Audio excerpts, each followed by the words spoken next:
Greetings, followers. It is I, Cardinal Sin. And yes, it's true. I've been away with some computer issues, but that is no reason not to have a party,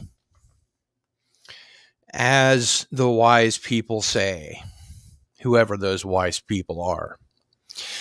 And tonight, we will be looking at things I want to get off my chest and things you want to get off your chest. So come, one and all, and let's figure out this thing together. We had a full moon the other night. My computer went all wonky crazy. Don't know what happened. But I do know that the Stream Elements bot is running.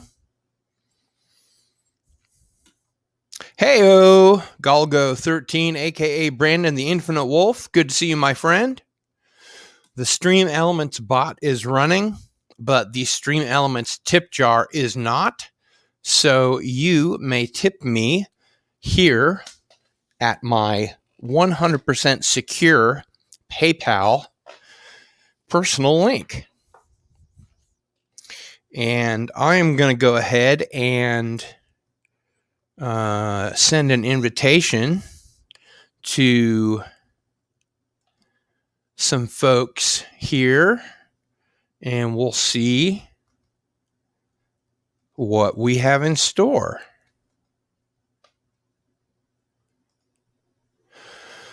Galgo, you have a DM. If you'd like to come on board, come on board.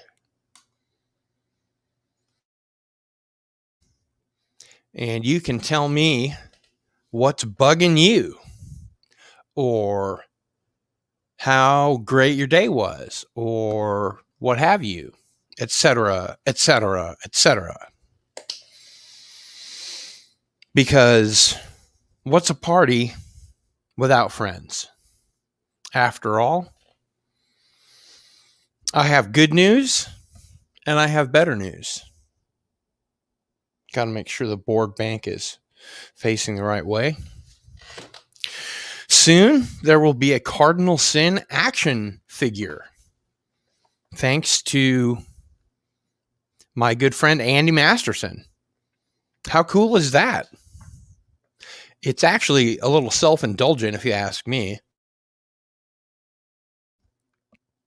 But, hey, somebody offers you your own action figure, you're going to take it, right? So I think I'm going to take it. He's got photos. He's going to do a perfect head sculpt of this perfect head. Yeah, I'm liking that. And welcome, Galgo13, aka Wolf. How are you, sir? You know, I'm doing okay. Can you hear me okay? I can hear you great. You sound and look fantastic. Well, thank you. I decided to get rid of the beard, and as my wife puts it, I turned back into a 12-year-old. So I think you look very young and very handsome. Oh, thank you. I appreciate it. Oh, thank you very much. Oh, yeah. Well, thank you. Elvis has left the building. That he has. So, what's on your mind? Oh, not a whole lot. I was about to go to bed, but then I saw that you went live, and I'm like, yeah, why not? I'll come on, see what's going on. And, yeah, I'm sorry you're having such computer problems. Computer problems are a pain in the ass. Man, they're all over. That's the best part. Well, that's good. It's all over. And that's why it is time to howl at the moon. I'm feeling good. I got my mojo back. Well, that's good. So everybody needs a little mojo, because mojo matters. It does. Mojo matters. It would make a great T-shirt. Yes, it would. Mojo matters. That it would. I was seeing that you were going to have some special guests. I was, and thankfully, I was able to push the special guest that this computer malfunction prevented me from having on. I'm very excited about having Tracy Torme on. He's one of my personal heroes as a screenwriter, showrunner, science fiction author. He ticks every one of my boxes. He's also a friend of mine, which is cool. Nice. But, he created Sliders. He wrote for Star Trek The Next Generation. He invented the holodeck. Two of his early mentors were Gene Roddenberry and Joe Stefano of The Outer Limits. Wow. So it doesn't get much better as far as pedigree goes. No, it does not. So I'm excited. I'm excited about that. As far as I know, this will be Tracy's first foray into YouTube land. And I'm excited about that. I think that'll be fun. Yeah. Oh, yeah, that'll be interesting to hear all the stories about how all these different things came to be. And it's not every day you get to talk to the person that came up with the idea for the holodeck for Star Trek. That's true. That's true. Just awesome. There we go. He came up with the idea for the holodeck, and he wrote several of the first season episodes. And he's bringing Sliders back with the original cast. At least that's what I hear. Oh, that would be fun. I remember seeing Sliders way back when it was first running, and right. That's a long time ago now, man. That's way long ago. Long time ago. If he can pull that off, yeah, that's something that the sci-fi nerds and all of us definitely need, because right now we're in a bit of a lacking situation for quality. Oh man, it's a wasteland. That it is out there. It really is. But yeah, hopefully with more more people like Tracy getting back into the game. Yeah. He's also big in the UFO world. He wrote the screenplay for Fire in the Sky, the movie about I don't know why I always space his name. I remember correctly, that one, the guy was abducted, but when he came back, he had massive story about it. And I think that's one of the few that I have actually seen, if I remember correctly, but that's been forever and a day ago. He was gone for 5 days. Yeah. Travis Walton. Wow. Travis Walton. And unfortunately, there was studio interference in the movie. No. They saw the design for the Greys, and they were like, this looks like the aliens from all the other movies. We want different looking aliens. So instead of staying true to the story, they decided, let's change it up, which is not how story works. No, that's annoying as hell. You have somebody that goes through an experience like that. If they can describe who took them in pretty decent detail, stick with it, because that's what happened to him. That's what he recalls. Why the hell would you change something like that? Ugh, Hollywood. Well, I guess because you're a studio suit and you don't really understand things very well. No, they don't. Andy Masterson, you have a DM if you'd like to join. Yeah. So what all happened to your computer? This is kind of embarrassing. The front panel, and this is like a brand new computer that was built by a friend of mine. Okay. Mm-hmm. And the front panel connectors came loose from the motherboard. Oh. So I can hit the button as much as I want, but it won't turn on. Yeah, the board and then didn't have its circuit shorted to turn itself on. There were two conflicting antivirus programs that had gone off like the trial subscription at the exact same time. And so they were fighting each other to try and, get my attention. Yep. And it just, all we had to do was fix that and it was all done. Each other to try and, get my attention. Well, I'm glad that you're able to get that fixed. Just, all we had to do was fix that and it was all done. Each other to try and, get my attention. I'm glad that you're able to get that fixed. Andy, do you have your YouTube on? Oh, you know what? You're right. I do. Oops. Sorry. Thank you, sir. Good to see you, man. How are you? How you been? Not too bad. Keeping busy. Good to see you. Little construction going on here. Yep. Thomas Preston says, Galgo 13, that scope is almost as long as the barrel. At what distance are you shooting? I have the rifle sighted in for about 275 yards. The little something I learned about a year ago when all the wackiness of the world started to really hit was a lot of people like to sight in at 100 yards, but because of how the 223-556 is designed, the drop off, if you set it at 100, it starts to really drop fast. But if you sight it in at about 25 yards, it's at 25, it's still going up, and at about 275, 300 is when it's back to about an even plane. So interesting. If you sight it at that, you can get more yardage out of it. Now, is this in possible preparation for defending yourself, or do you have service experience or what? Unfortunately, no. I myself, I've got issues with my legs. I had to have them worked on when I was a kid, so I wasn't able to join any of the services. But my biological father is a former Marine sharpshooter. That man has got shit and stories to tell for days. I bet. But the first time I only met him just a year or so ago, and first thing that we did is we went to the gun range, and he took a target about 15, 20 feet, made him smiley face with my handgun. So wow. Yeah, he's good at that. So he taught me a few things and helped me with that. He's primarily a handgun specialist, but his eyes are starting to go, so he doesn't like to deal with rifles, but if he can see you well enough, he can hit you. And then my adopted father, he's former Air Force, but we're from Idaho. Everybody out here has a gun, and of course, as a kid, he shot all over. Yeah. So he taught me a few things.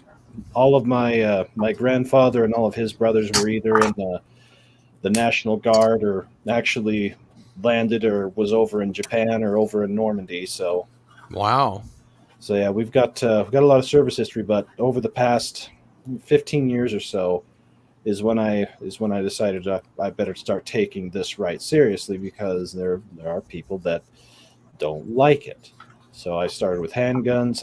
I've had way too many handguns to count all the different varieties and types, and I finally settled on one for it. But this one's my fourth rifle and the first one that I've had purpose built. It was originally for home defense, but having a round that can go supersonic, it'll deafen everybody if I was to shoot it. So it's my long range weapon now. Nice. Yeah. Nice. And it's fun to shoot. It's a lot of fun. I remember my grandpa owned this little place. It was called the Trading Post, and he lived in Barnhill, Illinois, in southern Illinois.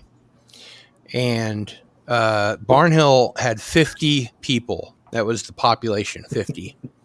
So the only street light in the whole town was on his property. Mm-hmm. And there was a little post office next to the Trading Post that was open like 2 or 3 days a week. And we used to go up there for Christmas and stuff. And he showed me how to shoot a gun. And and I just got to hang out. Mm-hmm. And people would come in and they'd kind of shoot the shit, and he'd sell saddles and lead and all kinds of stuff. Western So, fellow out in the Midwest type place. Well, yep. there's Yep. a lot of guys like that out here still. In fact, the wife and I have been looking at selling our place and trying to get some land out more out in the middle of nowhere. And my only drawback to doing that is internet options go from okay to what internet. So Yeah, from bad to worse. yeah. Need a satellite. There you go. The only problem with the satellite is the delay. The ping time on that would be so high that it would make doing live streams. I wouldn't be able to do it. It'd be like I was out and about on my cell phone. It'd have a 5 to 20 second delay, as Ooh. opposed to almost no delay with this. So. Yeah, that wouldn't work. Hail till all are one, and to Keck 44. Good to see you. My first job was actually at a gun club. My first job was Why does that not surprise me, Andy? setting clay pigeons on the machine. I was like 15. Oh, the original flying saucers. Oh yeah, and back then it was like if you didn't move your fingers fast enough, you got them hit. Mm-hmm. It was like you look at that now, like yeah, there's no way OSHA would let a kid get in there doing it. I almost got shot twice. It was had to wave the flag if someone went wrong your machine. You had to wave your flag. Flag got shot out of my hand twice. Wow. Yeah, it was fun. It's neat too because it's like it's right. It was called Pine Valley Gun Club. I'm not sure if it's still there, but it's right next to Pine Valley Golf Course, which is one of the. It's usually ranked within the top 2 or 3 golf courses in the world. Oh, wow. And it was as these guys they would head down to Atlantic City from Philly, and they would stop off about the halfway mark and go play golf. So they built this golf course, and they built it back in the 1920s, and it's still considered one of the best things ever made. That's amazing. Yeah, it's fun. And I used to like hop the fence, climb around back there, and we would, because it runs right against the railroad track. Get into trouble. Actually, it was just to see it. It was because it was so pretty. It was so everything was just so well kept and stuff. And it was like, and we didn't do anything. We didn't mangle anything or anything. Just like seeing how the other half lived. But but it was cool. It was definitely something neat that you don't get to see very often. So surprise. I forgot to turn my light on. No, I don't have my light on. Let me see. Does that make any difference? No. Sure. Too bright. I don't know. Some of us prefer to sacrifice comfort for style. That was from an old Peanuts cartoon. Snoopy said that. I don't have my cool shades anymore. These are actually not cool shades. These are the 3D glasses that you get at the movie theater. But the reason that I wear them is I worked for 5 years at a Medicare call center, and later I was in support of the Affordable Care Act, and the glare was unbelievable. So being polarized lenses, light goes in this lens from this direction and this lens from this direction, so it's like 50% of the light. Yeah. And that helps a lot. Yeah, all the years looking at a monitor, it definitely hasn't helped my eyes. I know that much. And hail Thomas Preston, who's keeping count, which I appreciate. Yeah. So Andy, how's tricks, man? Not bad. I got a couple things in the works here. I'm trying to get done and get sent out. I got interesting. I had so years ago, my one buddy who got me into collecting action figures as an adult. kind of planted the seed. So I about 8 years ago, I did a head sculpt for him, so we'd have an action figure of himself, and it's this one here. Ooh, and wow, nice. But then I wasn't, a couple months ago, I wasn't. Here, let's make you big. Let's see that up close. Wow. Okay. So there's that one. Look at the detail. Right? Yeah, that's highly detailed. Here's the updated That's one. Crazy. Oh, wow. Okay, so, but I sent him the picture, and he's like, there's only one problem. I'm bald now. So he sent me some pictures, so I updated it. So like this, because he's got like a little ponytail in the back, and nice. And so I text him to see if he got the picture, if he saw the pictures. So he calls me up, and he's like, "No, I haven't been able to see the pictures." About a week and a half ago, he had a heart attack. Oh no! And mild heart attack. Then he went home, and he's wearing this defibrillator vest because his rhythms are all messed up. And then he has a stroke. And now his vision's a little messed up, so we got to wait and see whether or not his vision's going to come back. So it's like man, talk about a double whammy. But I mean, his spirits are up. He's he's keeping it positive. Yeah, I mean, well, he's been through prison. He's been so he's he's good at keeping the mental health up and stuff like that, and just keeps trucking along. But he's I think most of it's stress with the job. So he's like, I just told him I'm done. 20 years is enough. I gotta stay alive. So yeah, that's good. So so now I'm like, all right, well, he usually paints them himself because, as he said, no one can capture the ugly but me. Right. He said, you did a really good job capturing the ugly, but I got to paint it. So now I got to wait and see if he's, going to be able to paint it. So I cast a couple of them. So I'll send you one painted and one unpainted. This way, one's going to be incentive for him to get better and do it.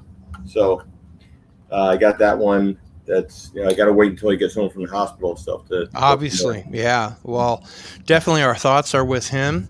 Want to say hello to Zach7 and Ivan Ivanovich. And Till R1 says, unfortunately, I can't stay long. 5 a.m. comes quickly, but I'll watch a replay later. That's all I can ask. Excellent. Yeah, I'm gonna say with where I'm at, it's almost 11:30, and I unfortunately have to go into the office tomorrow. My the company I work for, the CEO and the CTO decided to show up for the first time in 2 years. Oh. You're gonna end the pandemic early? Yeah, well, with where I'm at, it's been for me. It's never been a thing for me. I refuse to bow down to any of that crap, and I just tried to live my life the best way I could. Yeah. So if I was out and about, wouldn't wear the mask, couldn't wear the mask, wasn't going to tolerate it. If everybody else wants to wear one, that's their choice. I won't say jack boo to them. And I only had one person pull a Karen on me with it, and I told them that I pull a Karen. Yeah, one person out of this whole time, and the stupid thing was, it was after they had started less restricting, and it wasn't exactly really restrictive here. Yeah, our state, the governor and his infinite wisdoms. Yes. One thing he didn't do was any type of mask mandate, because he would have had a riot. He would have people storming the place. Yeah, but they didn't restrict any of the cities or counties from doing that. And my city decided to do it. And the whole reason why my city did is because the mayor of my city, his wife is going through chemo, so he was emotionally compromised on that. Yeah. When they pushed that through, I was extremely pissed at them. But they have the medical exemptions and all that, so I just went out and said, if anybody asked me, I told them it's none of their damn business, because it's not. And I just went about my business. Everybody went about their business, and for about 3 to 4 months there was a lot of people that did wear it. And of course, they're pulling it out of their pockets or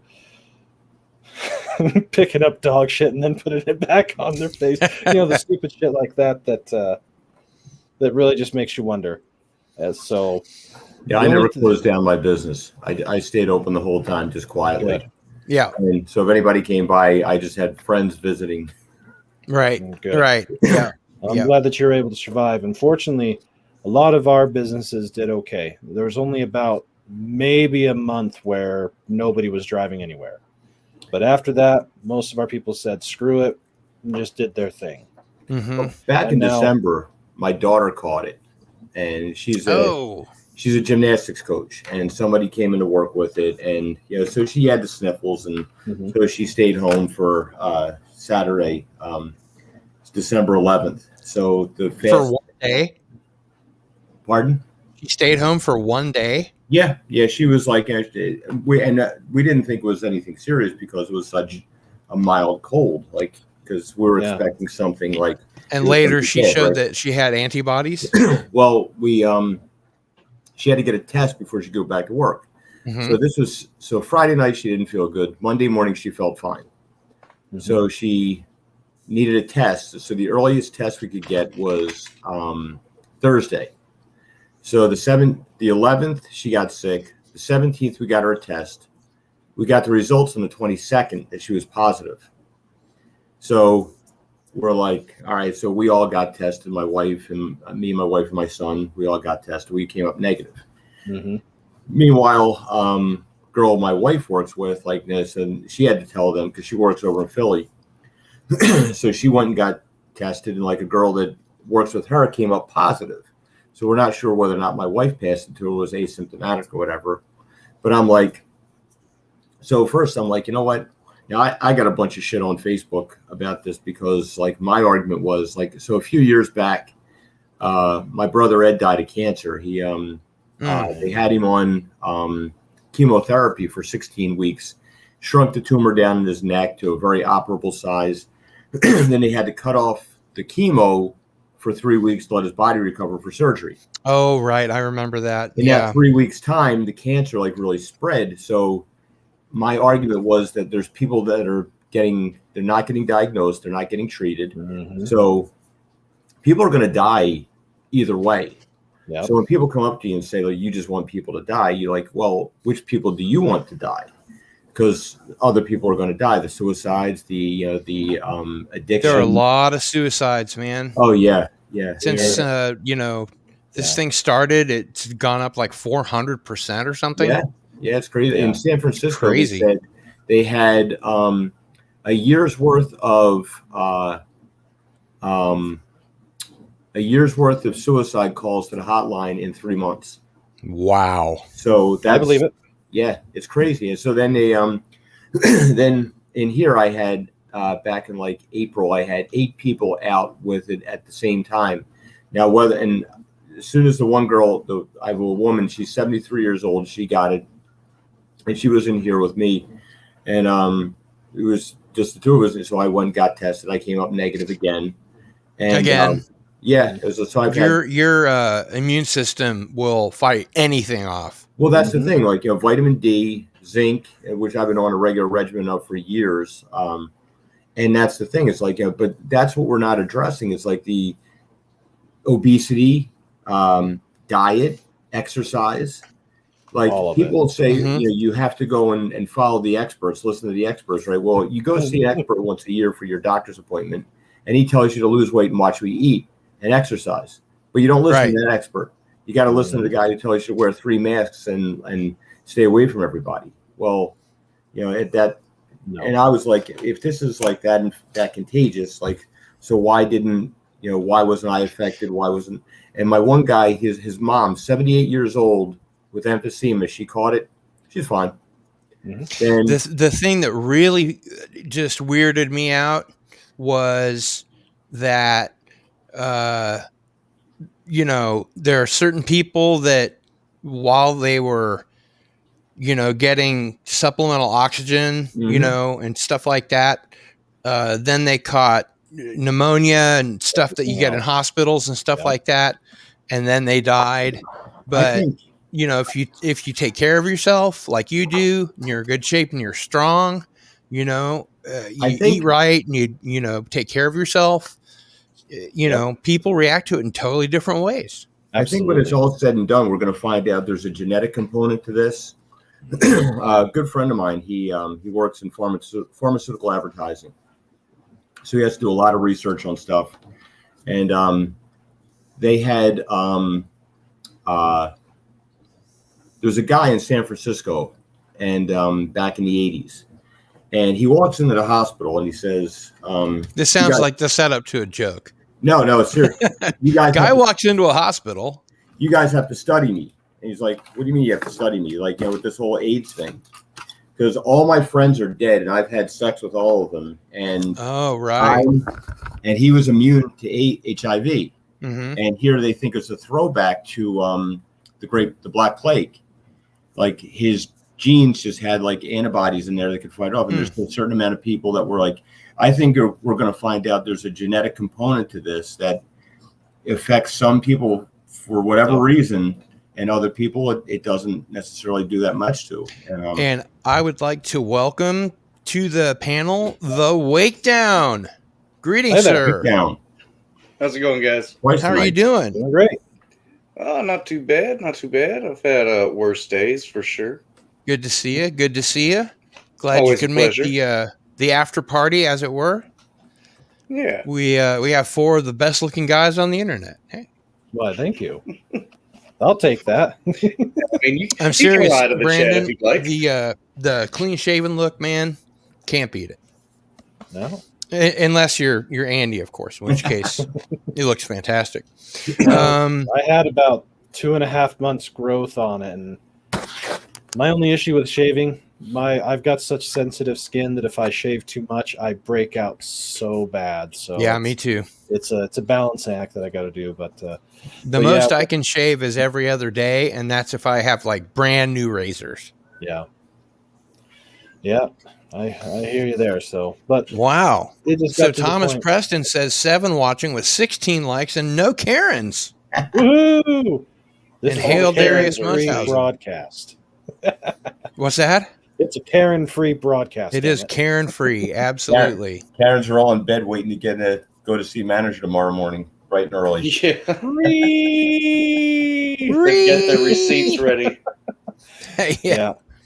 But yeah, Andy, I think you're right. By the time that we do a post-mortem of this whole thing, every single step that was taken is wrong.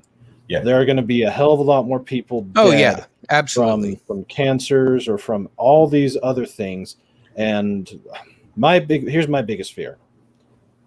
The amount of people that have died from the supposed cure, that I have a bad feeling that's going to skyrocket. And as far as the VIR's reporting system, it's in the U.S. it's mostly a voluntary thing, and from what I've heard, whatever is reported is maybe only about 10% of what it actually is.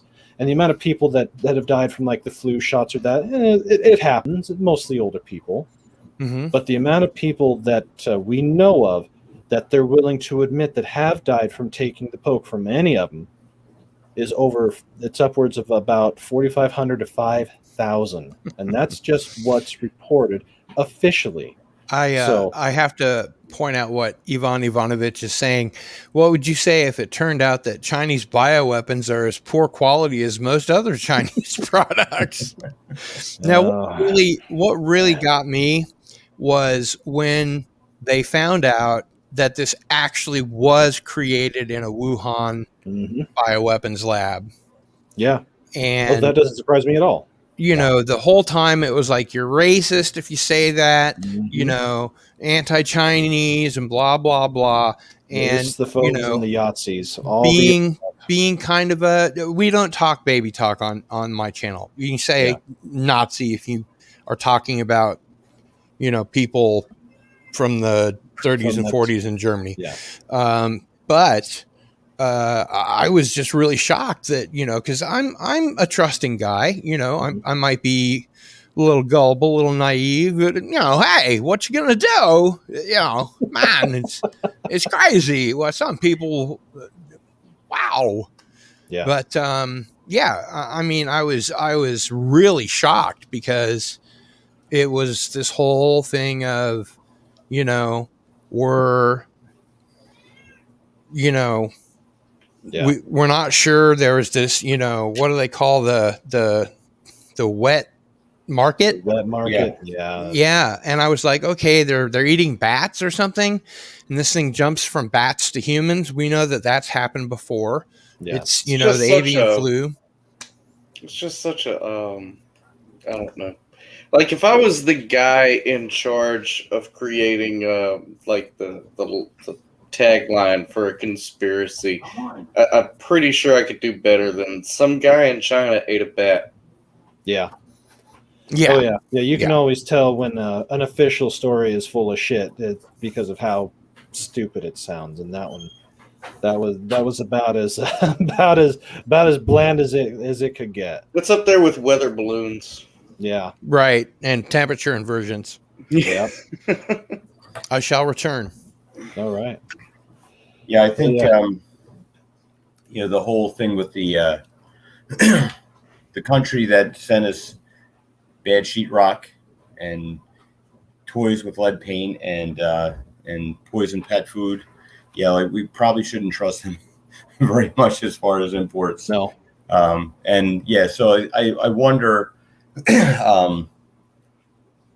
if when this is all said and done, how much more of a power grab it's going to be for the next thing that comes along, which it will. Oh yeah. Then so they're already starting to push the bullshit with this supposed Delta variant, which has similarities to the hay fever. I mean, for God's sake, there's. Here's I a can't- random thought Yeah. that I literally haven't had until this moment, just listening to y'all talk, was you know how China is with the fact that there's no real copyright laws like we have, and there's all this cross competition in their industries and Mhm. corporate espionage. So there's like 30 other labs out there that are working on similar variants of that exact same thing. Of course. Didn't surprise me. Yeah, well, their ultimate goal that it's stated by themselves. Their ultimate goal is world domination. And if one of the tools that they can use is biological warfare, they'll use it. Economic warfare, they're doing it. The only thing that we haven't done yet is gone to a full-blown kinetic warfare. And as it stands right now, or at least 6 months ago, we would have completely and utterly wiped the floor with them. Our technological advances are still better. But Well, yeah, they I just don't know copy. that I agree with They that. just copy American tech anyway. Yeah. They the steal only what thing we've already engineered.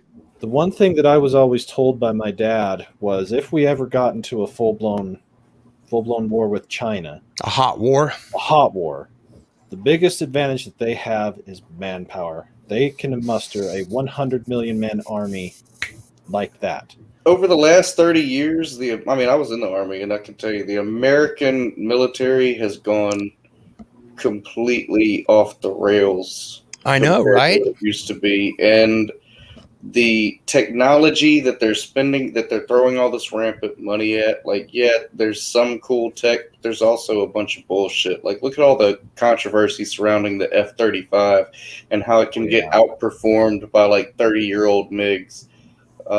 And we're dropping tons and tons of money on tech like that people like China and Russia can already outperform. China already has a 10-year, almost what it equates to a 10-year advantage in AI technology.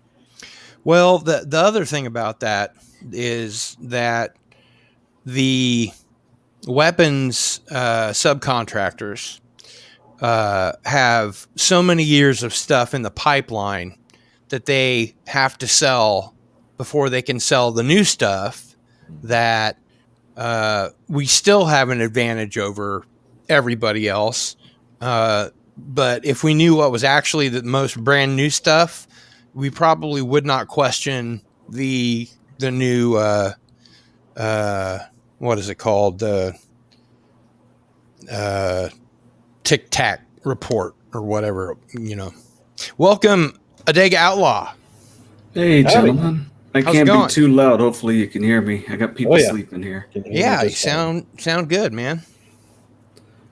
Good to see you. Yeah, you guys too. Sorry, Cardinal. I know you've been sending me invites, but most of the time I can't quite make it. Oh, hey, I hear you, man. I hear you. Every man may only do as much as his all. Right, right. So I'm just glad you're here. Yes. So, from a doctor's point of view, what would you like to know if you wanted to go back to that subject, or are we sticking to technology in China? I'm more than happy to hear anything you have to say about the fear bug. Well, I was pissing people off last year. Well, like I said, not to interrupt, we don't do baby talk on my channel. It's motherfucking COVID-19. It's not the coof. Motherfucking COVID-19 pandemic.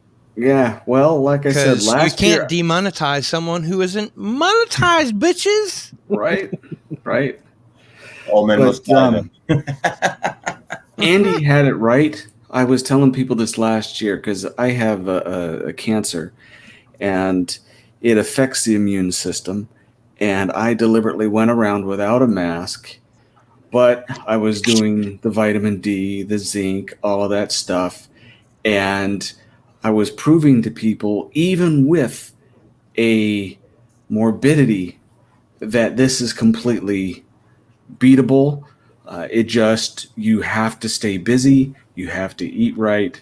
And for any of you who have seen the inside of a virology lab, these guys wear full suits with a ventilation hose to prevent a virus, a mask, 2 masks, a dozen masks. Don't do anything because it gets on your skin, gets on your clothes. As soon as you get home, you're exposed to it regardless. So I was doing this for a year. I did get the bug with my immune deficiency, beat the bug. So it's, and this variant D you guys brought up as well, there are almost 0 hospitalizations. They have a variant D, it's there, they're using it to scare you, but it is far weaker than even a lot of the flu bugs every year. So that I did not know. And while I'm at a good segue point, I would like to thank Sven, the Naked Nordic Ninja, for subscribing. Thank you. Welcome. Nice. And hail. Hail Sven. Hail Sven. Back to you. Sven. Oh no, that's pretty much it. It's just like with any flu.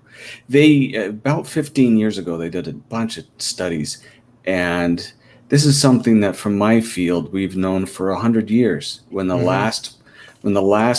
the Spanish flu came up, and I had some people that were trying to debate me using old articles that were written by the American Medical Association, its equivalent back in the day. When the Spanish flu came up, my profession, nobody died because I'm a retired chiropractor. We took care of the nervous system. That's what a good chiropractor does. We're not bone doctors. We take care of the nervous system. Make That's peak what I performance, need. make the body work the best. And then nowadays we have to do more with nutrition because our nutrition sucks. But the whole long thing is we got people to peak performance. We put them out in the sun, made them move around, do everything. No one died. Even the worst cases of the Spanish flu, the medical doctors were sending to the chiropractors. It's like the opposite of what tuberculosis hospitals did. Right. And there were so very few of us at the time, but phenomenal results. And that's when the profession exploded, is because people saw, whoa, look what they're doing. Ever since then, they've had lies about us that have been spread through schools and everything else. We won big lawsuits against it. But the point is, nowadays, we are doing the exact same thing we did 100 years ago, and our people are doing very, very well because they are listening to the people who know how to get your body tuned and ready to fight anything that's comes to it, instead of making you cower and weaken and be more susceptible to it. Put on a mask, you don't breathe well. Stay in home, you don't get the sunshine for the vitamin D. That's right. Stay inactive. Don't go to work. All of this suppresses your immune system, and you wonder why. Just like you guys brought up with all the suicide rates going up, they're there's a reason. You're depressing the nervous system. You're depressing the brain, and boom. people are social animals. Going back 100,000 years ago, we took care of our tribe. Yep. And we were nomadic and hunter gatherers and that kind of thing, and probably developed immunity to all kinds of stuff that we don't even know about today. My concern was I'm a chronic pain patient, and I've got back problems that are neurological, not musculoskeletal. So that kind of chiropractic that you were talking about is probably exactly what I need. Well, you see a Palmer graduate. Don't settle for anything less. Yeah. There is a difference. Sometimes you can get some good ones from Life or Parker, but look for Palmer. They will do the best for you. But my concern was, they had me on a lot of narcotics. I'm what's called a hypermetabolizer. I metabolize drugs in the 99th percentile. So it takes me a lot more than it does, You got Native people. American in you? I do. Black Sioux. There it is. Yeah. And so, they said that, one of the things you had to be worried about was, if you're on a lot of opiates or opioids, I'm not sure, maybe both, that, you could be at a higher risk. So, I got my jab as soon as I possibly could. And, the first one I got over here, and my arm was really stiff for a day. And then 3 weeks later, I got the second one over here, and this arm was really stiff for a day. And then the next day I was wiped out. I was in bed the whole day. Which one did you get? Moderna. Gotcha. Well, gentlemen, I just wanted to pop in and say hello, but it is 1:47 a.m. here, so I'm gonna have to go ahead and say goodbye. You've already been streaming for quite a while. Yeah, I've been streaming for most of the evening, I feel like. Hey, Wake, I've been seeing you in the chat saying hello on and off. It's nice to meet you on stream. Nice to meet you as well. I've said hello to Golgo. I think this is my first time meeting Andy. Obviously, no. He's Cardinal a smashing bloke, he is. Hey, he seems like a good guy. I've seen him in the on the stream before. So yeah, it's nice to meet all of y'all, and I appreciate you having me on. If it was earlier, I'd stick around. Thanks for coming on. Good to meet you too. Yeah, All have right. yourself a wonderful night and get some sleep. We'll have the after party in your name. Well, thank you, sir, and I'll see you all tomorrow. Take care. Tally ho. Have a good night. We talking about the mental aspect of this, and this is something that they do in traditional Chinese medicine, is looking at the different your mental outlook and how it affects your health, and the constant fear you've been having people live under for the last year is certainly horrible.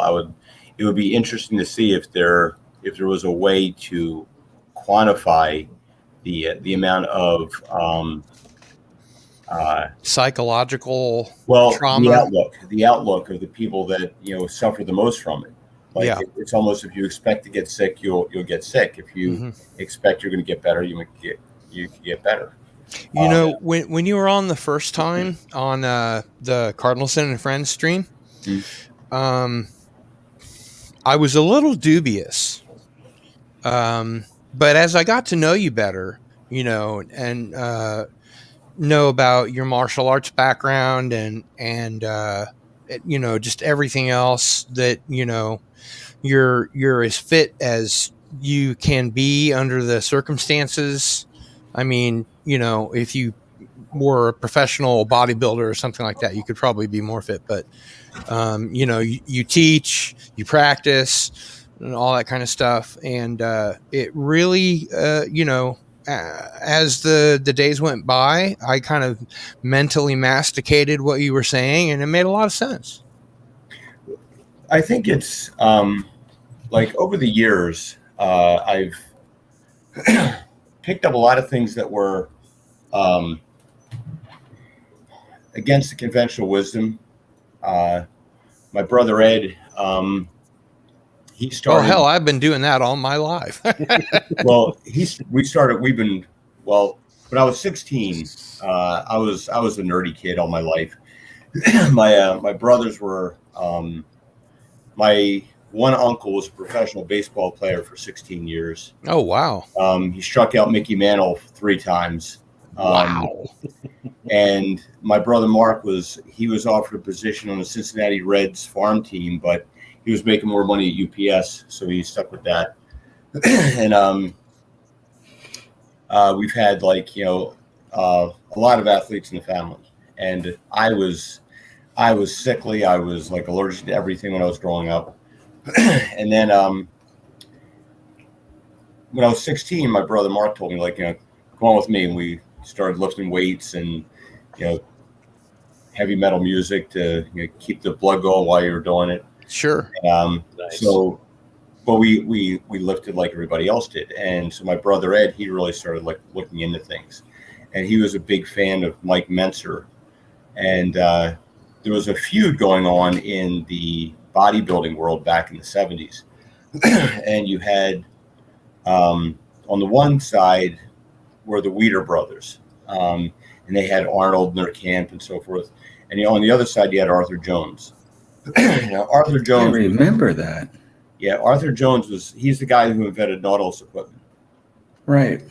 So he's an interesting guy. The first time he ran away from home, he was 10 years old. And there are 14 physicians in his immediate family. So they've got like genetic intelligence and environmental insistence on education. So they finally caught up to him about 3 months later. He had a job. He was running a room and cooking his own meals. They made him go back home and go to school. And he ended up as a game warden in Rhodesia. And he's watching a 400-pound lion jump a fence, kill a 400-pound cow, and jump over a 10-foot fence with it. So he becomes fascinated with why animals can do this, these incredible feats of strength. Mm-hmm. So he eventually created the high intensity training system. And there's you can look it up. It's called the Colorado experiment. Hits? Where they wanted to see how much muscle mass a human being could put on in 28 days. So his test subject was Casey Viator, he's a genetic freak, and this is all without steroids. In 28 days, he put on a net of 66 pounds of muscle mass without drugs, doing this this method. And it's one set to failure and a lot of rest, maximum exertion. That's crazy. Yeah, well, we started doing this kind of workout, and it's brutal.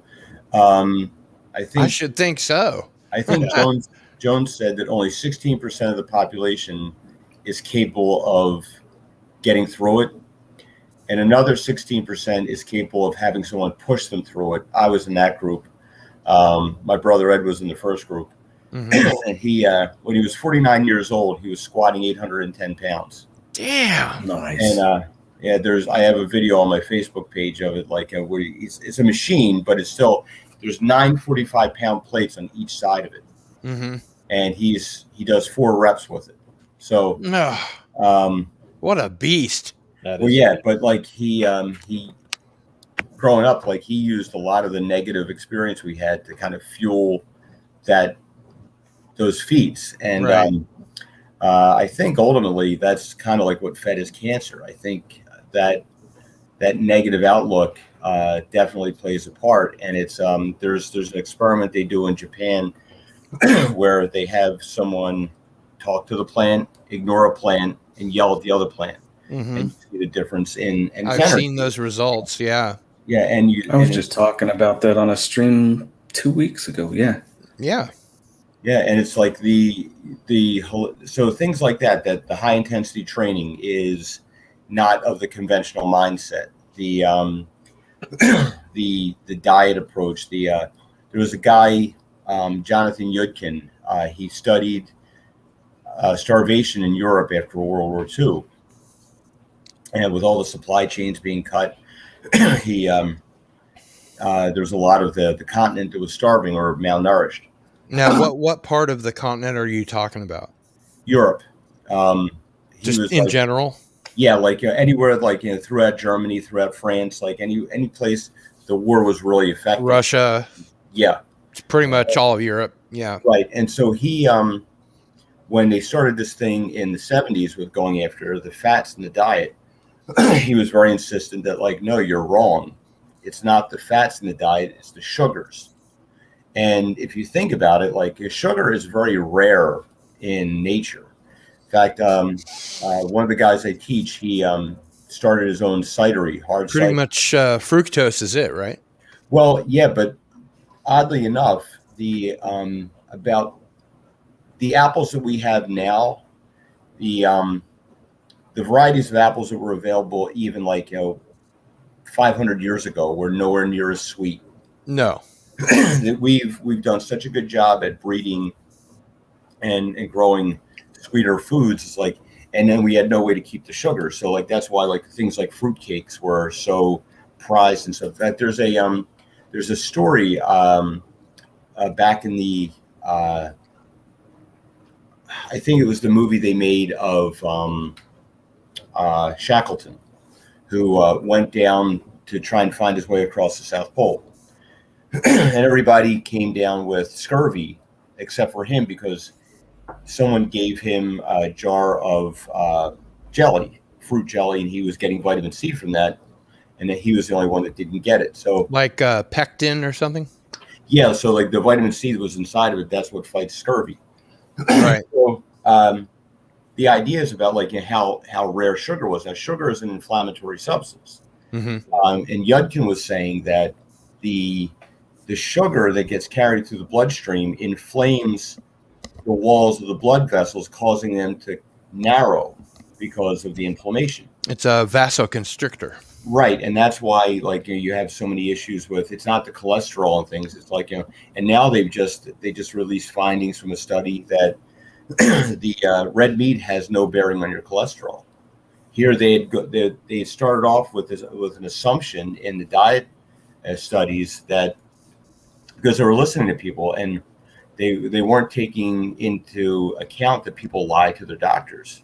Right. So they go in there, oh no, I've been sticking to my diet. I haven't touched, I haven't had a drop to drink in weeks. I haven't had any tasty cakes and candy and all that.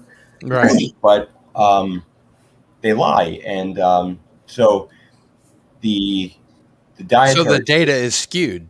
Yes. And the dietary. All the data is skewed. All of it. Yeah. Yeah. Well, And they went after him and they smeared him, and he was old at the time. He said, you know what, whatever, I'm going to be dead. But in 30 years, if I'm right, heart disease is going to be off the charts.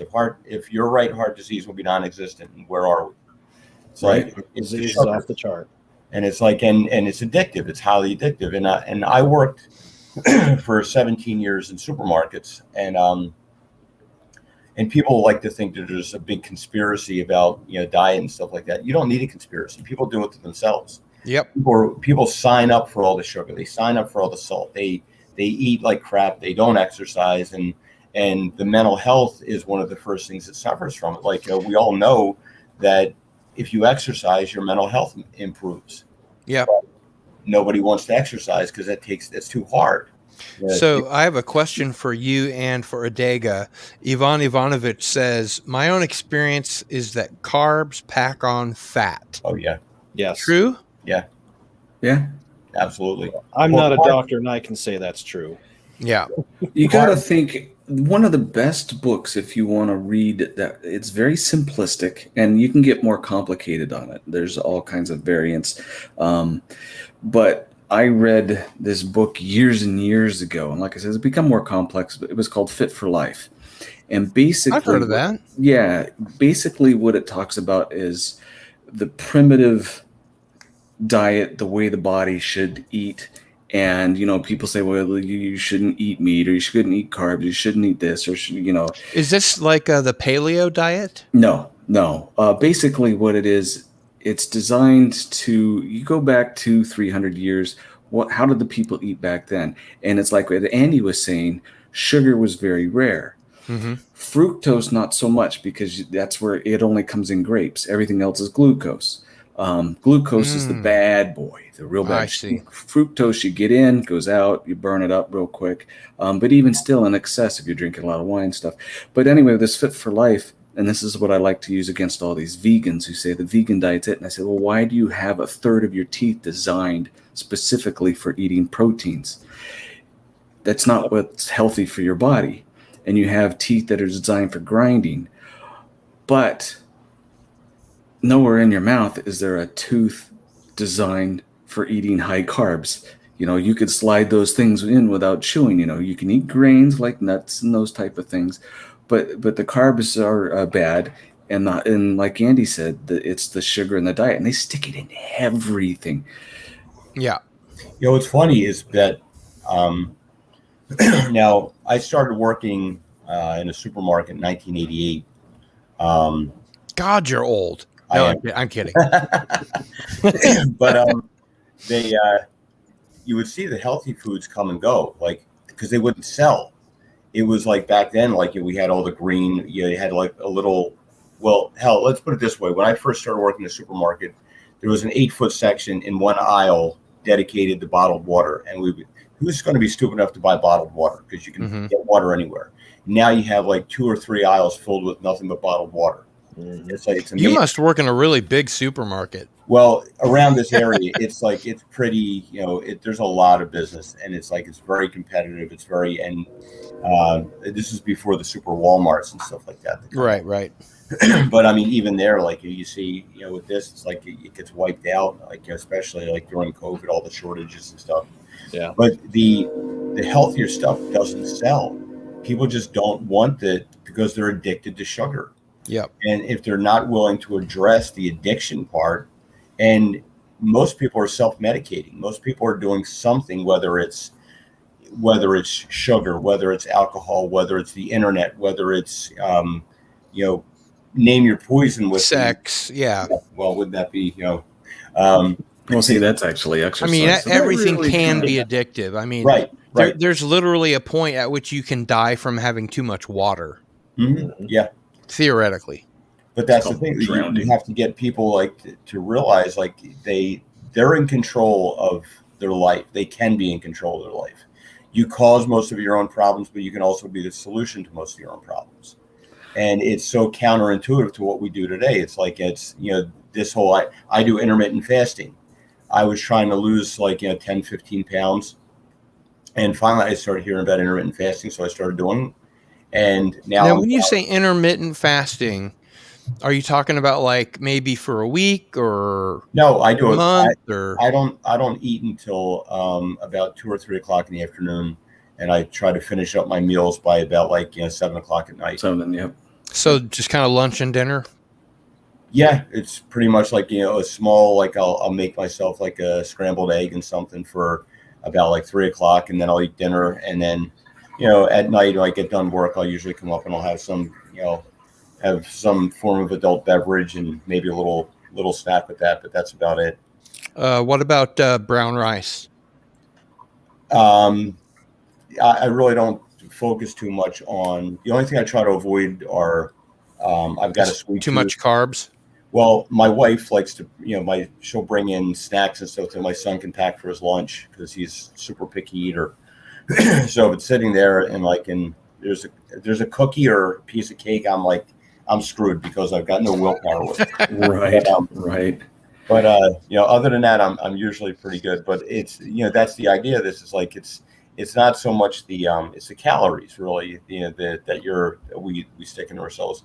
And you look at the amount of soda that people drink, and that's a huge cause of it. That's a massive problem. That's my weakness, unfortunately. That drives me nuts. I mean, I'm not trying to be self-righteous at all. It just comes naturally. I stopped drinking soda. I don't know, probably in like 1998 or 1992 or something like that, except for Canada Dry Ginger Ale, because it's the only ginger ale that actually still has ginger in it. Yeah. And it settles my stomach when I Yeah. drink Irish whiskey. Yep. But other than that, I don't drink Coke. I drink, I stay away from high fructose corn syrup, all that stuff. Yeah. I need to get back off the soda and back on more water. And yeah, I was doing the intermittent fasting there for a bit, and I dropped 15 when I was doing it. So it's there. You go. the other thing that I've understood about it is with this type of fasting, it basically gives your innards time to relax. It's not always trying to process food. It's basically not wearing itself out, if I understood it. Now, here's the high science for you, because it goes along with that plus a few other things. You guys know probably that there are two parts of the nervous system that are called the sympathetic and parasympathetic. Mhm. The parasympathetic is basically, its setup is to do all the slow functions, your digestion. Just think of it as being the digestion or the stuff that controls when you're asleep. The sympathetic is when you're excited, the fight or flight, those type of things. Right.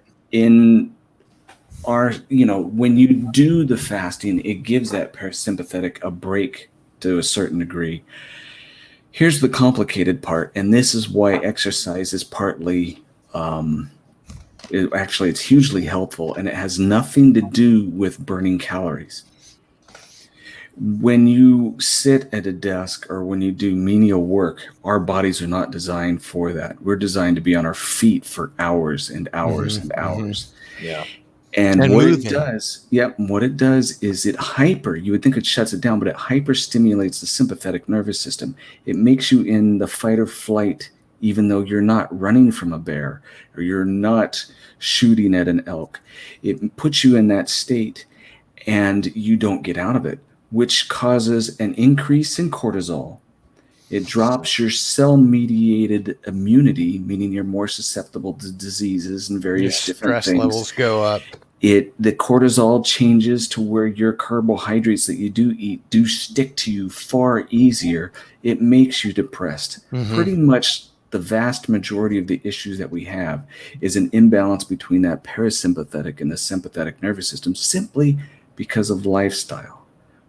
And one of the things that we used to do as chiropractors 100 years ago, one of the very first adjustment we thought we found the cure from hearing loss, because the guy who got adjusted, his hearing instantly came back where he had seen doctors, all this stuff.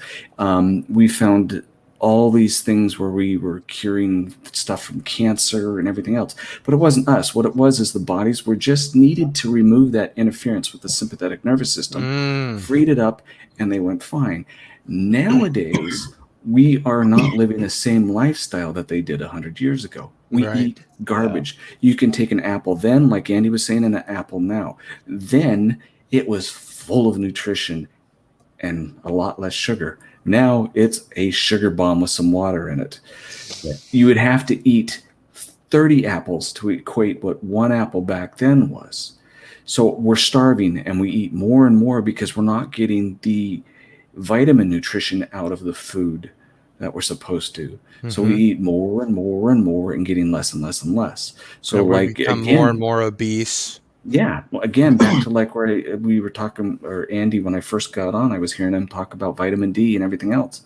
You get those supplements, good ones. You can't buy the cheap Fairgram 1-a-day Centrum because they're garbage. Yeah. You get the good supplements, you get on your feet. And if we can, a good chiropractor will release that sympathetic, parasympathetic imbalance. And lo and behold, weight starts to come off. It won't get rid of it all, but you have to discipline yourself as well. Weight starts to come off. You start feeling better. Old stresses disappear. It's the way the body's designed. To that.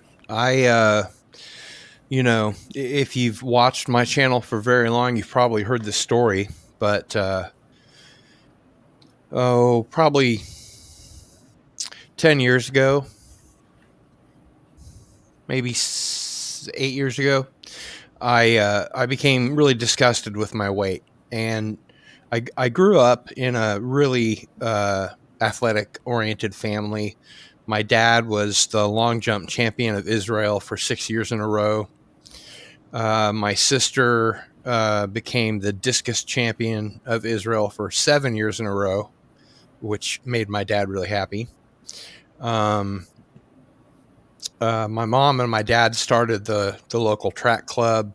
I was on the swim team for 7 years. I was on the track club for 7 years. And then when they stopped forcing me to do it, I quit. But I had the, Physique. the Tao of it, in my system. It was already too late. So when I became disgusted with my weight, I decided I had to get down to my high school weight. I don't know why I decided that, but I ran every other day, and on the off days, I cross-trained. I lifted weights, I shot baskets, the whole spiel. And in 5 months, I lost 76 pounds. It was a third of my body weight, and I got down to 190 from 263, and the 3 other pounds to my high school weight of 187 really didn't want to go, and I should have listened to my body instead of forcing it, because it was just an arbitrary number. Because that was the first time I had back problems.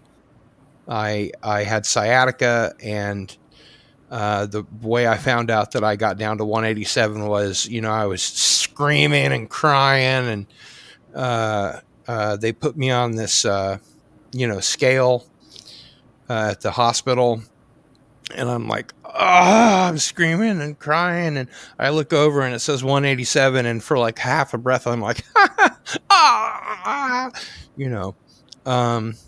so, I think Ivan Ivanovich is correct. I think genetics do figure in. I think metabolism figures in, climate. Yep. It's different for different people. It's not like, one diet is going to work for everybody. Dave, have you listened at all to Wim Hof? Years ago. Yeah, I mean, because he's found something that works. I think there's multiple different methods and disciplines to what he's doing as far as tapping into like a primal thing. And I think that's really what we have to look at, is like that. Essentially, we have not evolved to a point where our lifestyle, for the last 10,000 years, which is nothing on a evolutionary scale, hasn't really changed. We're, as far as our bodies, it's the tip of your fingernail on the evolutionary scale, right? And our bodies still think that we're primates and we should be jumping around in trees. Well, we are still primates. Yeah, and we should be like running from predators or chasing prey and climbing up to try and reach fruit and stuff. Yeah, like that. the ascent of leisure time versus having to run Survival. for your meal or for your life, has changed dramatically in a very short amount of time. Yeah, that's one of the other problems we have is the physiologically speaking, like the first thing I have people do trying to do Tai Chi postures is you see that their glutes aren't firing at all. So you tell them, like, and what happens is once the glutes stop firing, the hip flexors take over to stabilize the hips. Now the hip flexors are overactive and the glutes are less active, and the neural pathways break down to fire the glutes, and then your body your brain develops a bias to just keep firing the hip flexors. Right. And you become posterior chain deficient. So the first thing I have people do is like bend their knees slightly, put their heels together and try and fire their glutes and squeeze their heels together. And just to feel that, and then have them do leg lifts, and then clamshells and reverse clamshells, and a bunch of like physical therapist movements to... Andy, I did one of your suggestions today when I was, when I wake up, I take my pain medication, I stay in bed for half an hour until it kicks in. And I remembered what you were talking about with the hip flexors and everything, and I engaged in a posture, and I felt a muscle move in my back that I hadn't felt move in a long time. Then I did it on the other side, and my whole back just went, oh. Yeah. And Adega, you might be able to speak to this as well. I used to go see a practitioner. He was a chiropractor. He was an MD, but he also practiced Eastern chiropractic. No such thing, but that's okay. Well, it was the closest you could get to it in English, I guess. But he'd studied, chiropractic, and he'd studied these Eastern myofascial release techniques. Is that what it's called? And so what he would do, and I'm a big guy. I mean, I was 6'3.5" at the time, and I wasn't as heavy as I am now. But what he would do is he would just hold you, and then he would say, okay, move X or move Y. And then he would just resist.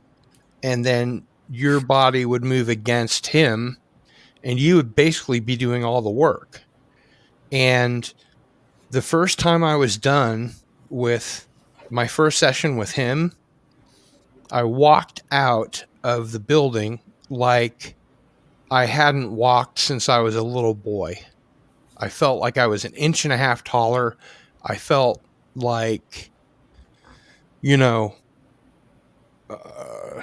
Felt good. I felt like Superman. Yeah, I felt great. And unfortunately, the next day, it was back to the same thing. That's the problem with the problem with chiropractic is that everybody says, well, I don't want to go to a chiropractor because if I do, then you have to keep going back. Well, that's not true, because the chiropractor I go to says, all right, let's adjust you. All right, now here's the exercises you have to do and change your lifestyle.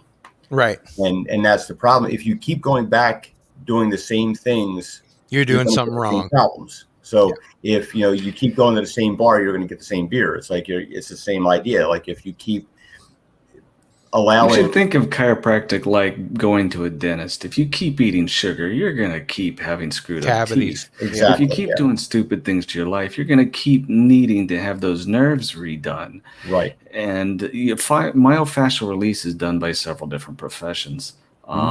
Basically, what that does is you're not using muscles. Your muscles have a bag around it to prevent them from sticking to the skin or to other muscles. And those bags get scarred up and nasty and full of gunk.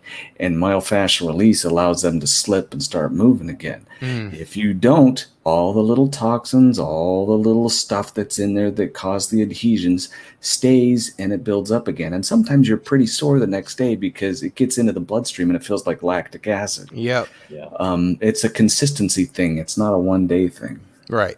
Yeah. There's if you ever listen to David Goggins, he's a former Navy SEAL, and Joe Rogan has a really good interview with him. Oh, cool.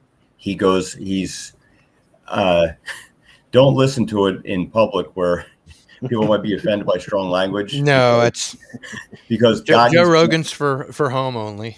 Yeah. Goggins can't say anything without saying fuck 4 times. He's he must be a New Yorker.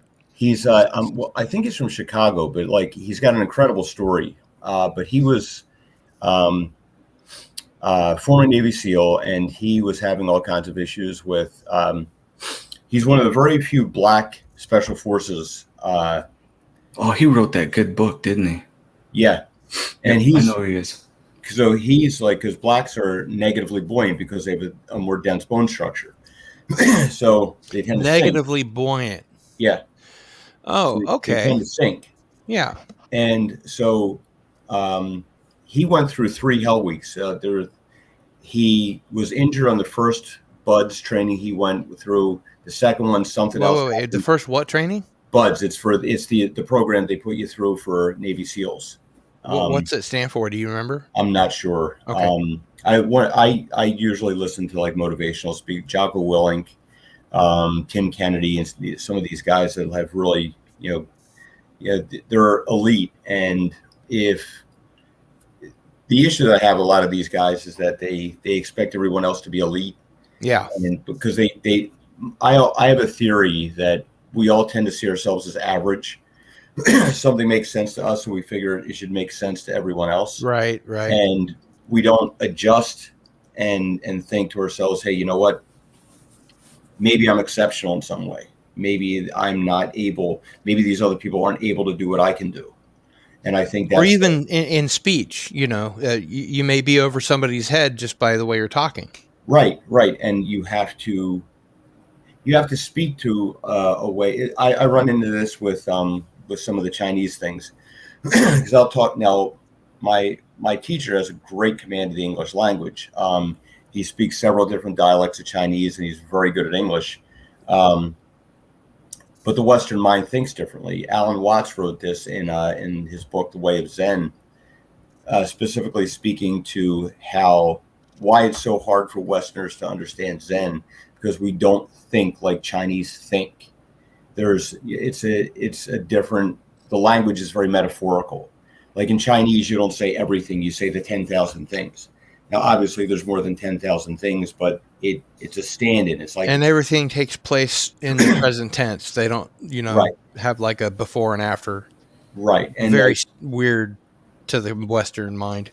Yeah, like the Chinese never bothered to think of the world as round. They, it was very, very late that they realized. Now they had maps and compasses and things like, and it's possible they've sailed all the way to South America. So they've done some incredible things, but in other ways they're just like it wasn't important. Like if you look at like their creation stories and stuff, like it's just like it just was. What about Easter Island? I'm sorry, I totally have to just hijack the conversation. Did they get to Easter Island? And who the fuck built those things? And did any of you know that it's not just the heads, but there are bodies under the ground? Yeah, and with all that really intricate carving in it. I wrote science fiction about those Easter Island heads. Yeah. Having bodies that were under the ground, and they were like caught on their way up. Yeah. And it turned out to be true. Yeah. Wow. How crazy is that? Which martial arts do you do, Andy?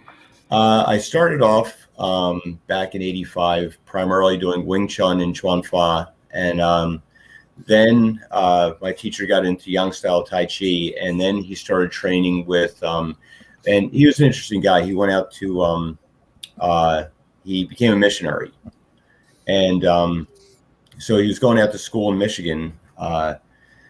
So while he's out there, he starts taking judo classes, and he's teaching Wing Chun in the judo school and in the karate school, and he's learning judo while he's there. So then he passes all of his courses, and they send him back to New Jersey to work here. So he's like, all right, for a little extra cash on the side, he called up a bunch of us that had been with him for 7-8 years, and said, hey, I'm going to do this in a very small scale. You want to come back in? So we, and then he had a falling out with the whole missions board and stuff like that, because they wanted him to do like some menial stuff that was kind of like, that's not why I got into this thing. So he ended up teaching full time again, and he started training in a rare form of Tai Chi, which is pretty much exclusive to the Shanghai area, but it's like interesting backstory that goes along with it. And when he decided to go back into missionary work, he asked me to take over the school for him. Which I did, and I started training with his teacher, and that's been 15 years now. So very cool. It's called the Wuji Jinggung style of Tai Chi, and it's unique in that it is choreographed. It's not even rare. It's just this one guy that does it, right? No, it's there's schools in Shanghai, Japan, and Australia, and here. So I also took Wing Chun, by the way. I love Wing Chun. Yeah, well, this is like, it's funny too, because like if you apply the internal principles to Wing Chun, 90% of the Wing Chun in the world goes right back to Ip Man, because like the explosion that Bruce Lee caused. He was, back in 1970, there were 150 karate schools in the country. And a year after Return of the Dragon came out, or End of the Dragon came out in 1974, there were 1.5 million. 1,700. Oh my God! Wow. Yeah, I way 1.5 million. underestimated that by like 10 orders of magnitude. Yeah, and it was like, now you had a lot of people that were unqualified, and that was one of the problems that you had with because nobody knew who, Ip Man would have faded into obscurity if it wasn't for Bruce Lee. If it weren't for Donnie Yen. Well, Bruce Lee wanted to. I love those movies, man. Ip Man, is well, just and great. It's interesting too, because those movies are completely inaccurate as far as factual representation. Still really great movies. Yeah, they are, but there's an interesting story that goes along with it too, because he was part of the Nationalist Party in China, and he had a job as and this is the thing, they asked, well, how good was he? Well, he was a cop, he was a policeman, and he had trained in this stuff when he was young, but he had a wife and 2 kids, and he was, he had his career and things like that, and there's no record of him teaching in China. So, but when the communists took over, being part of the Nationalist Party, he had a price on his head. So that's why he split and had to go to Hong Kong. Because that's different from the Communist Party? Yeah, the Nationalists were like the... they're the ones that went to Taiwan. Yes, yeah, Chiang Kai-shek. Oh, okay. Yeah. And, which is interesting because, we had, McCarthy had a... everyone... Witch hunt, yeah. McCarthy, he had everybody pegged as communists, which were... After the fall of the Soviet Union, all those records were declassified, and guess what? They were actually communists. And we had communists in the Roosevelt administration that persuaded Truman and Eisenhower to not back the nationalists in China, and Russia was backing the Communist Party in China. I need to take one quick moment to say hello to my good friend, Red Walrus TMNC52. Well, Red Walrus. Thanks for being here. Oh. And please continue. So they, the communists took over, and Ip Man had to get out of Dodge or else he would be killed. Price on his head, yeah. Yeah. So his son stayed because they weren't political or anything. They were actually working in the Chinese opera companies, and he relocated to Hong Kong. And Bruce Lee, of course, when Bruce Lee comes in, everybody wants to be do what Bruce Lee did, and so he studied Wing Chun and under Ip Man. So they all wanted to train under Ip Man. Of course, he died in 1972. But if you had any kind of proof that you actually trained with him, you had a golden lottery ticket. You had, if you in what sense? You had people lining up around the corner to train with you. Okay. Yeah, because if you were my teacher, he first trained under Wing Chun, Mo Yat out of New York City, who was one of Ip Man's students, and we had a seminar with him one time back in '86, and someone asked him, "What was it like to train with Bruce Lee?" And he's like, "Bruce Lee kind of guy. You say, 'Hi, how are you?' He punch you in the face and say, 'Where your fucking kung fu?'" Wow. So either he didn't like Mo Yat very much, or that was just his personality. But pause. Brandon, yes. Do you have any personal martial arts experience? I do not. That's not something that I ever got into, and I've thought about it. The leg thing? Yeah, well, that was part of it. The other part is here over the past 6 years, I messed up my back pretty good. Yeah. And I haven't been able to do any type of workouts. At one point I was, when I was 26, I was about 235 at 6'2". Wow. So that was the best shape that I was in. I was doing pretty good, but yeah, with the legs the way they are, I can't run. I can carry a ton of stuff and go forever, but I can't go very fast. That's my problem. Hail Jacob Archer Barton. Hail. Adega, Andy, do you think you have any words of wisdom for Brandon? Well, I was going to bring this up to Adega. Have you heard of Eric Goodman? He's a chiropractic doctor who he's started this movement regimen called foundation training. Yeah, I took a seminar from him once in Vegas. I love it. I Yeah. love it. That Great. I was about 5 years ago. I started doing an obstacle course run for charity, that was a local thing around here, and I figured, sure, I can get back into this. I've climbed and jumped around on things, and of course, Do you do rock climbing? Have you ever been a rock climber? not until I started doing this. Oh, okay. But I think it was the same guy. I'm pretty sure it was the Shut same up guy. and let him talk, Gil. I was Hail, low spec Linux laptop. Hail.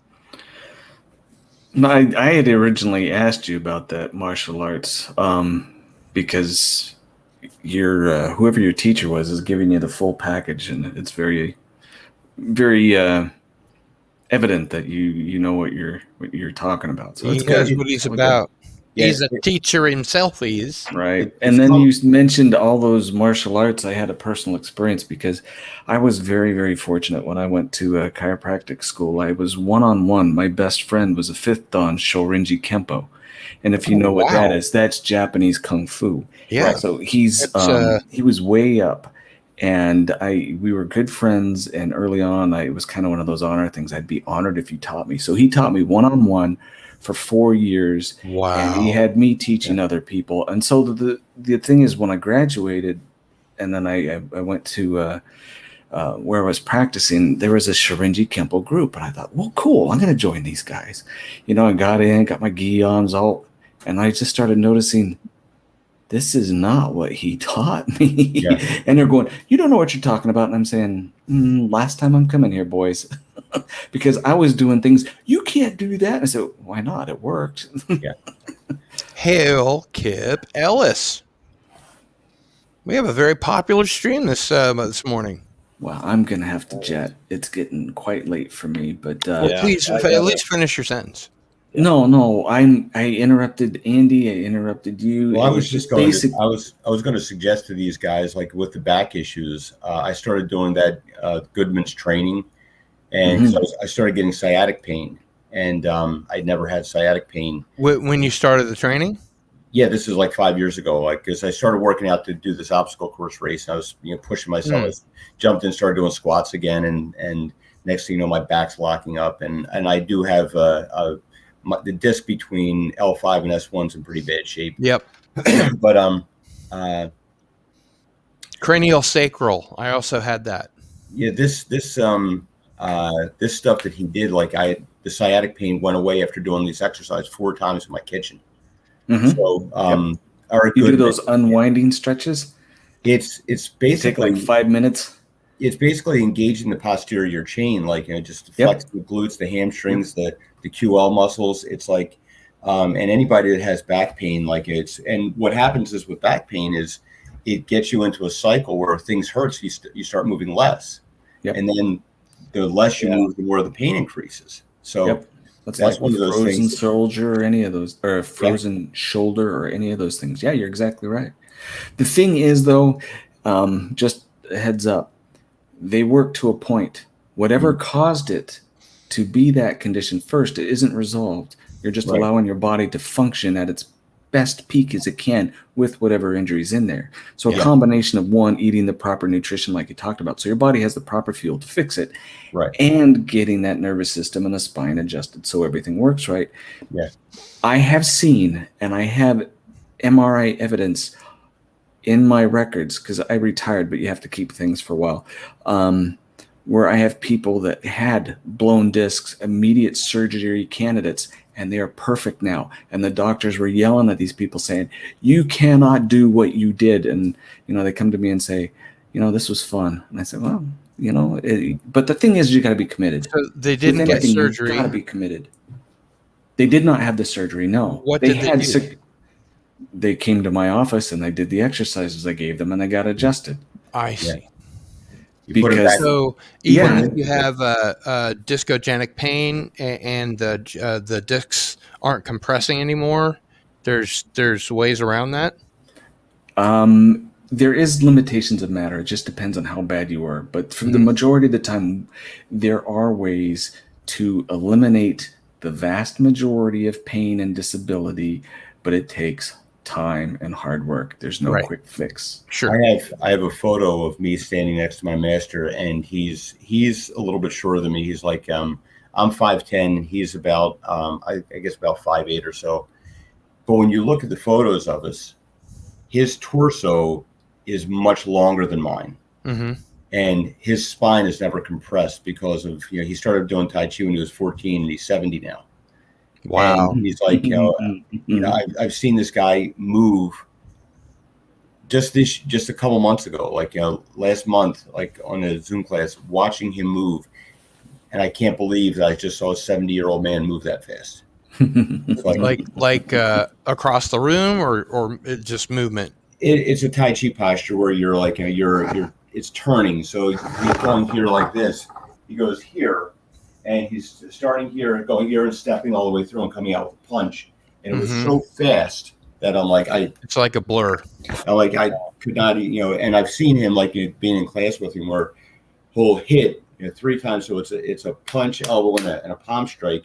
Mm-hmm. And you would hear the impact on his hand as he did each one, and it was, and like that fast, like boom, and like. And you couldn't even see it. No, and it was like, and I've worked with him where like he's just like done a couple of things, and he tapped me in the throat with the end of his finger. So, oof.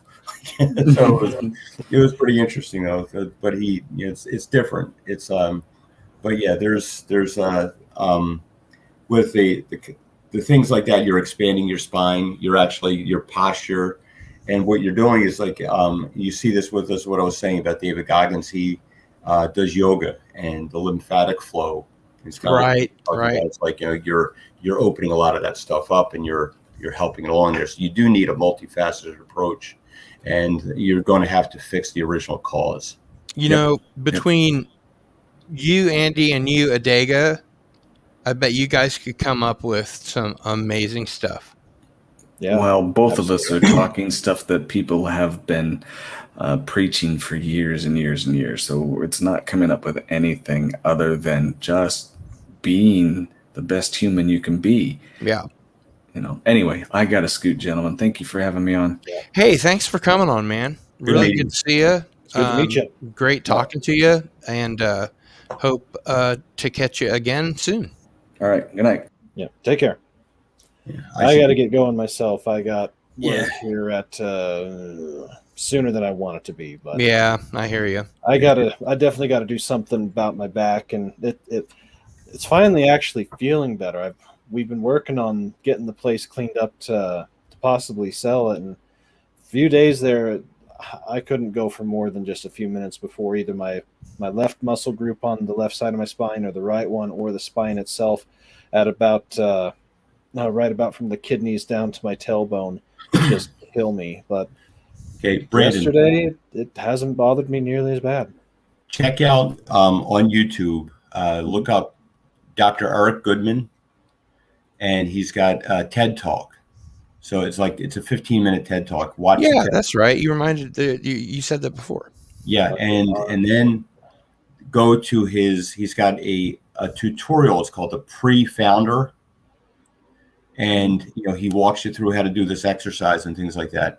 And it's amazing what it does for one of the issues that because I had back issues for a long time.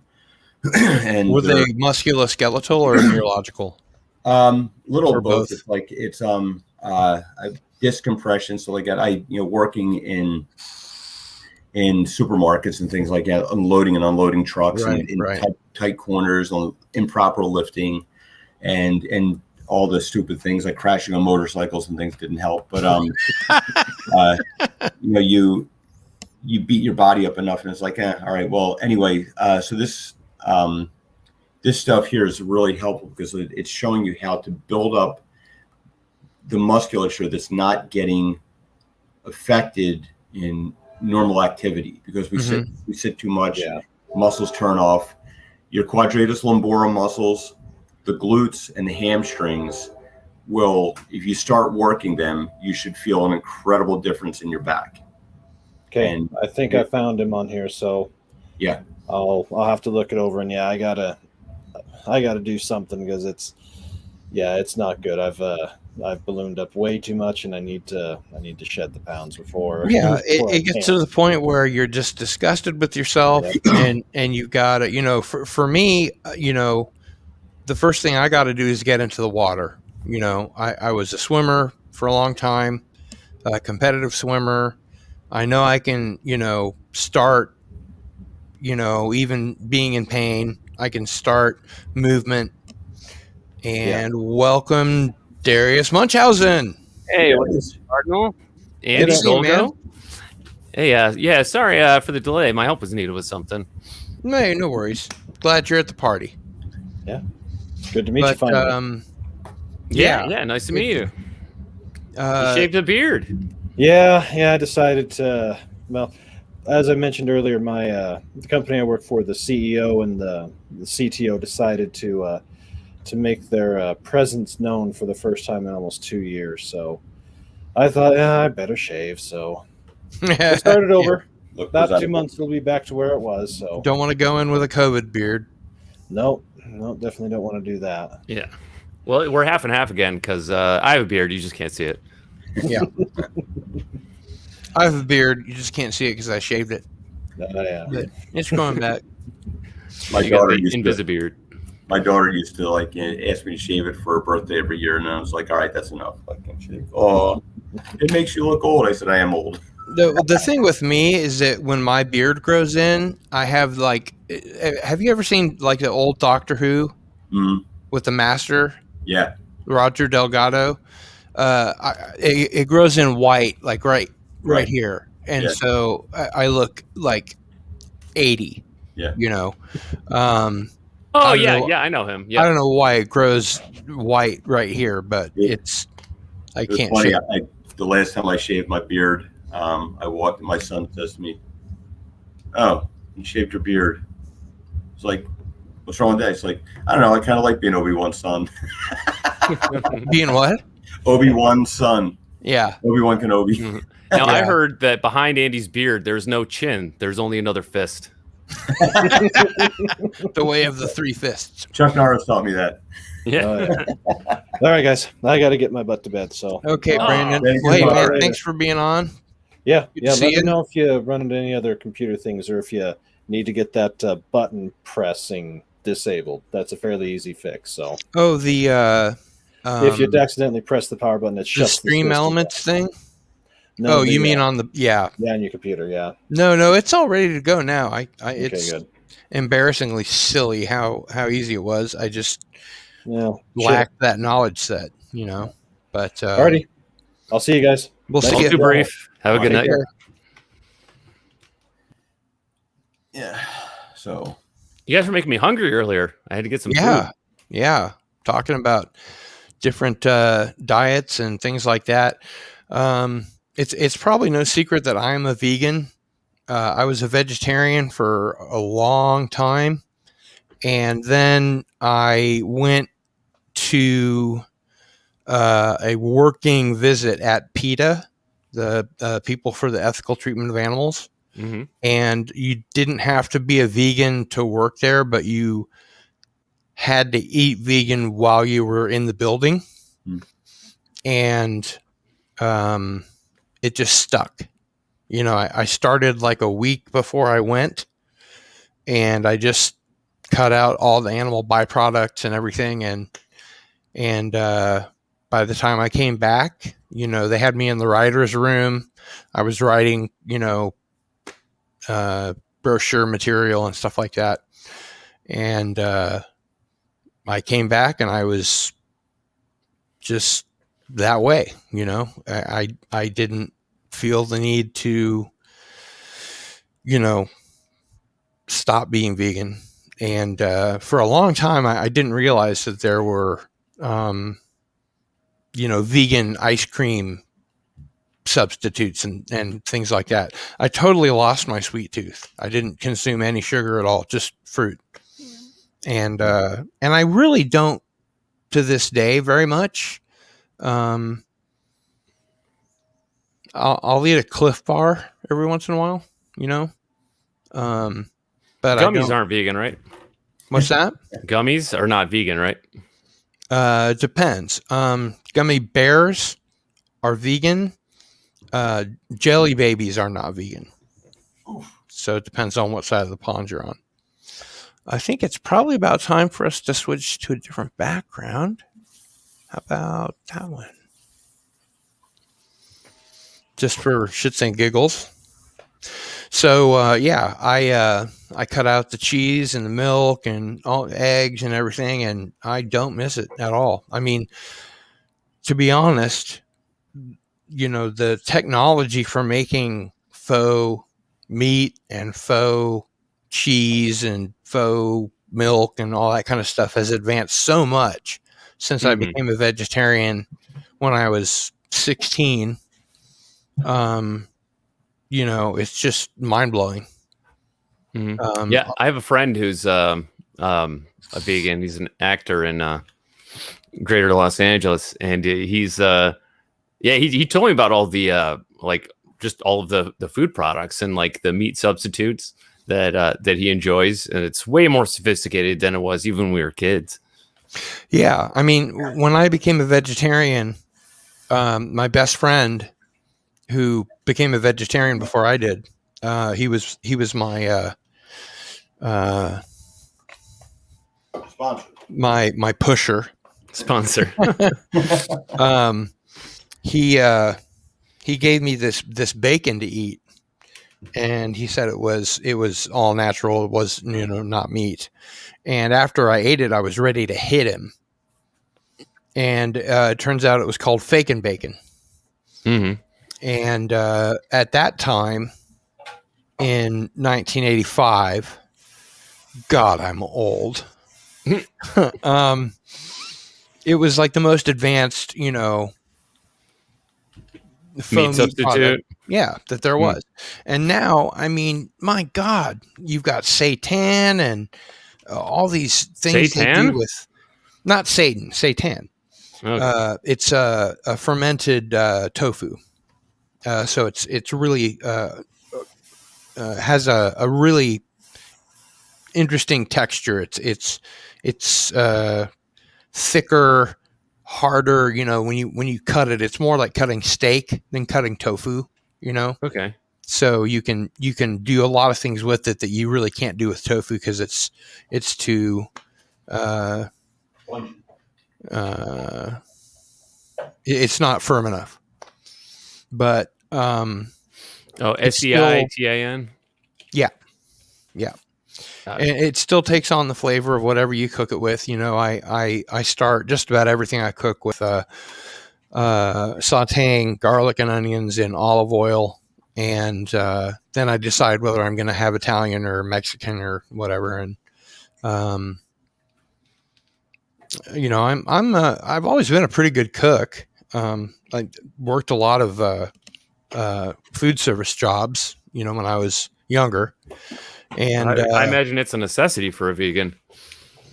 Well, I wasn't a vegan then. I just, Darius Munchausen has it right.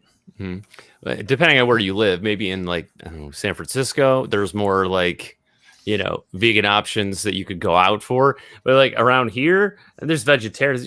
There's a lot of Indian restaurants clustered around me, and most of the ones here are vegetarian. But they're not vegan. Yeah. In Norfolk, Virginia, which is where PETA is, there are tons of vegan restaurants because they serve, the community of people that work at PETA. And I imagine that my experience going on a working visit there is similar to what a lot of people go through. It's kind of a vegan machine. They may not really be interested in hiring you. For instance, this is kind of a funny story. I didn't realize that when they put me in this house that there was a girl that was coming later who had a degree in environmental science, and she'd worked at Sea Shepherd for 5 years.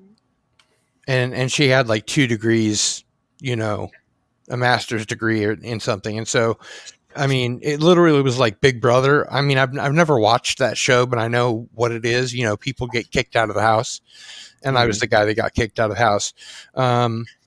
The last night that I was there, and I think the second or third night that she was there, I bought a 6-pack and we split it and we just talked, and I was just like blown away by how much experience this much younger girl had.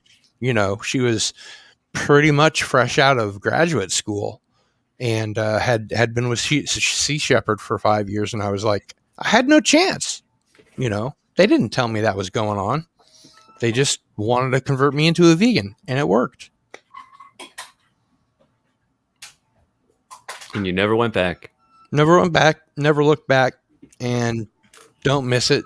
You know, people are always like, I really admire, you know, your intestinal fortitude or whatever. And it's like, you know, there's like a vegan challenge. You go for a month without, you know, on a vegan diet. And after a month, you just don't miss it. You know, you eat all those foods that your friend was telling you about, and you are that friend now. By the way, what's that? You are that friend now. Oh, okay. But you feel the difference in your body. You feel a lot cleaner, and Andy might have some different views about what's best for the body, because he was talking earlier about our teeth, that we have you know, canines and teeth that are designed for ripping and tearing, and the other thing though is carnivores have digestive tracts that are 1 to 2 times the size of their body. Otherwise, the meat in their system will rot. There's a herbivores have digestive tracts that are 2 to 3 times the length of their body, because it stays in the body much longer so that you can derive more nutrition from it, like your small intestine, your large intestine. So there's evidence for both, that we have grinding teeth and ripping teeth, and we also have a digestive system that's more like an omnivore than a carnivore. There's a and Andy's about to prove me wrong. The aquatic ape hypothesis, which mean basically the fish proteins and the omega-3 fatty acids probably had something to do with brain development, and so there's no doubt in my mind that when we started eating meat, our brain capacity exploded. Yeah. No, specifically fish.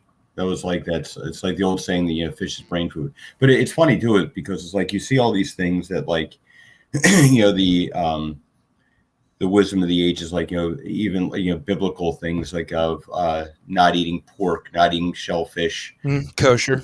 There's a lot of disease and things that come with that, like, and the fasting rituals that go in there that are actually good for you. Dude, I like found out something the other day that totally blew my mind. You know that this is the summer when Brood X comes out of the ground, the cicadas, right? Cicadas are so closely related to shellfish that if you have a shellfish allergy, you should not eat cicadas. I have a friend of mine. He's actually allergic to poultry. He's he'll go into anaphylaxis if he has chicken or turkey. Wow. So, like, you know, it's like, yeah. So that's the thing. The I call foul on that. Sorry, dad joke.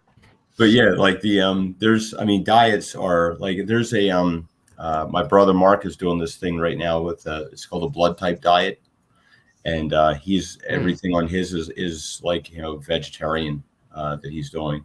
I usually go for, like, you know, I'm pretty much like, you know, chicken, beef, occasionally pork, but that's like, you know, even that's like only eating, like, you know, basically 2 meals a day, like one and a half meals really. You're not like overloading your system with it. So That's the intermittent fasting. Yeah. Yeah. So like what you try to do is like it gives your body actually time to burn fat calories. So it's like if you're always eating, there's always something in your system. Your body never gets a chance to burn fat calories. Gotcha. It's always what's readily available. So you have to give it time to burn different kinds of food. Well, yeah, like if you go for more than 12 hours with nothing in your system, now your body starts burning fat. Right. So the object of it is to squish the time period where your body is digesting things in your system down to about 4 to 6 hours out of 24. So you want to go for like an 18-hour fast, and then once a month I try to stretch it out to to go to about 48 hours. So how many days in a row might you do the intermittent fast? I just do it all the time. And I go to the gym and everything. I'm not hungry or anything. You just keep pushing. There's a guy, Dominic D'Agostino. He's a big keto guy, and he was on the last day. Did you say he's a big Aikido guy? No, keto diet. Oh, keto. Okay, yeah. Ketogenic. So he was on the last day of a 7-day fast, and he went in the gym and he did 500-pound deadlifts. My good God. So he is like, because they're debunking the ideas like the conventional wisdom of like, no, you have to have this, you have to have breakfast, you have to your body, and really like in nature, there's no guarantee of food being prevalent. It's it's rare. You ever watch the show Naked and Afraid, and you watch how much the average person I think loses like 19 to 20 pounds on in their period out there. Sometimes it's like they'll go for like days without eating because they just couldn't find anything. And that's what we're based on. So we're built to fast. We're built to not have food on a regular basis. This is the aberration of having food readily available. That's never happened in human history before. And right. I mean, look, we've got fat poor people. So it's that's a bigger issue than starvation now. So and people have to look at that. It's like, and you see it all the time. You see, it's like people will typically choose what's bad for them. Just the way it is, because it's like the mouse with the cocaine. Yeah, well, it's like instead of the food. Yeah, what Yoda said, the dark side. It's quicker, more tempting. It's like look, it's like Cardinal, you just said, it's more convenient. Well, cooking a good meal, when you have to make something taste like something, it's hard. You actually have to do a process. It's like you're sauteing something, garlic and olive oil. You have to let it cook for about 2 minutes to really break out the flavor in it. Right. And people are just like, I don't have time for that. Let me just sprinkle some of this stuff on it, and it's not the same. Yeah. Especially the stuff that they put in garlic powder to keep it from clumping is really nasty. Yeah. Blech. That's the thing. If people knew half the stuff that they were eating, they wouldn't eat it. So yeah.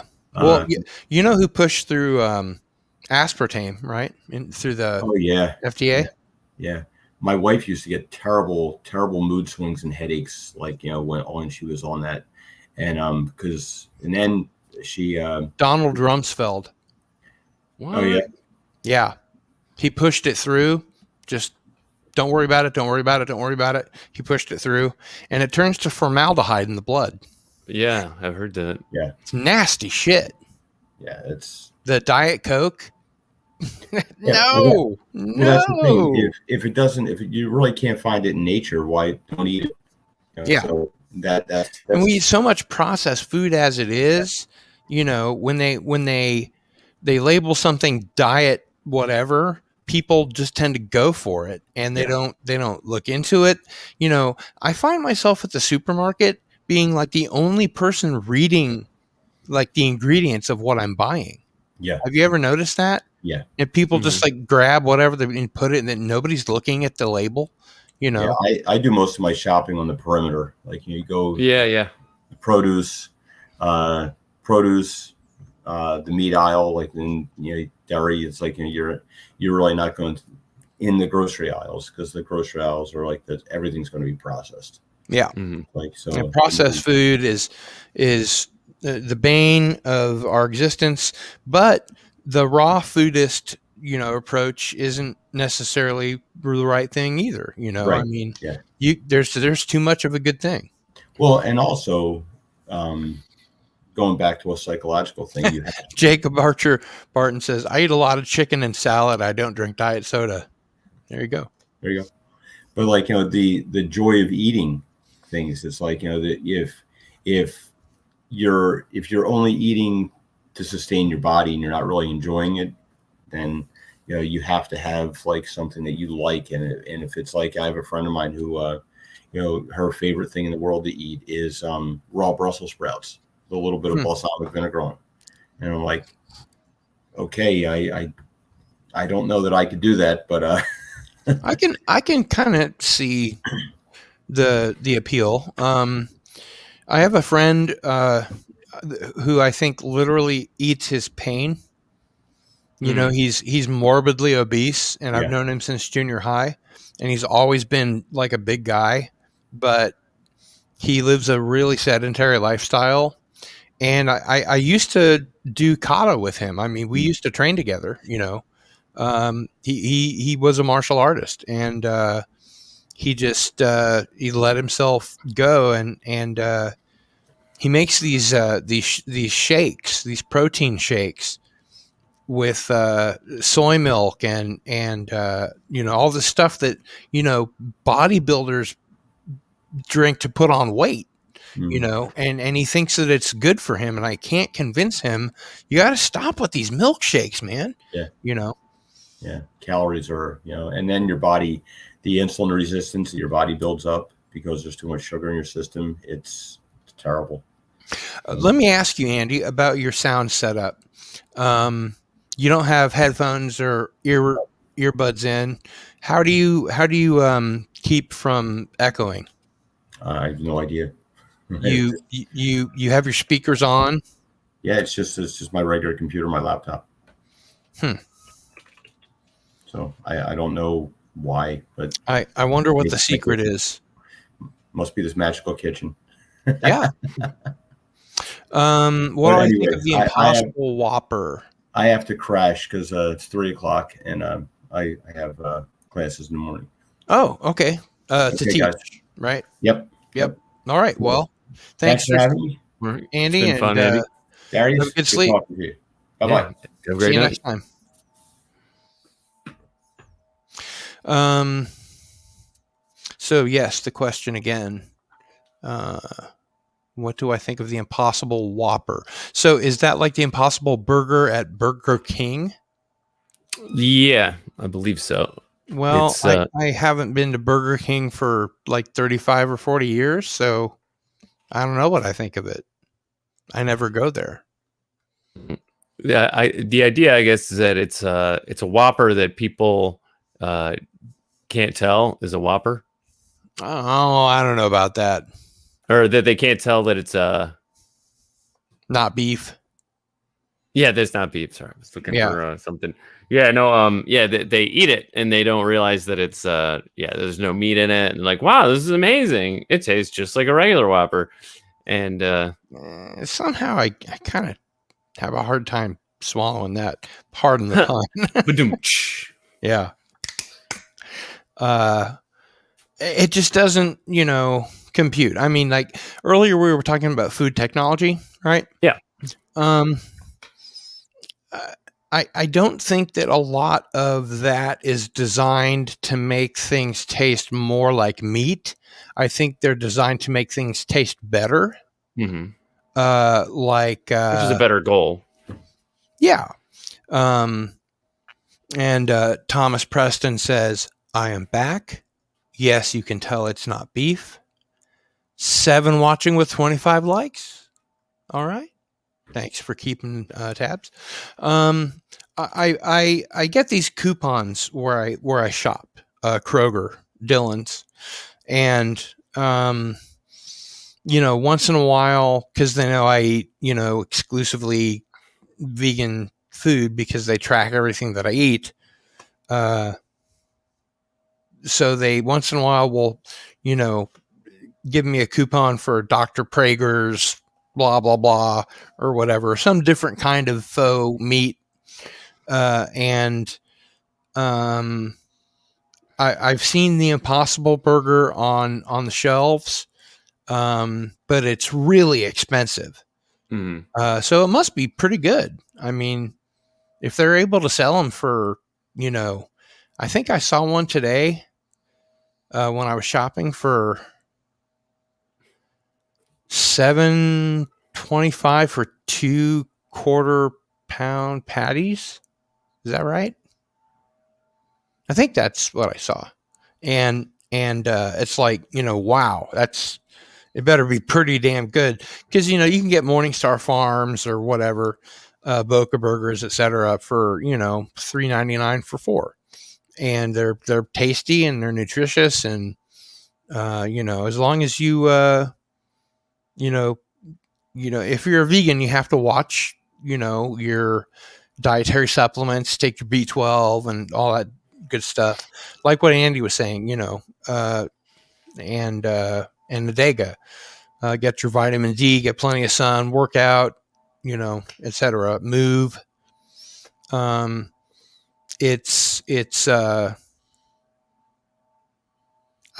think it's not necessarily important what you eat as much as what you don't eat, if that makes any sense. Yeah. So, yeah. I mean, I don't know. Have you had the Impossible Whopper or whatever it's called? No, I don't really eat hamburgers, but I'm imagining like who it's for. So is it for the vegetarian who just really wants the experience of tasting a hamburger again? Yeah, I imagine once you go vegan, you have a whole new world of flavor. Oh yeah, you don't need the taste of bacon or hamburgers anymore. No. And to be honest, at this point, my body would reject meat. I would throw it up if it were real meat, and so I guess the taste of meat might be different now that you've acclimated to exactly. the vegan diet for so long. You headed me off at the pass. That's exactly where I was headed. Sorry. No, that's fine. And it's like people when they quit drinking. Yeah. Well, like when people quit drinking soda or pop, as we call it, for a long time, and and then you drink one again, it just tastes like it tastes like chemicals. It tastes way too sweet. It doesn't feel right. It doesn't taste right. If you've given it up for long enough. Are you a Stephen King reader? No, I've never read a book by Stephen King, but some of my friends highly recommend him. Yeah, you being one of them. Really good.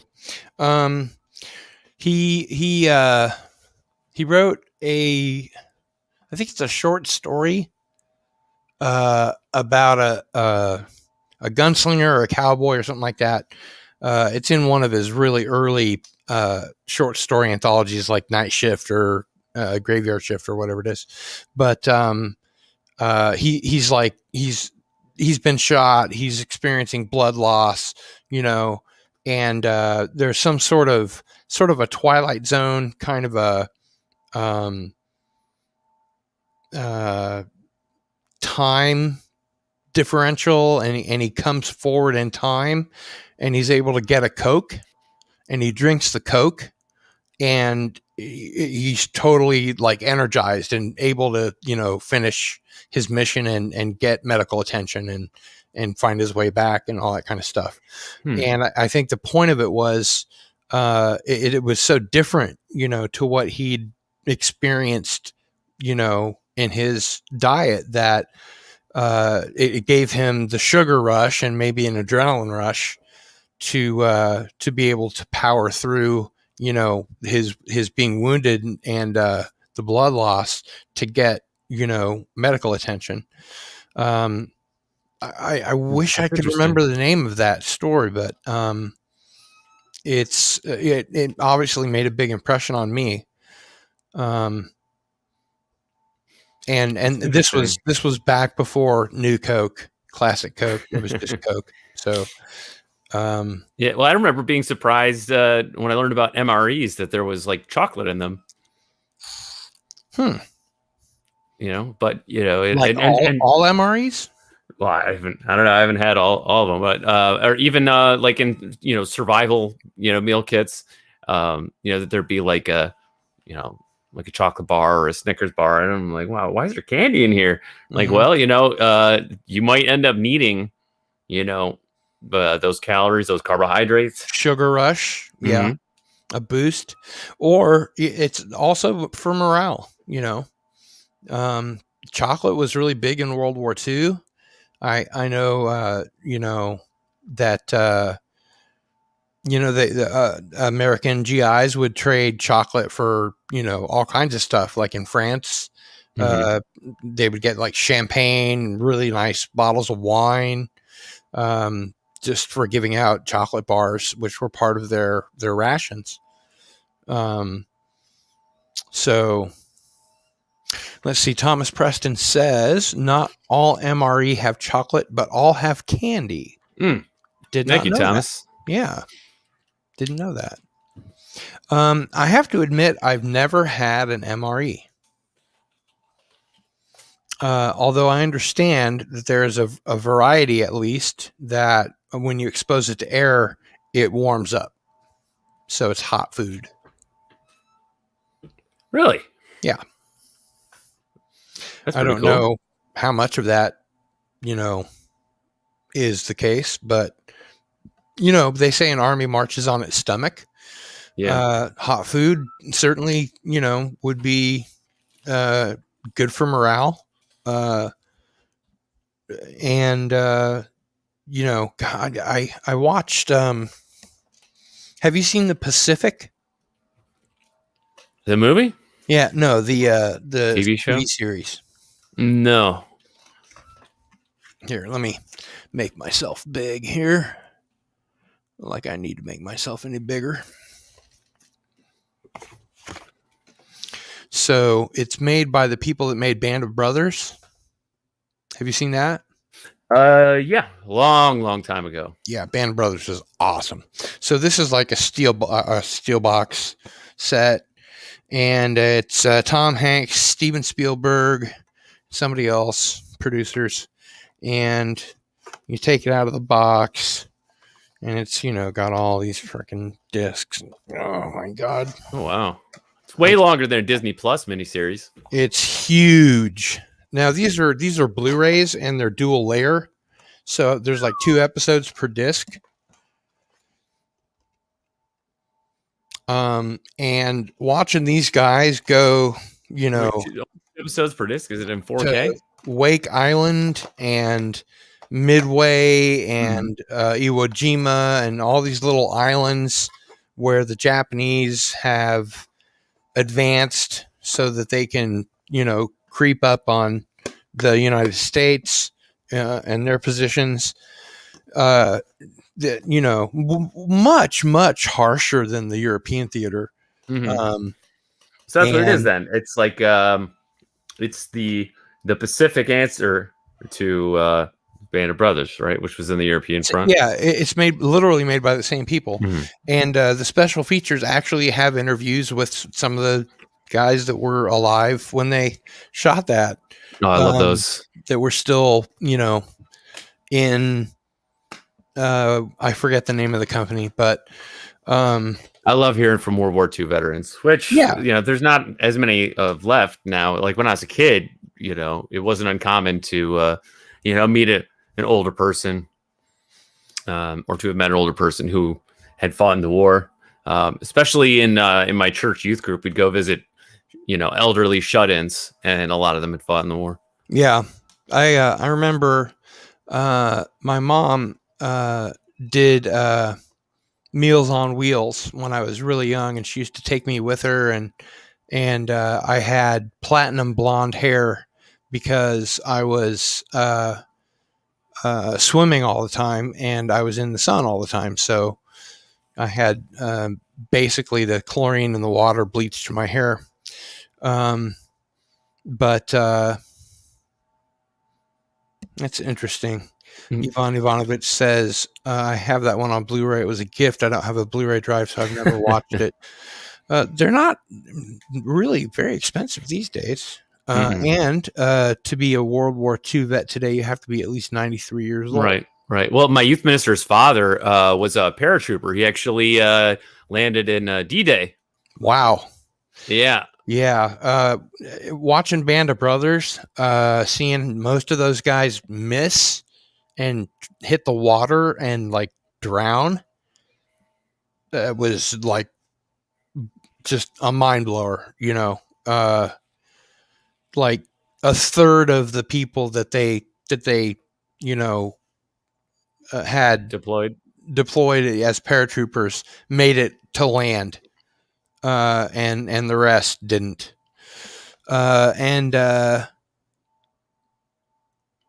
Cavitano Cavalryman Shea says some MREs have Skittles and M&Ms, although I can guarantee there are 2 chiclets with a tiny bottle of Tabasco toilet paper and a book of matches. I can see how that would raise morale. But at the end of Band of Brothers, they end up at the Hawk's Nest, the Wolf's Lair, whatever it's called. Mm-hmm.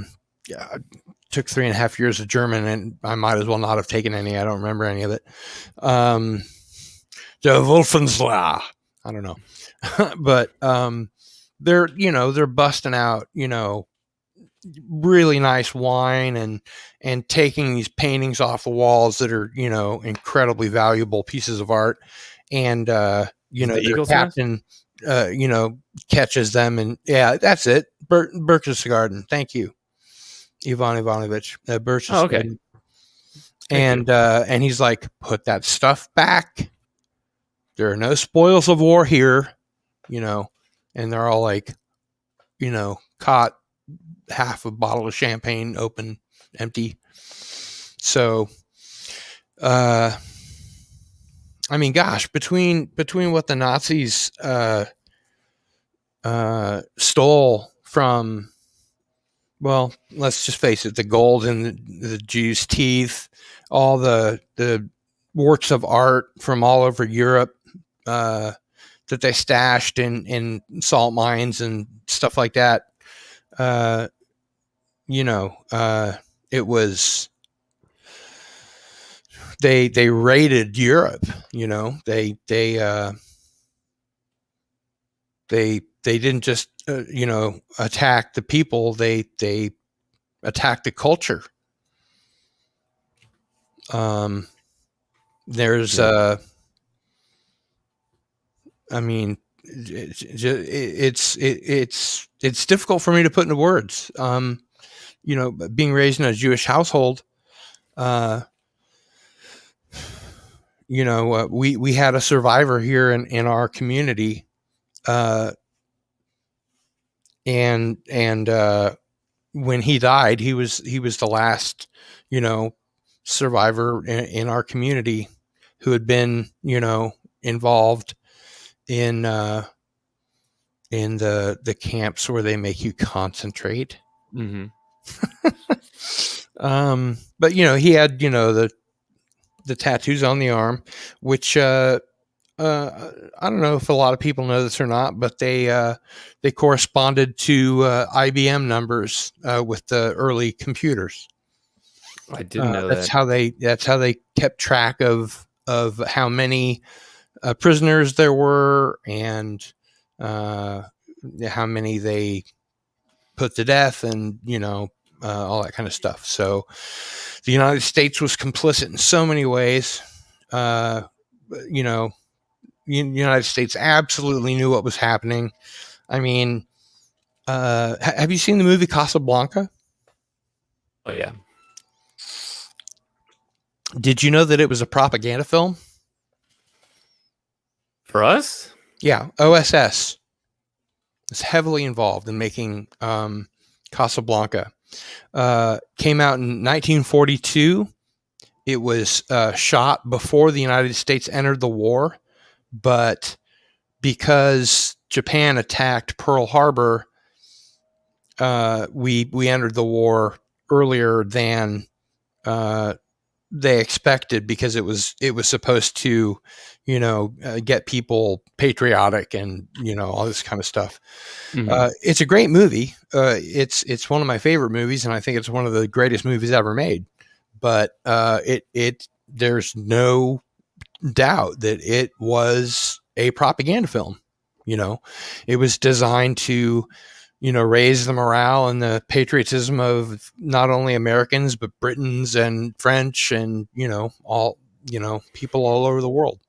Yeah. And it wasn't the only one, right? There was a lot of anticipation that we would eventually enter the war.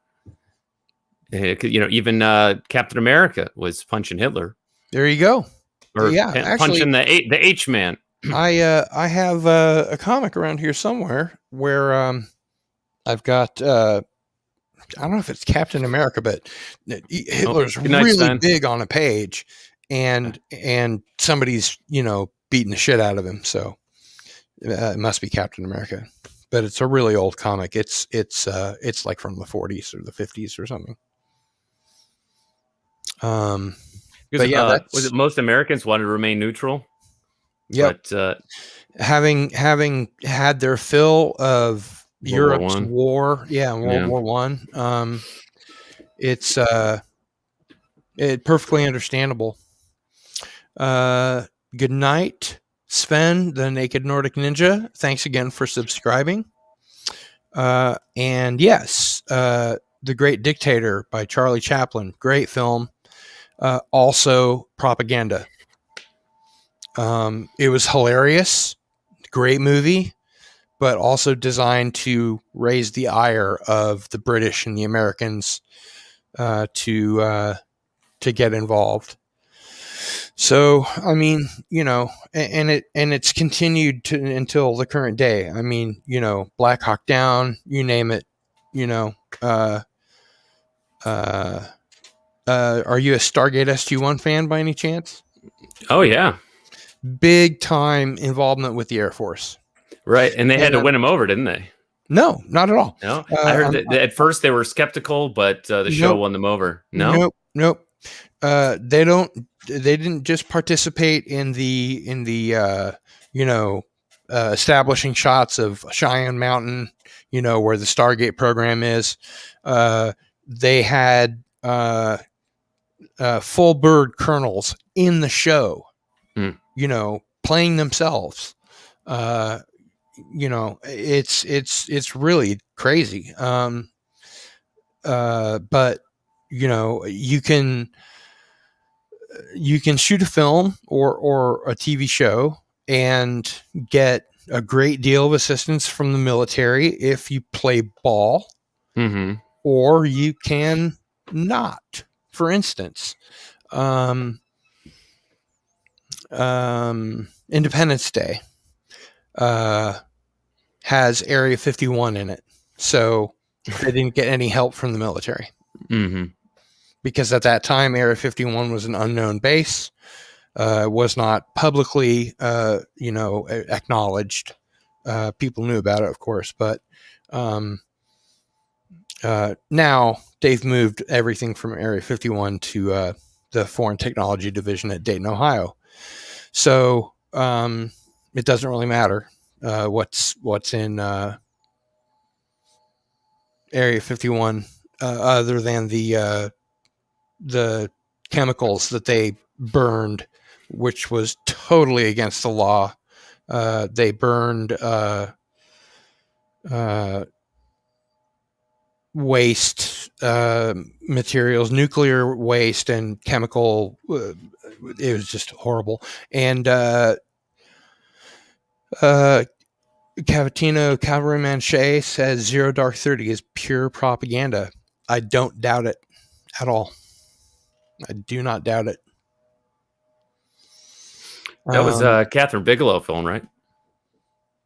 I think that was The Hurt Locker. I thought she did both. Did she? Oh, I will double check. Let's ask Siri. Siri knows all, tells all. Okay.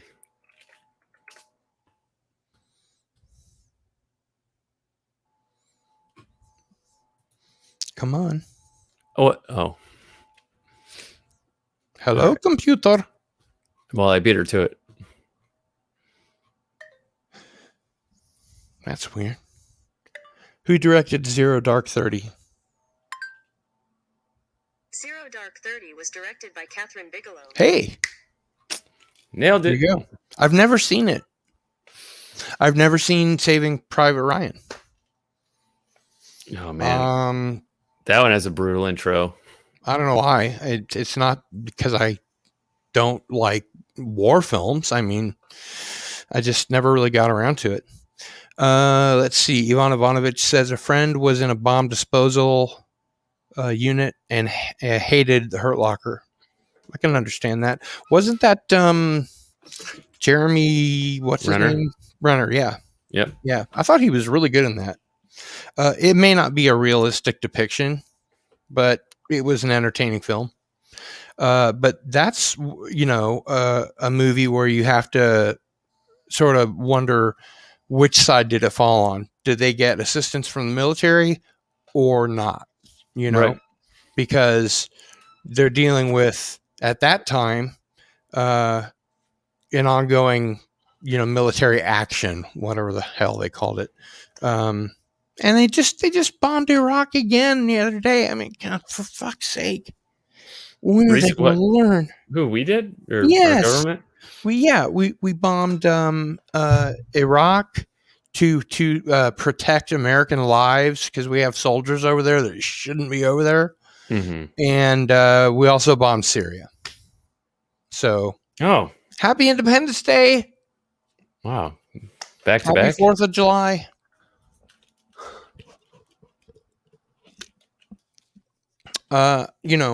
There's an old anarchist saying, whoever you vote for, government wins. Yeah. I've always been a punk rocker. You might not know it to look at me now, but, I've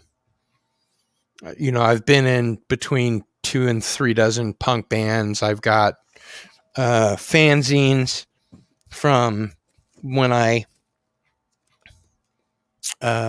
was a punk rocker. I was in the music scene, heavily involved. You probably can't see very much of that. I'll turn the light off. Not like it's any great shakes, but it's Nuke. Yep. That's number 1. Nuke number 2. Pepsi, the choice of a nuked generation. Pre-Nuka-Cola. And there's another one around here. But You made that? I mean, I used to, and I used to interview bands when they, came around to national touring acts. I used to put on shows, all that kind of stuff. And I guess what I'm trying to say is, at heart, I am not an anarchist in the sense of I think there should be lawlessness and no government. However, I do think that the government should be responsible for national defense, paving the roads, infrastructure, that kind of stuff, social safety net. I'm kind of an old school liberal lefty, although that's turned me into a centrist now. Mm-hmm. And sort of, I think with age, everybody kind of becomes more conservative. I wouldn't say that I'm a libertarian or really that I have libertarian tendencies, but I believe in the people. I believe that the people should be served by the government, not the other way around. And I believe that our tax dollars should go for, toward, infrastructure and things that people need, like universal health care. When people say, well, how are you going to pay for it? Then you get the answer, well, how are you going to pay for the $4 trillion you just gave to the extremely wealthy? We got to get money out of politics. Sorry, we don't talk about religion or politics on this channel. but that's just my personal feelings. It's insane to me that we spend more than Russia and China combined on defense. We have forward bases all the way up to Russia, circling.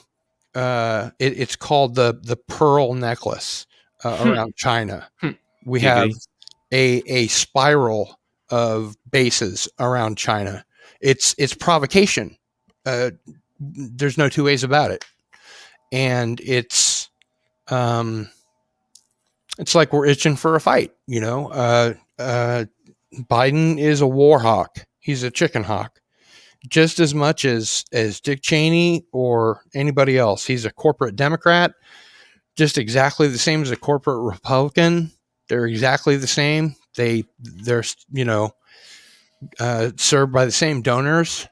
Literally, the same people give to both parties, which at the local level are sort of separate. But once you go to the body politic, if you'll pardon the pun, to the federal level, those two arms meet at the same body. It's just two arms of the same being.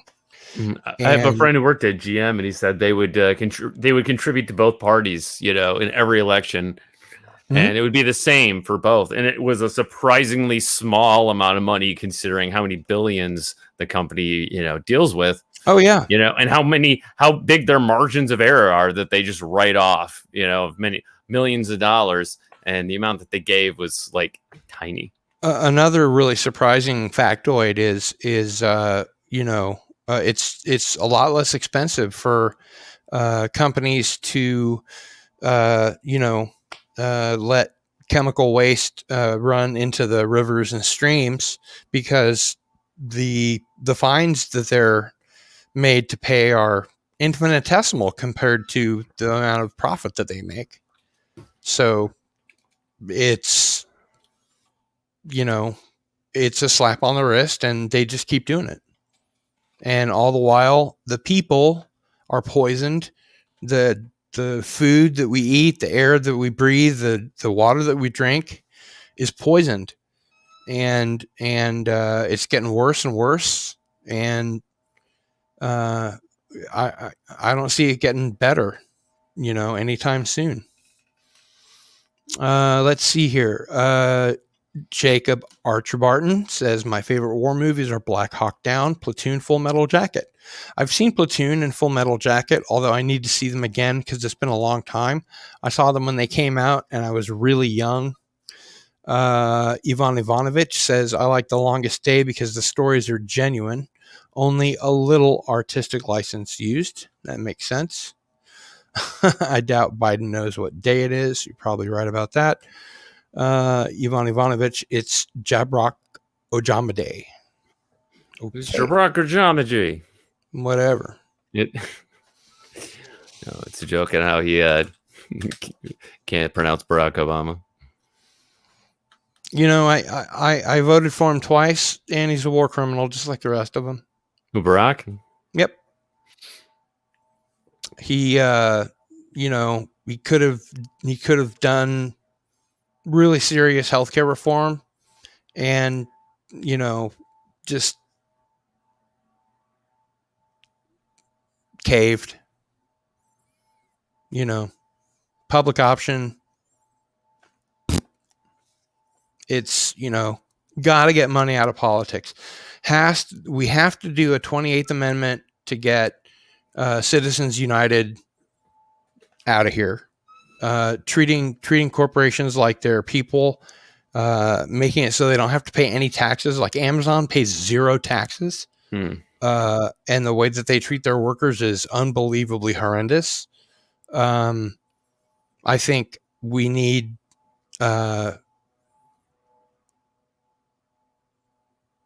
seriously need unions back in this country.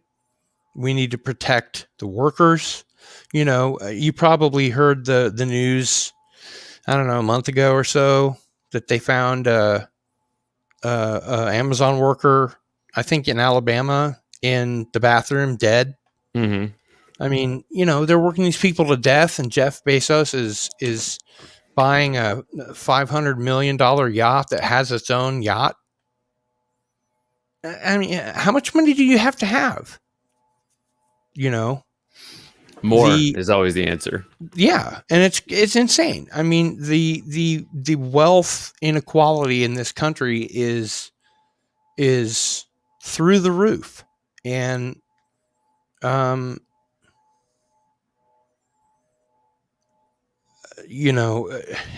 the richest country in the world, there shouldn't be children going hungry.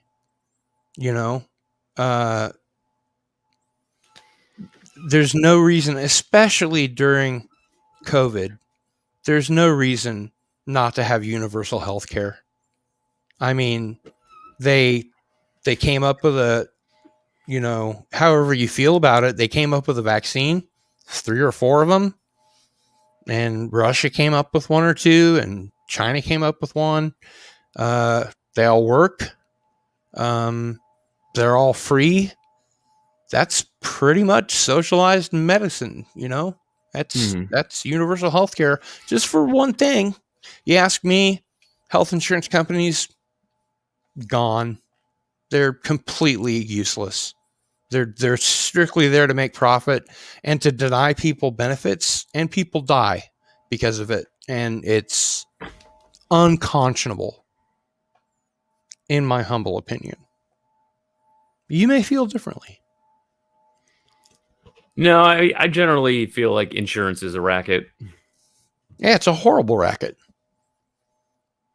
In the best case scenario, you're paying for something that you never use.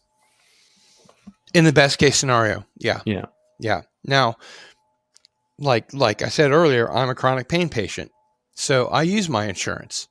And when you go, onto the healthcare.gov website, one of the questions is, and you have to answer them truthfully, do you expect to see your doctor very little, or average, or very much? And I have to put very much, because I'll see him every month. I need my meds.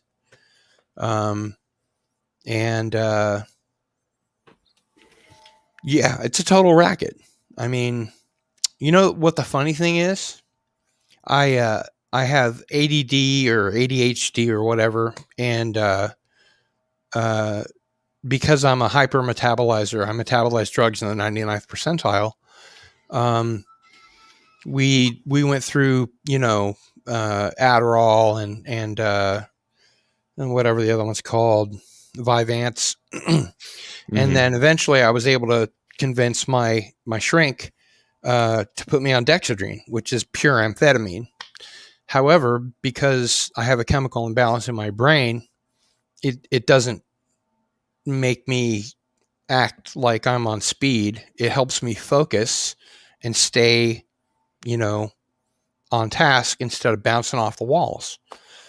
And that's how you know that you have ADD or ADHD, because it has the opposite effect that it would a normal person, whatever that is. And I also take a non what do they call it? Stimulant in addition to that. And it's basically keeping me functioning. And you mean a non-stimulant for concentrating? For ADHD, yeah. Is it like a supplement? Yeah. Like Alpha GPC? Strattera. Oh, I used to be on that. Yeah. Okay. Yeah. It's a. It's not a stimulant like Adderall or Dexedrine. No, it's a selective norepinephrine receptor modulator. Yeah, that's it exactly. I was on that in high school. Yeah, and for some people it works. For some people it doesn't. I take both, and I'm able to run highly successful and popular YouTube channel. Let's take a look at what Peanut Gallery is saying.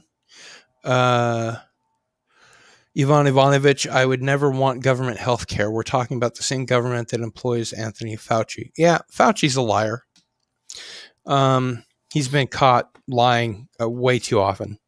However, you know, the only thing that would change would be that you don't pay at the end of your visit.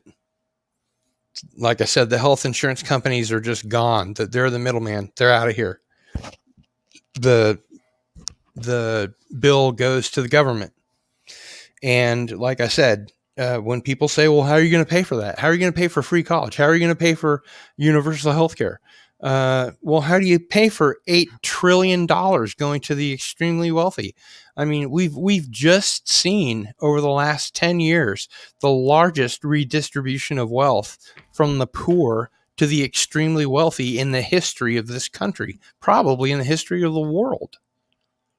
And then you add that on to, the too big to fail thing in 2008, and the crash that's coming, the collapse that's imminent. They don't care about you. We need to have a government that cares about the people. It needs to be by, of, and for the people, not the corporations, not the corporations that pay zero taxes. Everybody should pay the same, whether you're a multi-billionaire or, you want to go to Mars and whatever. And don't you think it's weird that all the billionaires want to go to space? Yeah, I was looking up that planet you mentioned. Mars? No, the other one.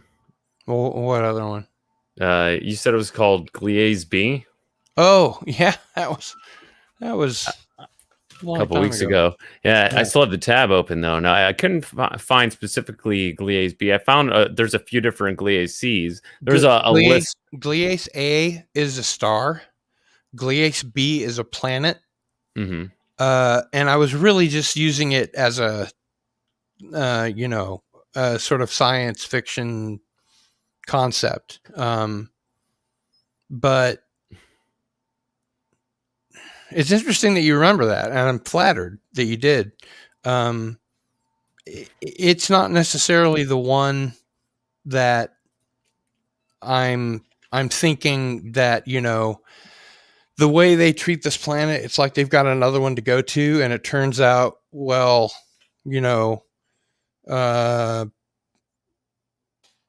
back in the 40s, they said they wanted the human civilization to be warp capable in 100 years, and we beat it by 15.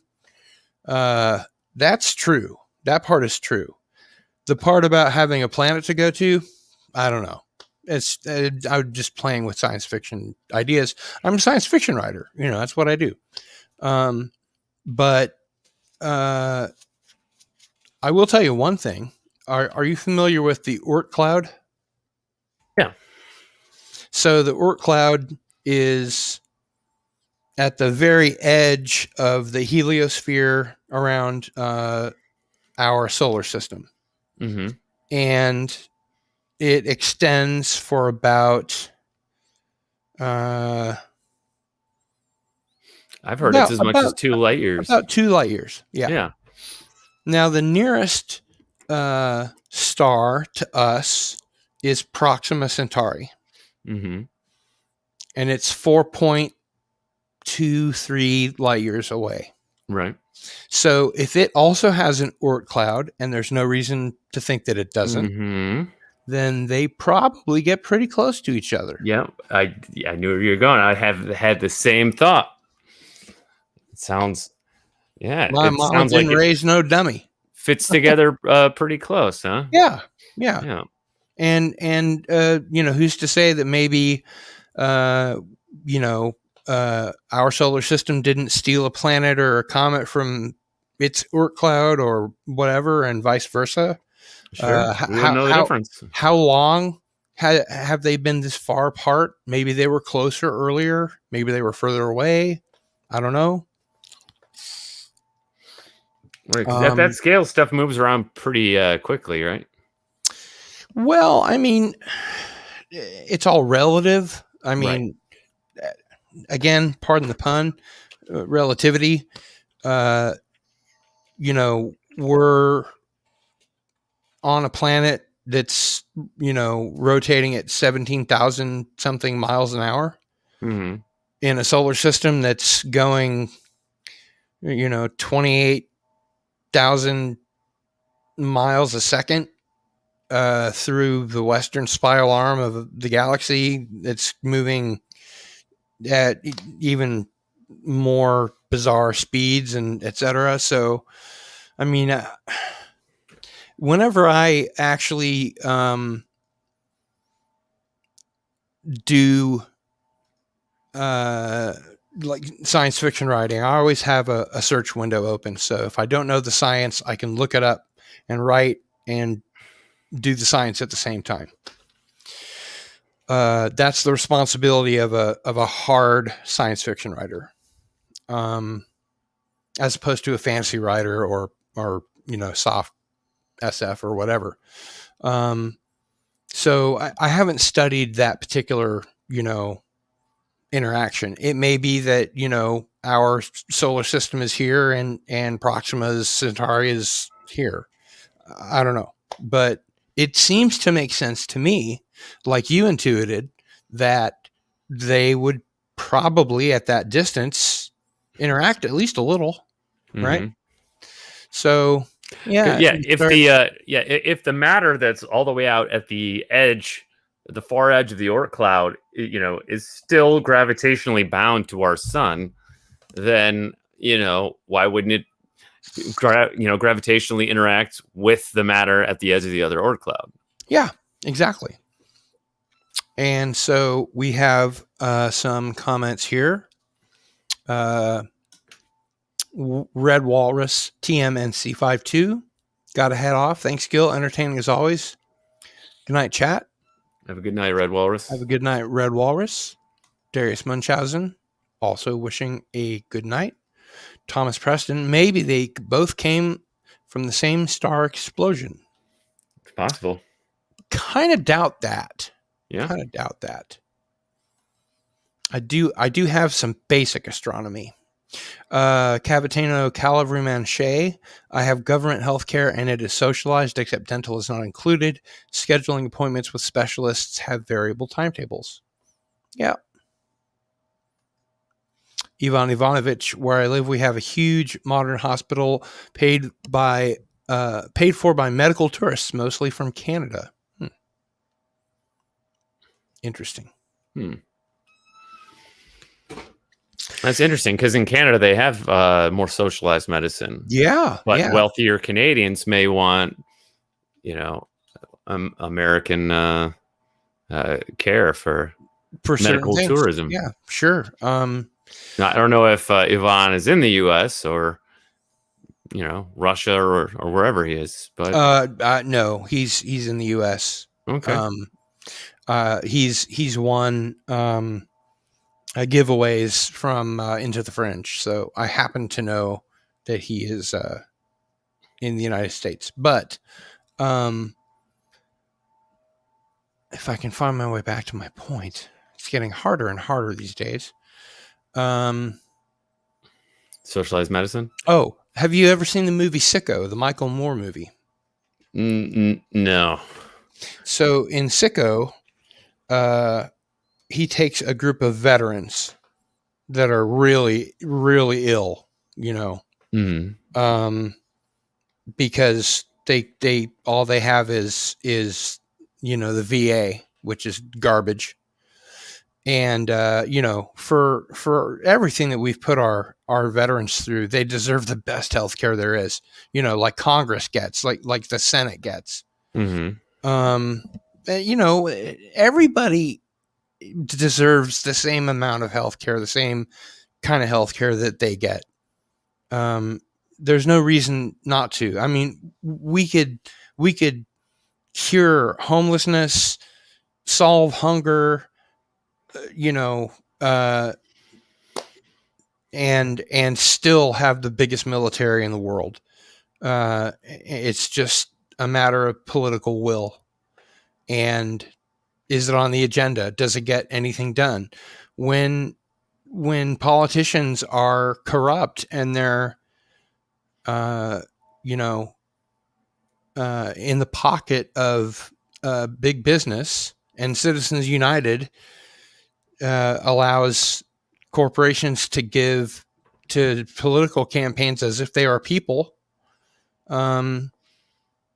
it's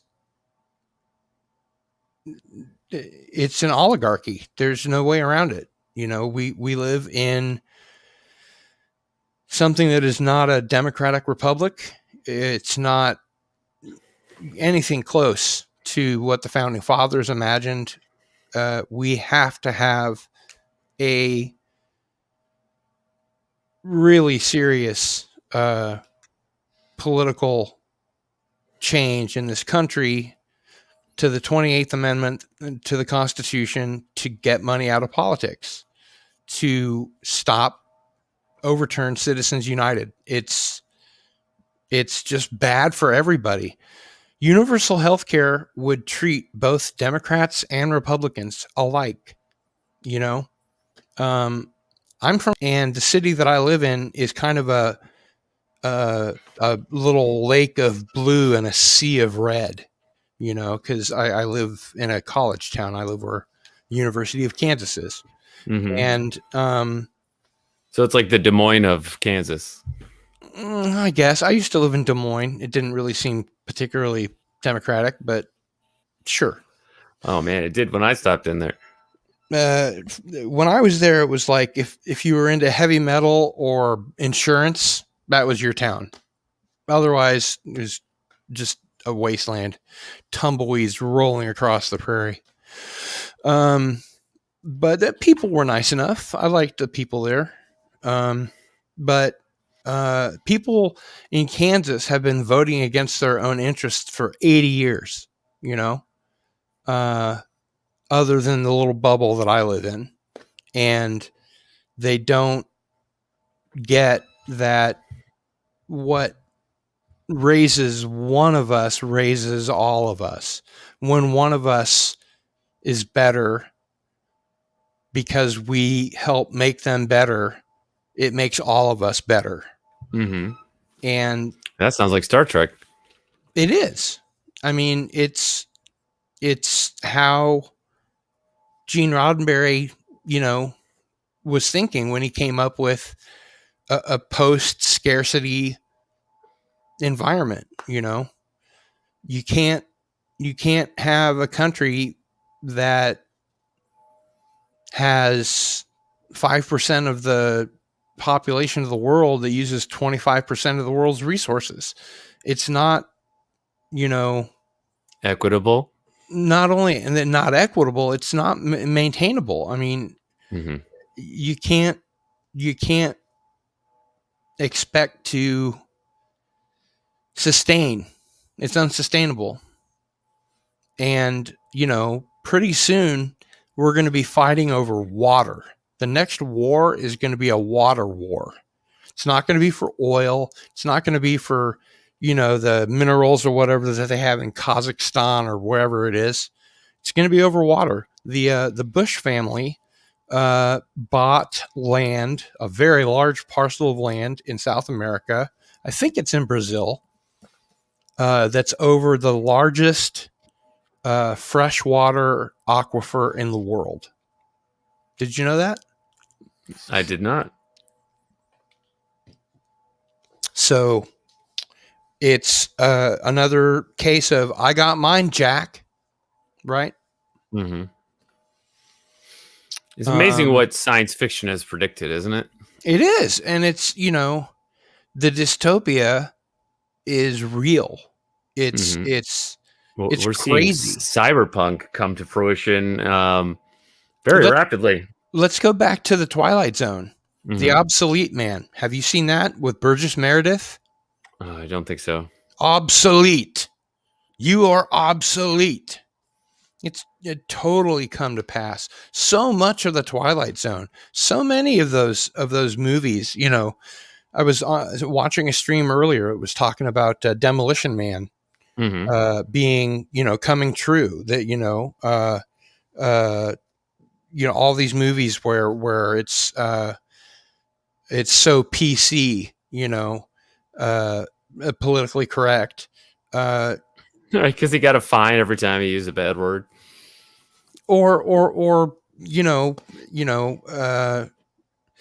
Taco Bell won the franchise wars or whatever.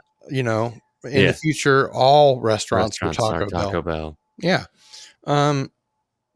It's look at Logan's Run. You've seen Logan's Run, right? Long time ago.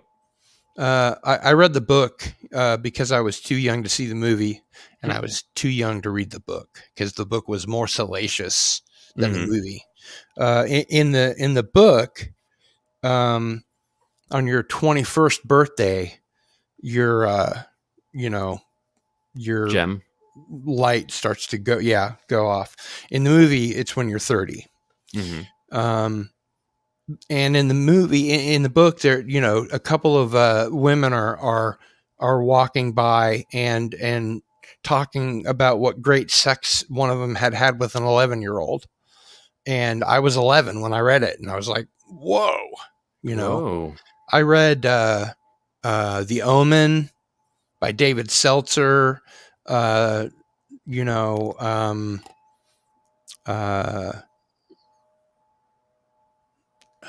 Amityville Horror by Jay Anson.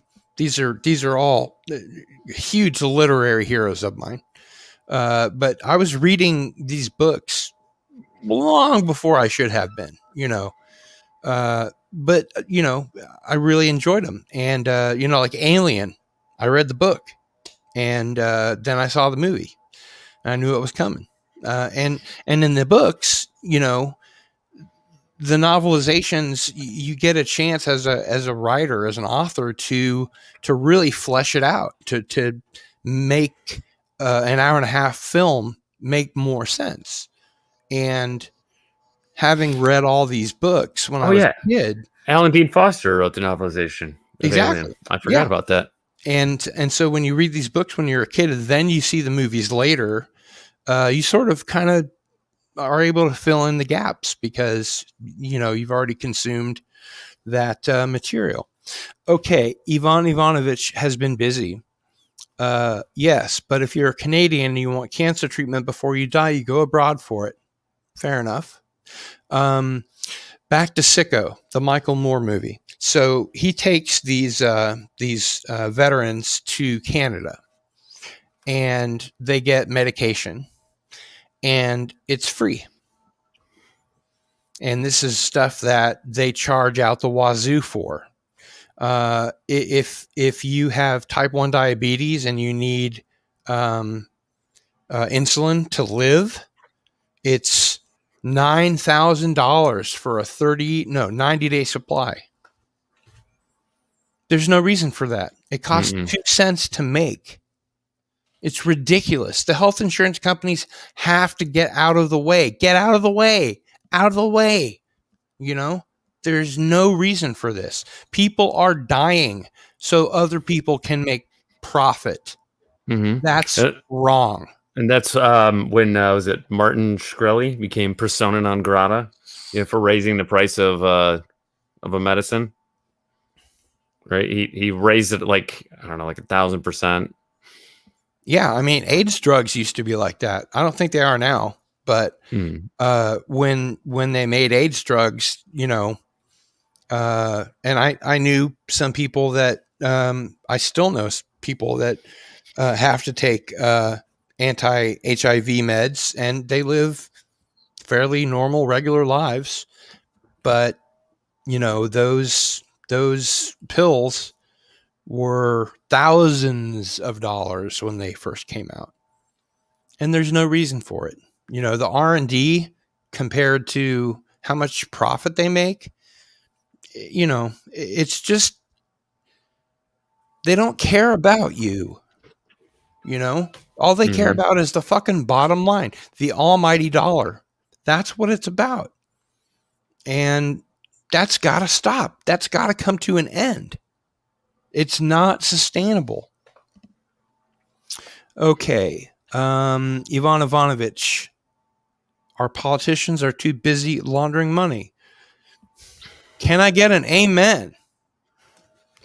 Government health care would deny treatment to white supremacists, which in modern parlance means most white people. I don't know about that.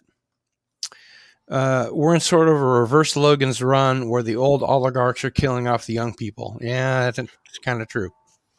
Hey, the Never Ready Div. No, I've always gotten this wrong. I have to get this right this time. The Never Dead 4 or the Never Dead IV. Hey, Cardinal, I'll join in chat here in a minute. I got to walk to the other building real quick. Nice to see you. Okay. Sounds good. Send me a DM if you're on Twitter at Gil Pavel, and I'll send you a link and you can chat with us. Hey, Ivan, be right back. Hey.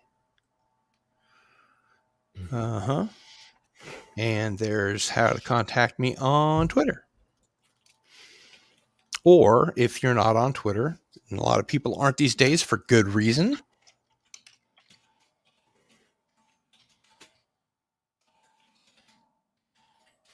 reach me at my email address, gil@sunflower.com.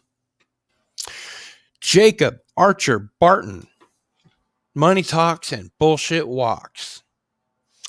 Easy to say, but I remember being in an emergency room with my girlfriend in Vallejo, California, which is in the Bay Area. And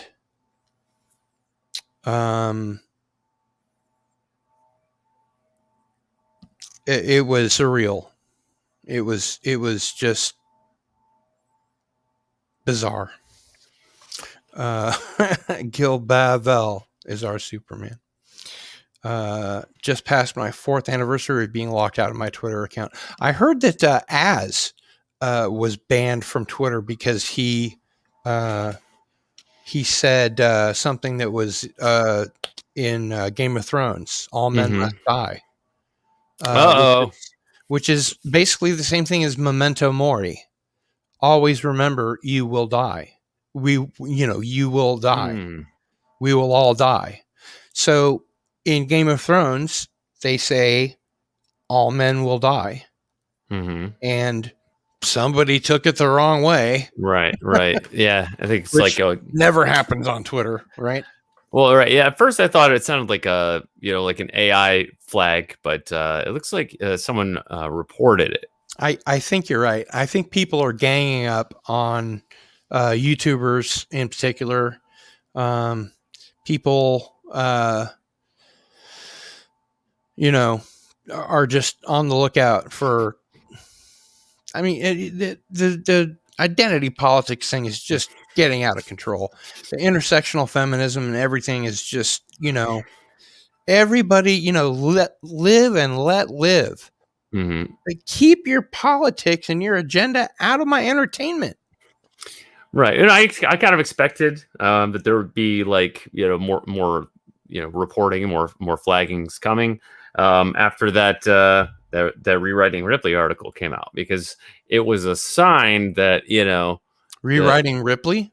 Yeah, I remember they put out that charticle. It was mostly charts and graphs and faux research. That it was like a blog. It was like a feminist blog, or an intersectional feminist blog that came out of nowhere. And one of the first things they did was they dropped this huge 80 some page article full of graphs and analytics, claiming that a lot of these YouTube channels were alt-right YouTube channels.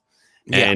And there was like flow charts connecting them to, other figures in the alt-right. And Sure. it's like, 6-7 degrees of Kevin Bacon here. Right.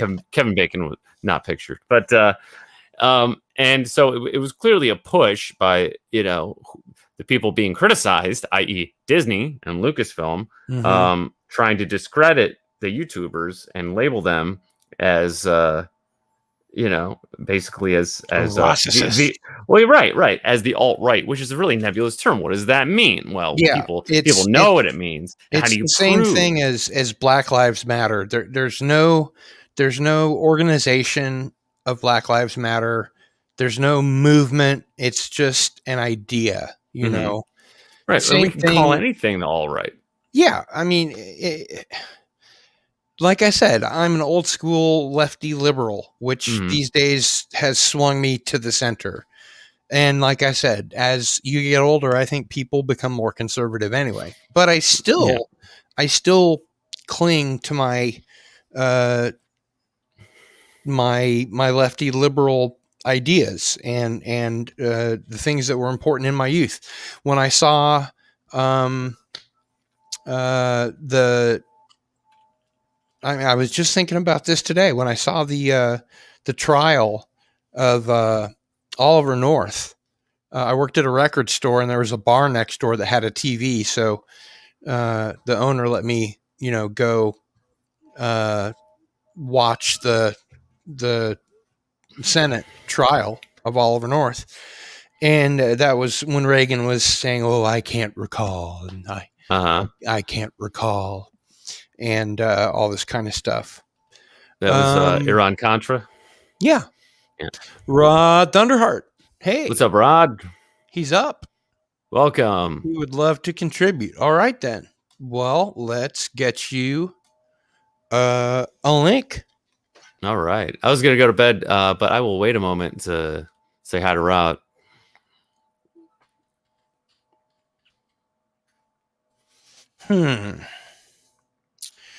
Let's see here. Do I need to email Rod? Are you on Discord? Not on Twitter. Is that right? Maybe I do. Let's give this a go here. Oh, no, I remember. He's See Through Love. That's the name of his book. So I have to go to See Through Love.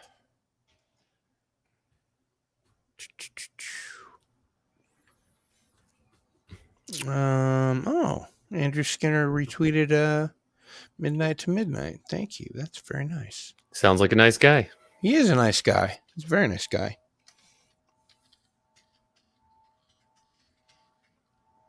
There he is. All right. Now we're going to get some interesting conversation.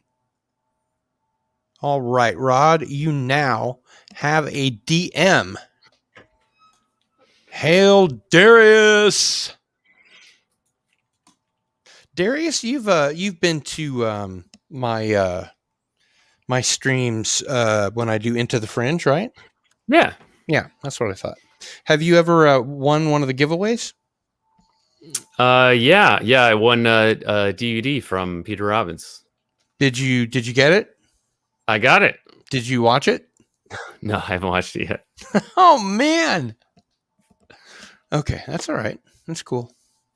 Rod Thunderheart, check Discord.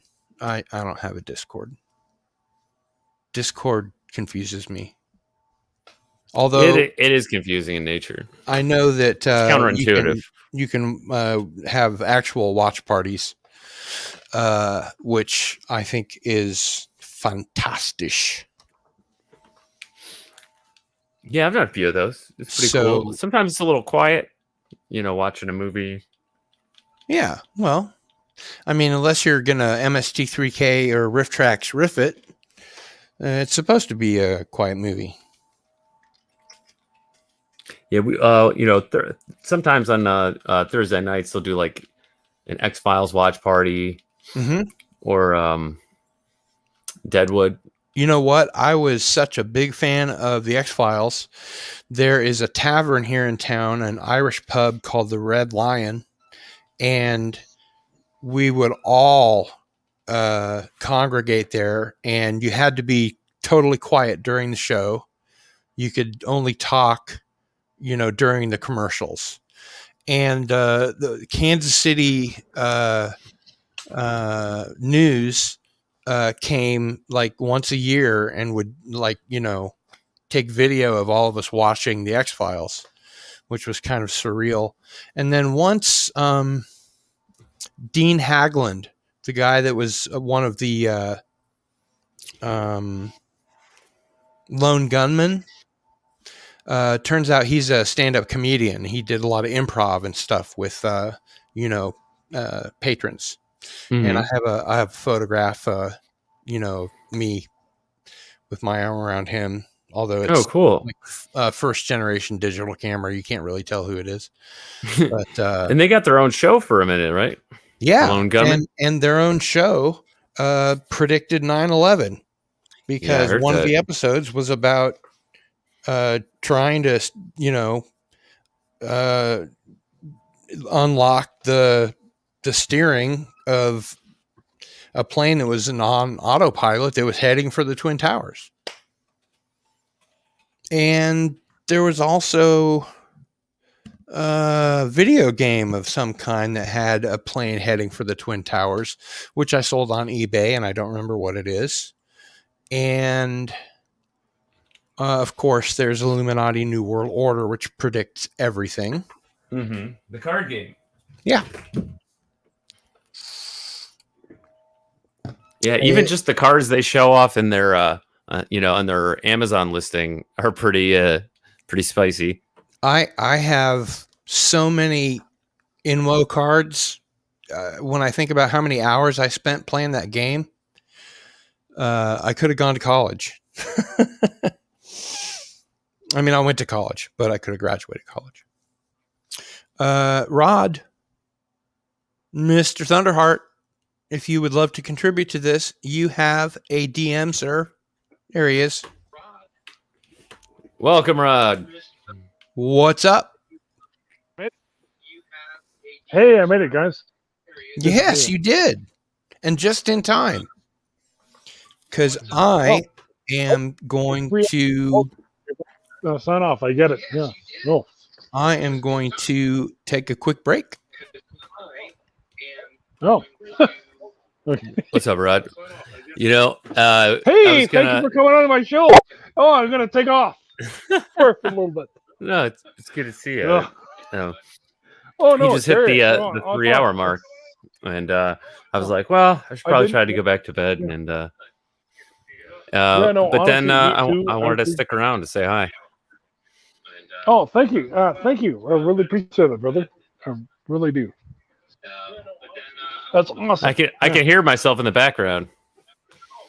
Oh man, okay. Oh, here I'll mute the. Sorry. There, better. Sorry. Had you guys on my PlayStation 4. Oh, right on. What have you been up to? Oh, well, mostly being unemployed and okay, I'm gonna say it. My sister has I hate to say it, but my sister has put mom in a home, which I'm not fully with, and as a result, she's taken over. What do you call it? The POA, in other words, the power of attorney. And therefore, she has control over whatever the hell happens with mom's, anything that mom has in her control. And that includes my own brother's, wow, I can't believe I'm going to say this. My own brother's house. See, a couple of years ago, my brother fell into financial difficulties, and mom's like, you know what? I don't want you to lose your house, so here. And mom Good for her. Oh. She bought bought my brother's house, and like, that's great, And like, but I'll say this: 12 years ago, this happened with my brother-in-law and sister. The same thing. They were about to lose their farm, and mom and dad, who was alive at the time, said, "You know what?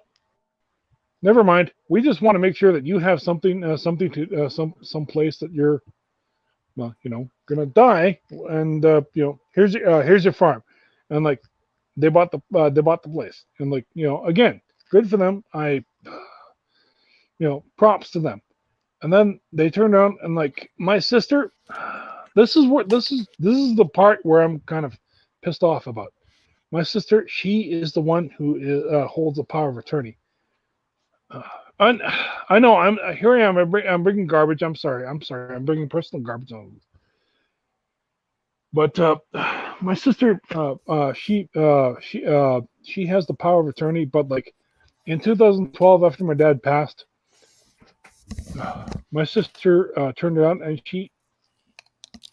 I can't believe this, and no word of lie. My own mother told me this, but she said, "Mom, I want that money that Dad promised me after you were gonna die, because I want to make sure that my house is taken care of."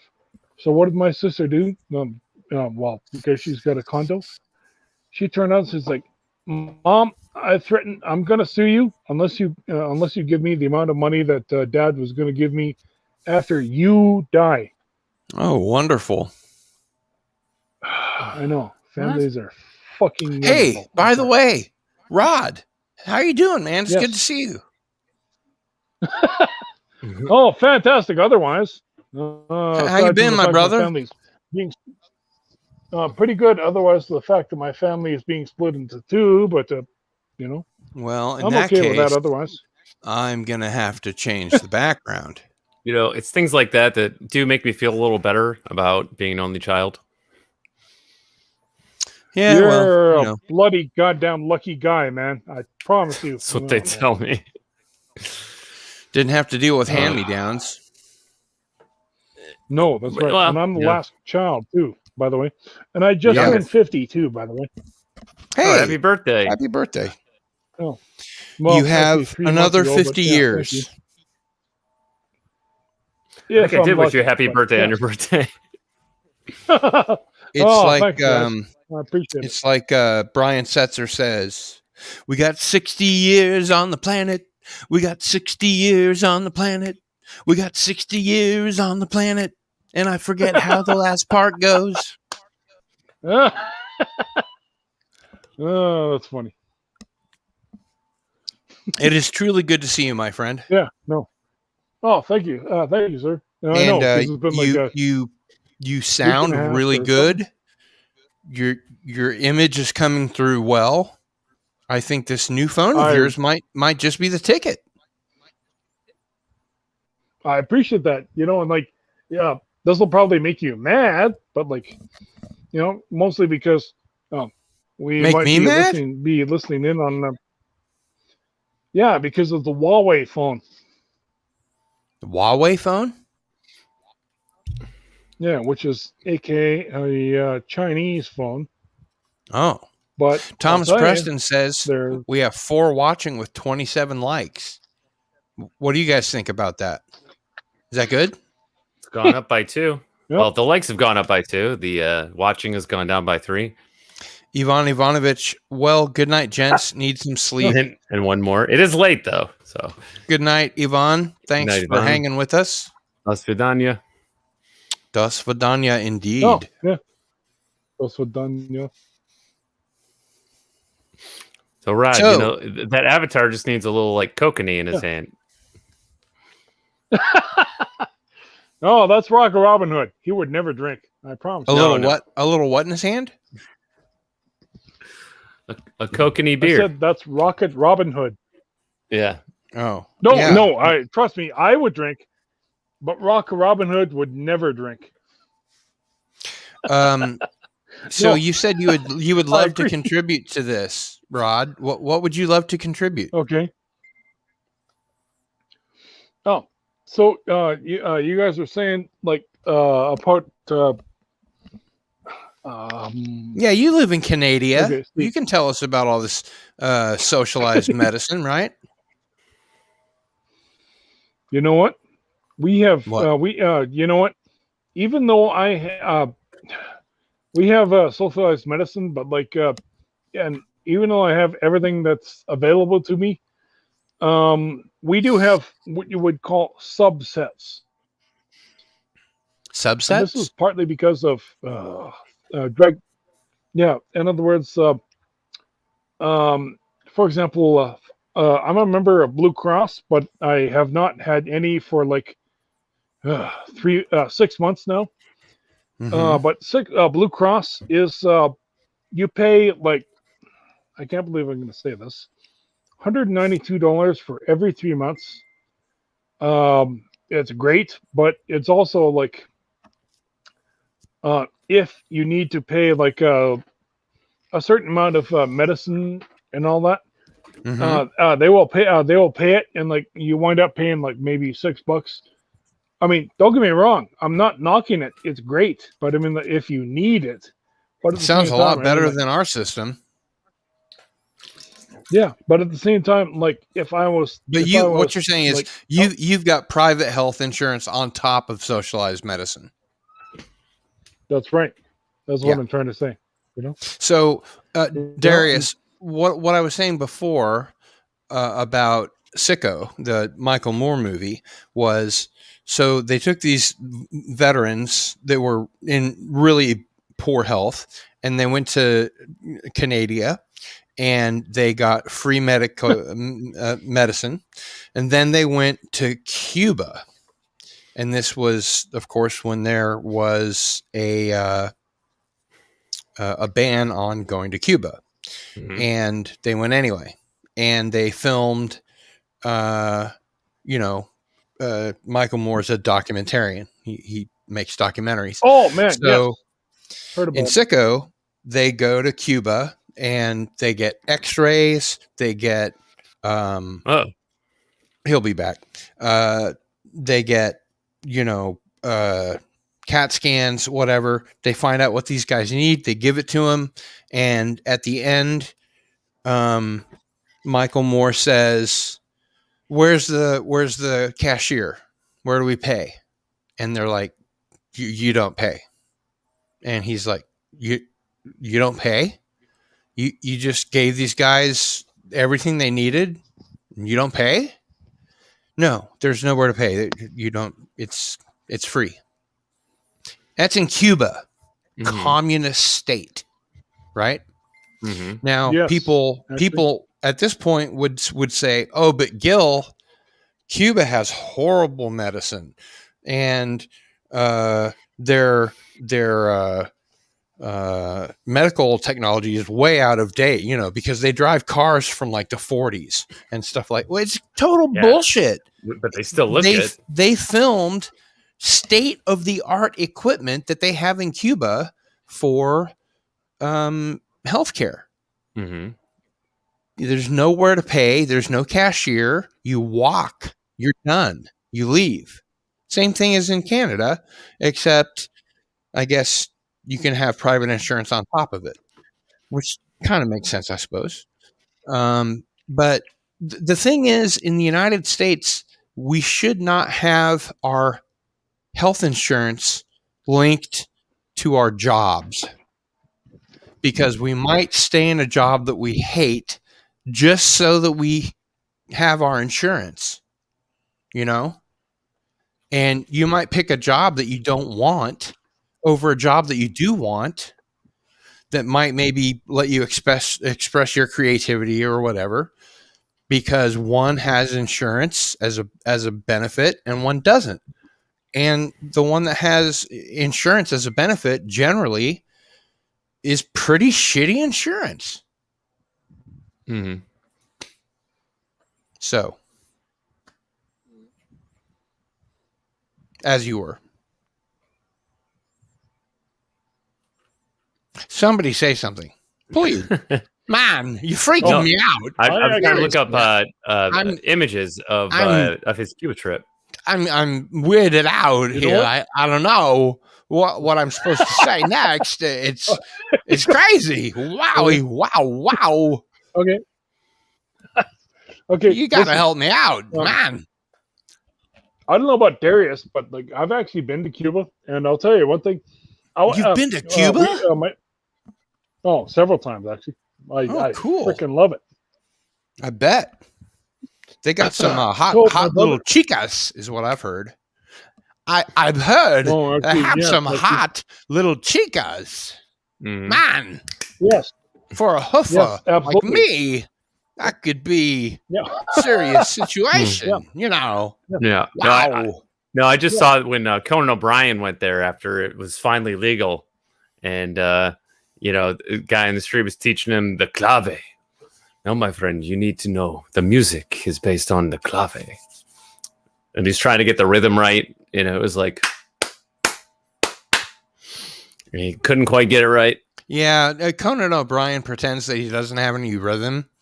He's totally a musician. I mean, he just does that for the laugh factor, The anybody can do that. He pretends to be a bumbling idiot because it makes laughs. Mm-hmm. I heard that he went off the air. Is that right? I believe He's done. He's no longer a late night host. Something like that, I believe. It's too bad. As far as I don't know. Yeah. I fucking hate Jay Leno. I've always hated Jay won't Leno. Actually, deny. Yeah, no. Leno is kind of sort of like, Quoting friendly. Bill Hicks,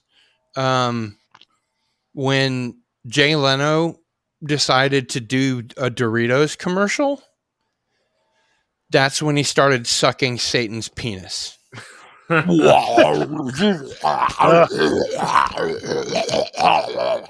Suck it.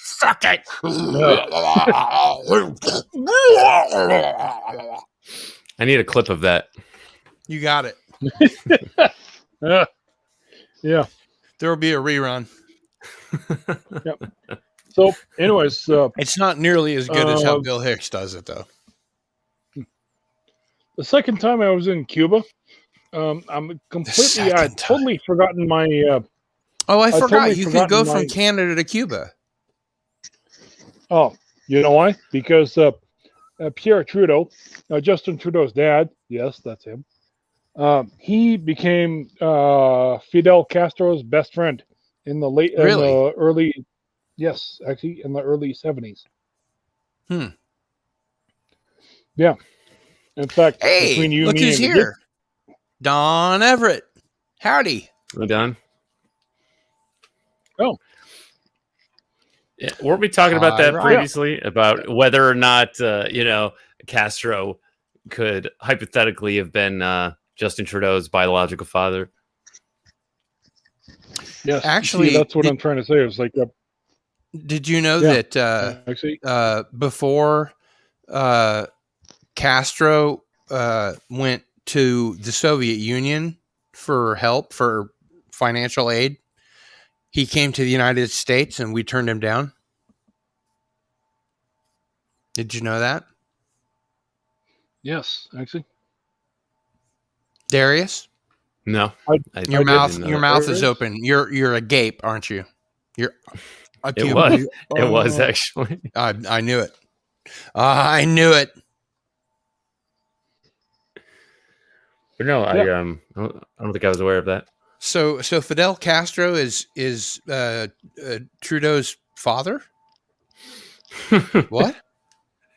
That's presumably. that's I mean, like, a let's theory. face it. I mean, like, the physical characteristics don't match because, like, Pierre Trudeau, he had male pattern baldness. He's Mhm. probably maybe 5'10" at best, Whereas Justin Trudeau is 6'1", and he's got a full head of hair. And you could say the same thing with Fidel Castro. Fidel Castro is 6 feet, and he's got a full head of hair, and like, look at his beard. I'm like, well, let's face it, Justin is kind of like, you know what? I kind of like that beard too. And Is Trudeau the one that Trump said had a really hot wife, or was that like the guy who was the prime minister of France? no, there was Emmanuel Macron. Yeah, and he just president of France. it had like a wife who's 12 years older than Yeah. he is, and Trump just like Yeah. stared at her and said like, "Your wife is so beautiful." That's the one, the French wife. Yes. The French first lady. Oh, wowzers. Such wonderful things we have here in the United States. Cardinal, I found a photo. I'm having deja vu because I almost feel like we've been through this once, but We probably have. I As found a much photo time as for we you. spend together on this thing. It's the three of them side by side by side. Okay. Let's All right. copy that. And we'll open this. And we'll pull this over here. And we'll share the screen. And here we go.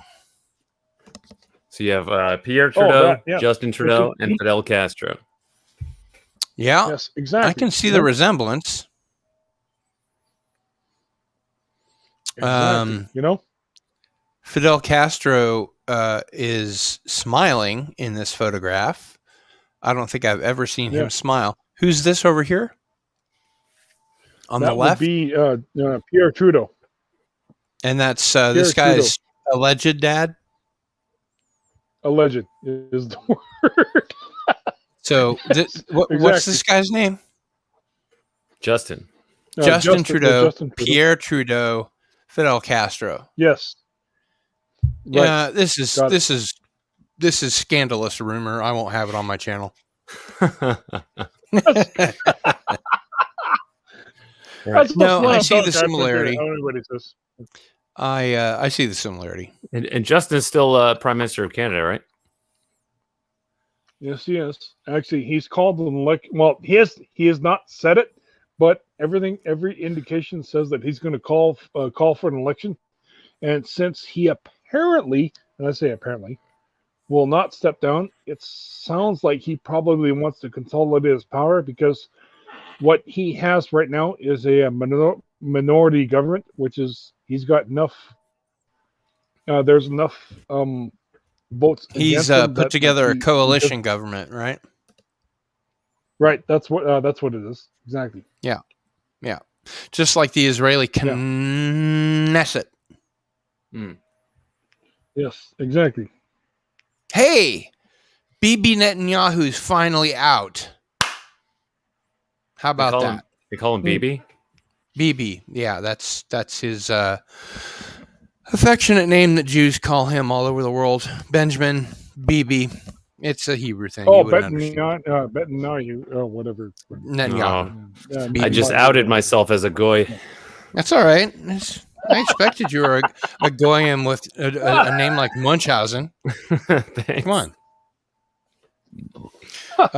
And so Don Everett says the resemblance is uncanny, and I'll just leave it at that. I think that's a good and proper thing. He's right. So, Rod, you were regaling us with your tale of your second trip to Cuba. Yes.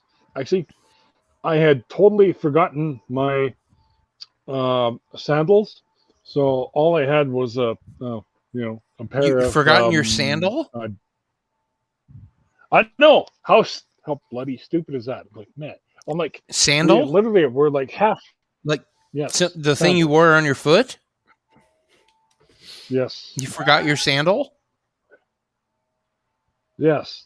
And here I am on the plane, and I'm like sitting there, and like all I have is a pair of black DG sneakers that are like they're not high tops, but they're black, which is like, man, when you come into any place around the equator, anything that's black, you're like, that correct Scorching sun, hot. like, Yeah. yeah, yes. So I'm like, You're like, what do I do? my feet are on fire. No. Ah. Exactly. You know. So the very first day that we go to the Mercado. I forget the actual name of the place, but like anybody who's gone to Havana will know, because like it's part of the tour as well. You know. Mm-hmm.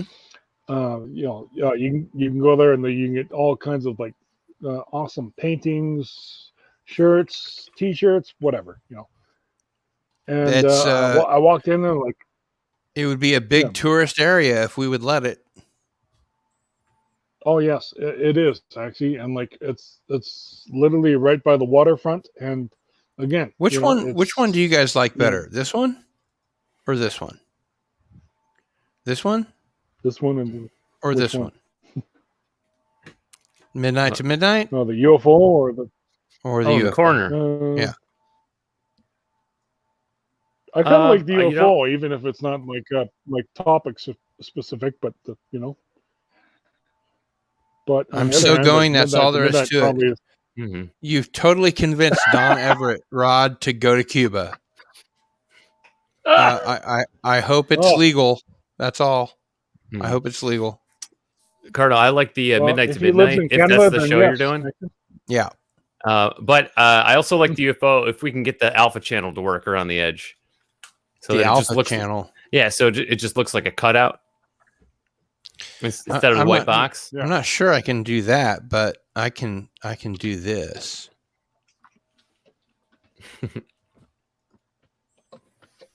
So, you know, they can't get me for showing trailers. Mhm. I fucking showed three trailers on my last Cardinal Sin and Friends, you know, my Sunday show, Mhm. and they sent me copyright notices. They didn't copyright strike me because I'm not monetized, bitches. But I had to come up with this so that they would understand what fucking fair use is. means That yes, exactly. criticism, comment, reporting, teaching, including multiple copies for classroom use, scholarship, or research is not an infringement of copyright. Exactly. That really kind of chaps my pajamas, to be honest. Mhm. I'm not sure why they do that, but I had to cut that portion. Oh, Darius looking much more manly. I had to cut those. I had to edit those portions out, and then put in the the box, the description box underneath. The links to the trailers that we were watching, so that they would have some context. Again, I'm not monetized, so they can't copyright strike me. I mean, I suppose they could, but it really wouldn't matter. He'll be back. It's all right. He'll be back. So, Cardinal, the alpha channel is like it's kind of like a fourth color that represents transparency. Oh, kind of like this. Kind of like around the edge where it's cut out. Yeah, it would be like an alpha channel. So Yeah. you have like RGB, red, green, blue, right? 0 to Right. 255 for each of those. And so alpha channel is like a fourth color that represents transparency. So you can go from, invisible to opaque and then in between. And so JPEGs do not support alpha channel, but PNGs I have to make them PNGs. Right. PNGs and GIFs do. However, StreamYard doesn't seem to support PNG for at least not for avatars. And so for this Catman avatar, which I pulled out on Slasher stream one night, I had to I tried using alpha channel. It didn't work. And so I had to find the exact shade of dark gray to match the background StreamYards. Interesting. So it looks like a cutout, but actually that black background behind Catman is just the same shade of gray. I'm going to Kathmandu. I hate that song. He's a local hero. God, I can't stand that guy. If you lived in Detroit, you'd hear him on the radio all the time. Yeah, I'd probably just move to LA and listen to Rodney on the Rock. Don Everett just invented a word. Congratulations. I'd like to explain too, like, oh, right on. So you were telling us I'd like about to your explain- second trip to Cuba. Yeah. Do tell. Actually, I had Forgot sandals? I had forgotten my sandals. I know, goddamn stupid. I don't know. Both of And, them or just one of them? Well, obviously, obviously both of them. I was like, what the fuck? Okay, because I had this image of you on the plane with one sandal. I don't know. No. I had both my shoes, and I'm like, I said, and I was like, what the flip am I doing with like both my goddamn shoes? And like, What the flip flop? What the? Actually, you can curse on my channel. You can say fuck if you want to.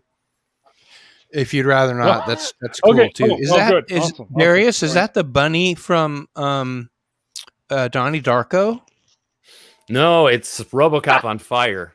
Oh, okay. Yeah, I thought it was the bunny. No, I switched to this one when it's really hot where I am. Well, of course it'd be Is it- RoboCop, man. Like, Is it he was really from the hot? Motor City, man. Right. Oh, Right. Detroit. Oh, Well, yeah, yeah. Detroit. It is, actually. Detroit Rock City. The future Delta City. Yep. The future city ruled by Ronnie Cox. Yeah, OCP. OCP, baby. Yeah, the old man. Mhm.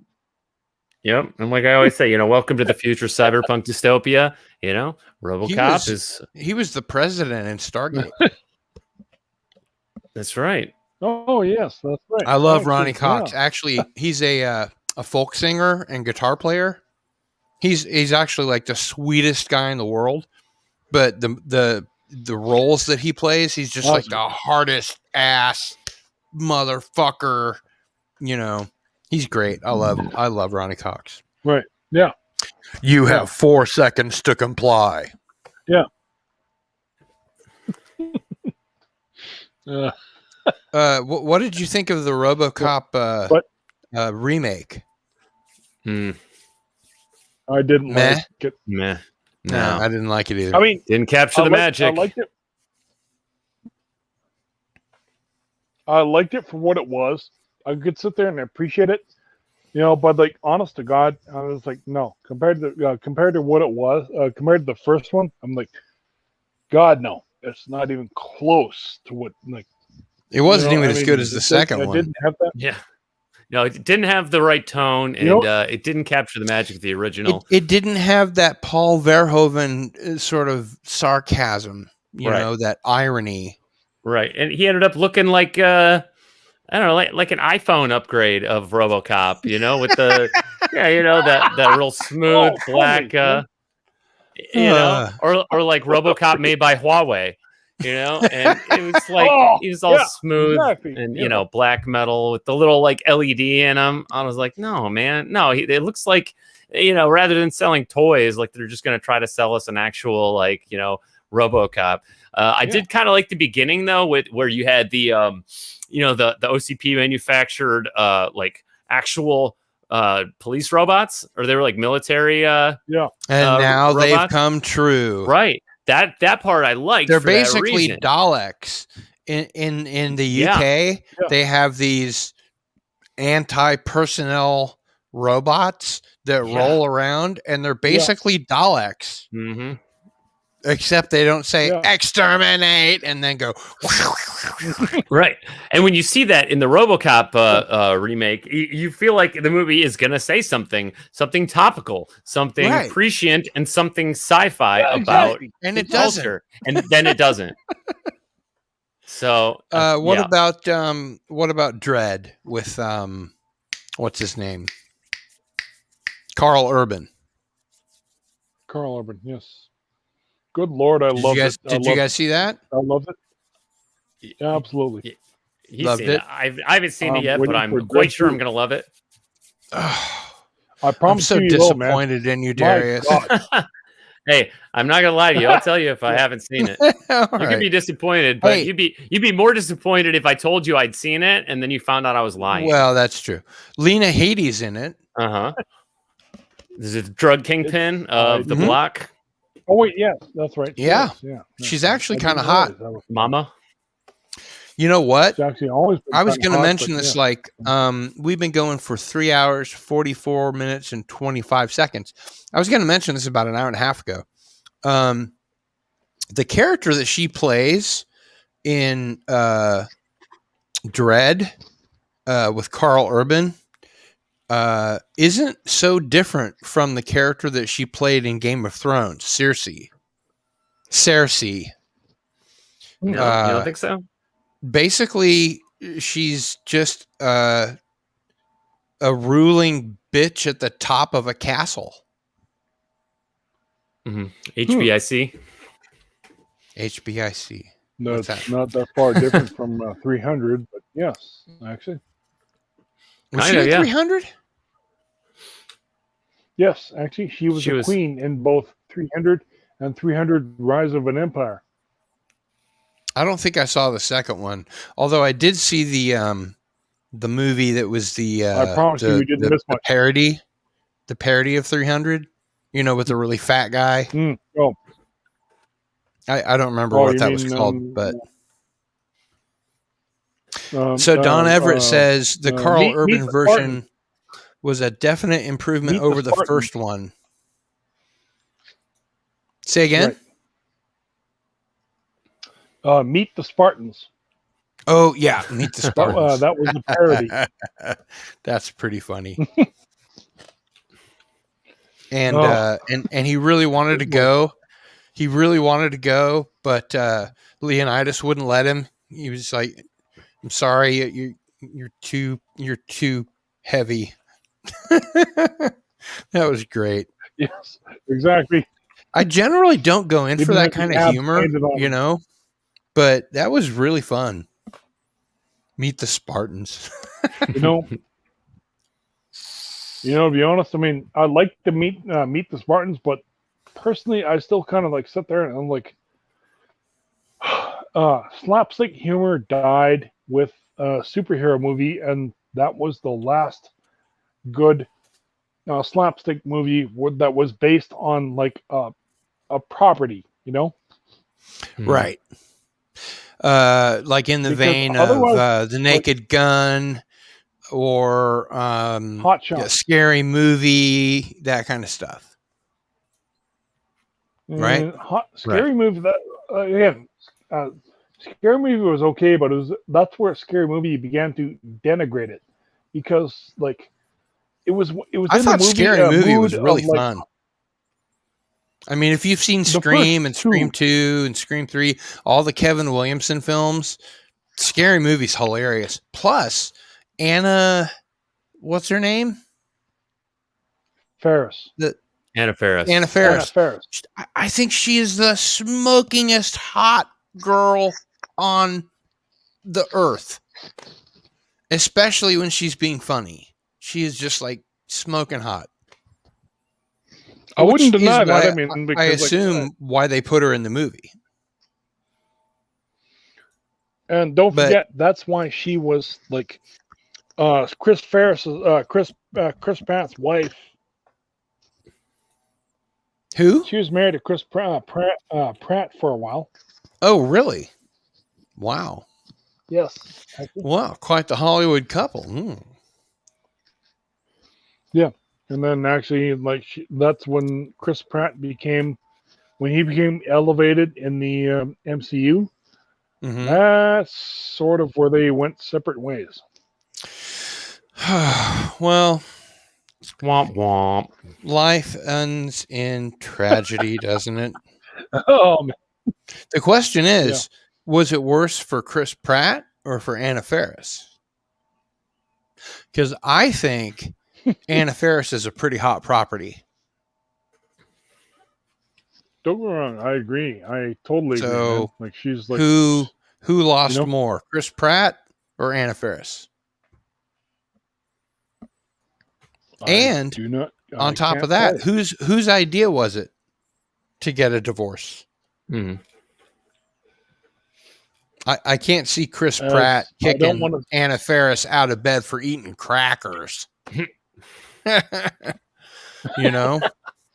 Yeah, I will exactly. agree that she's very funny and does great comedy. And she's just the smokingest hot He does. She's a cutie. woman. He does. I'm a smitten kitten with Anna Faris. I won't lie. How I stupid cannot could he tell be? a Like, lie. man, like exactly. So, Rod, did you see my new disclaimer? Oh, did I miss something? What is it? Can you see that? It's Fair like use legal copyright jargon. notice? Oh, Yes? no. Okay. No?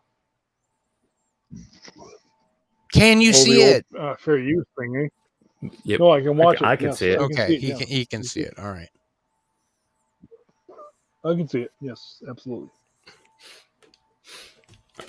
Are you about to play a clip? No, I don't know that it's going to help, but no, it's just when I did my last Cardinal Sin and Friends, my Sunday show, I showed 3 trailers of movies that we were excited about and we were being probably still really not. positive about, and he'll be back. and you know, then they lay this thing on me and it's like 3 different things that I have to edit out of the show, and then I have to make put the links to the. I already talked about this. I don't know. I'm running around in circles like a dog chasing its tail. And welcome, Rod Thunderheart. Welcome back. Yeah, welcome back, stupid goddamn. Welcome back. I did not even hit back. It just welcome back. You dreamed something. Well, you did it when you hung around, and you did when you did. Yeah, we're gonna need you. Yeah, we're gonna need you. Yeah, we're gonna need you. Yeah, we gonna. Well, we tease you a lot because we got you on the spot. Welcome back. Welcome back. Welcome back. Welcome back. Welcome back. Welcome back. Welcome back.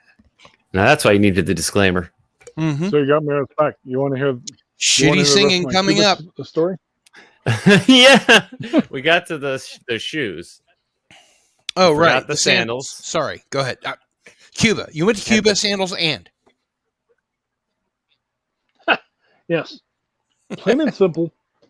I'd gone to Cuba, and we had a tour, and the first thing I thought, okay, fine. I will just grab myself some sandals from Cuba. And some what? I bought some sandals from literally the first store that we stopped at. Mm-hmm. And fine, but let's face it, you, me, and everybody else, any footwear that you buy needs to be worn in. Guess what? Oh, well, sure. Yeah. You don't want to go walking around Cuba in sandals you just bought. Yeah, well, guess what? I did. And, yeah, well, that's what I figured. Exactly. And oh my God, I tore goddamn tore goddamn blisters. Not just blisters, holy shit. Monster, how long were you there? Oh, I was there for about a week, just a little over a week. Almost days. Long enough to wear those sandals in, but not quite. You would think, but the problem also was the fact that, like, I didn't have any socks. Well, I didn't wear socks when I was trying to break them in. There's your problem. And We're not supposed to wear socks with sandals. Exactly. Socks and sandals. You could wear the Exactly. Guatemalan peasant clothes Yeah. and socks and Anyway, sandals.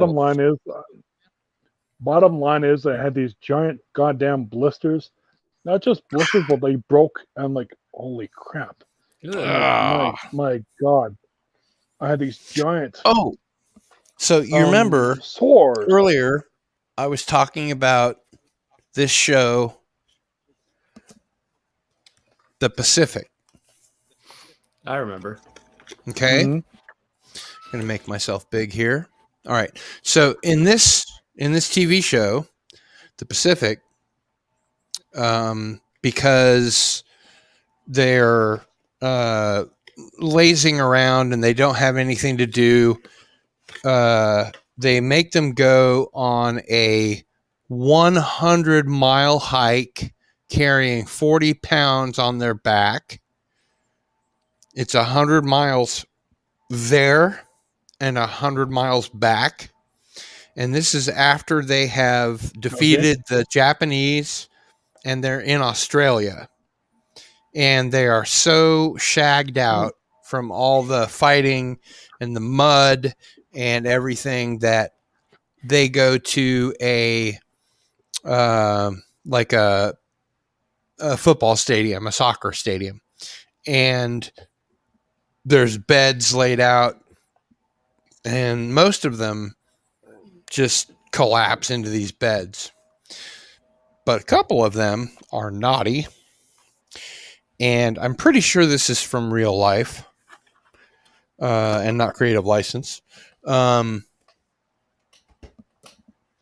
They go after some Aussie chicks and go dancing and all that kind of stuff. It's a humanizing story,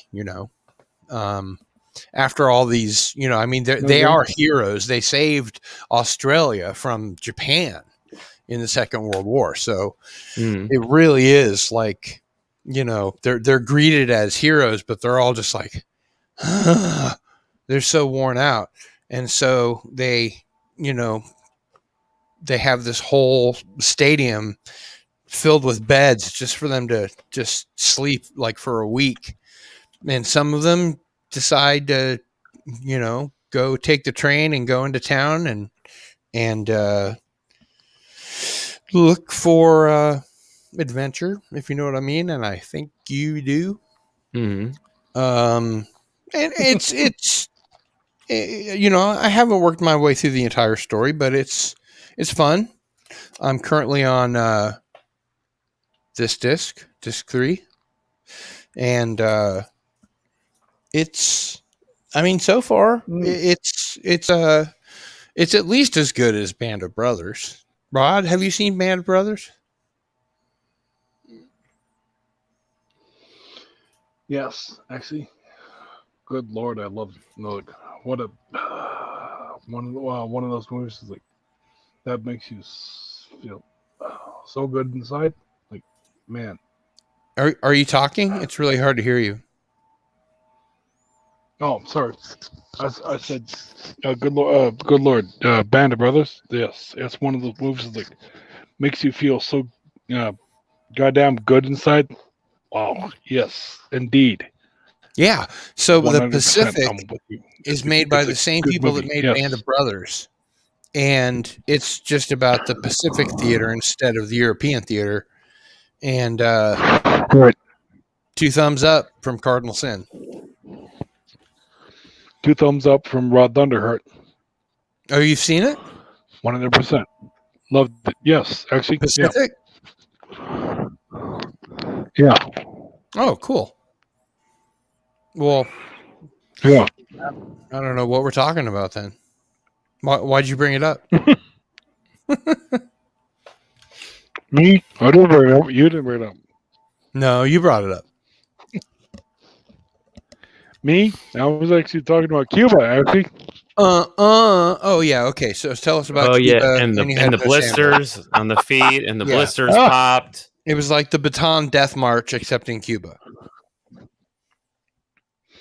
I Yes, shouldn't actually, make I light. talked to their I doctors. apologize to the families of those who died in the Bataan Death March. I was not trying to make light of that very horrible Yeah. situation. You need a second disclaimer for that. Yeah, I'll put that up now. Sorry, it's Okay. Cancer So- Cardinal Sin Day. So we're getting to the climax, right? You got the medical care in Cuba Yeah, for the so you blister got the feet. free medical, you got the blisters, Yes, you got the that's what I'm sandals. trying. That was what I was trying to get at. We're going full circle I here. sat there and I turned to the hotel. Yes, actually, I turned to the resort, and they sat there and they were like, "What are you They talking have about? resorts Why in didn't you, Cuba? what? Oh yes, all over What the hell are bloody, we doing? Like every. Why go to Miami? Go to Canada Exactly. and then go to Why Cuba. go to Miami? Yeah, because it's sinking And into you the want to- fucking ocean. That's why. Here's the thing, too. Like my brother and I, we went to like what you would call a 2-star resort. Mm-hmm. We went to it and like they A had two-star resort. Okay. Yeah, well, guess what? Hmm. We rated it at least a 3, if not a 4-star. Well, no, we rated it as a 4-star resort because like they had 24/7 booze. Like you could walk up to the front desk and like there was booze around Wet there. bar. You want some? Help yourself. Nice. And like, wow, and they also had like. They also had 2 out of they had breakfast, a really goddamn good breakfast, I must say too. They didn't have lunch, but they did have sandwiches in the sounds to me like mid-afternoon, like perfect- 3:00. The perfect little Caribbean, getaway weekend location. Getaway. It was amazing. Yeah. In fact, if you want to write this down, it's called the Atlantico. I can't, Rob. I can't It's write what- it down. I can't write it down because then the Okay, officials will kill just so you me. know. Okay, It's- but yeah, I'm no, a YouTuber. it was the Atlantico on the. It was the If I start Atlantico writing on right down on the, communist right- information or socialist information, they will come for me. Oh, yeah, Just no, like they came but for yeah, ads. no, yeah, yeah, no, but yeah, no, it was the Atlantico. No, it was the Atlantico on the very edge. Yeah, on the very Was edge that the of name Havana. of the And two-star it resort? takes- The Yeah, Atlantico? 2-star, but like trust me, it's like yes, the Atlantico, but it was at least a 2, 3, if not 4-star place. We were Wait there. a minute. and we were like, that's Hold what on. Hold on. You went from 2 to 4 in one breath. Which one is it? Is it Because- slouchy and like in utter disrepair, or is it rocking with lots of hot Latina chicas serving margaritas, or both? It was number 4. Number 4 with rocking with lots of Latinas there because it was a ridiculously hot place. It was. I can tell anybody who said that it was a 2-star place was the kind of place people who were expecting to like have their pedicures and manicures and all that sort of stuff. It's like, okay, fine. You want that? Fine. You go to a place that gives you those kind of things.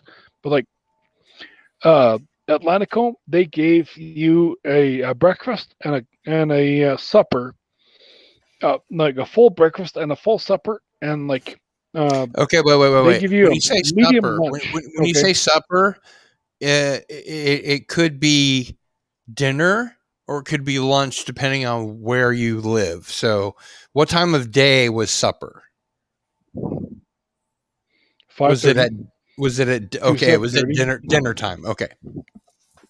Just to clarify. Yes. Sorry. Go ahead. And it was one of those 5-level suppers. Like you walk along like you grab a plate, and there was one of those like there's so much to choose from. You would probably have to take 2 plates because there was so much to choose from. You're like, Is that do why I do? they call you Rod 2 Plates Thunderheart?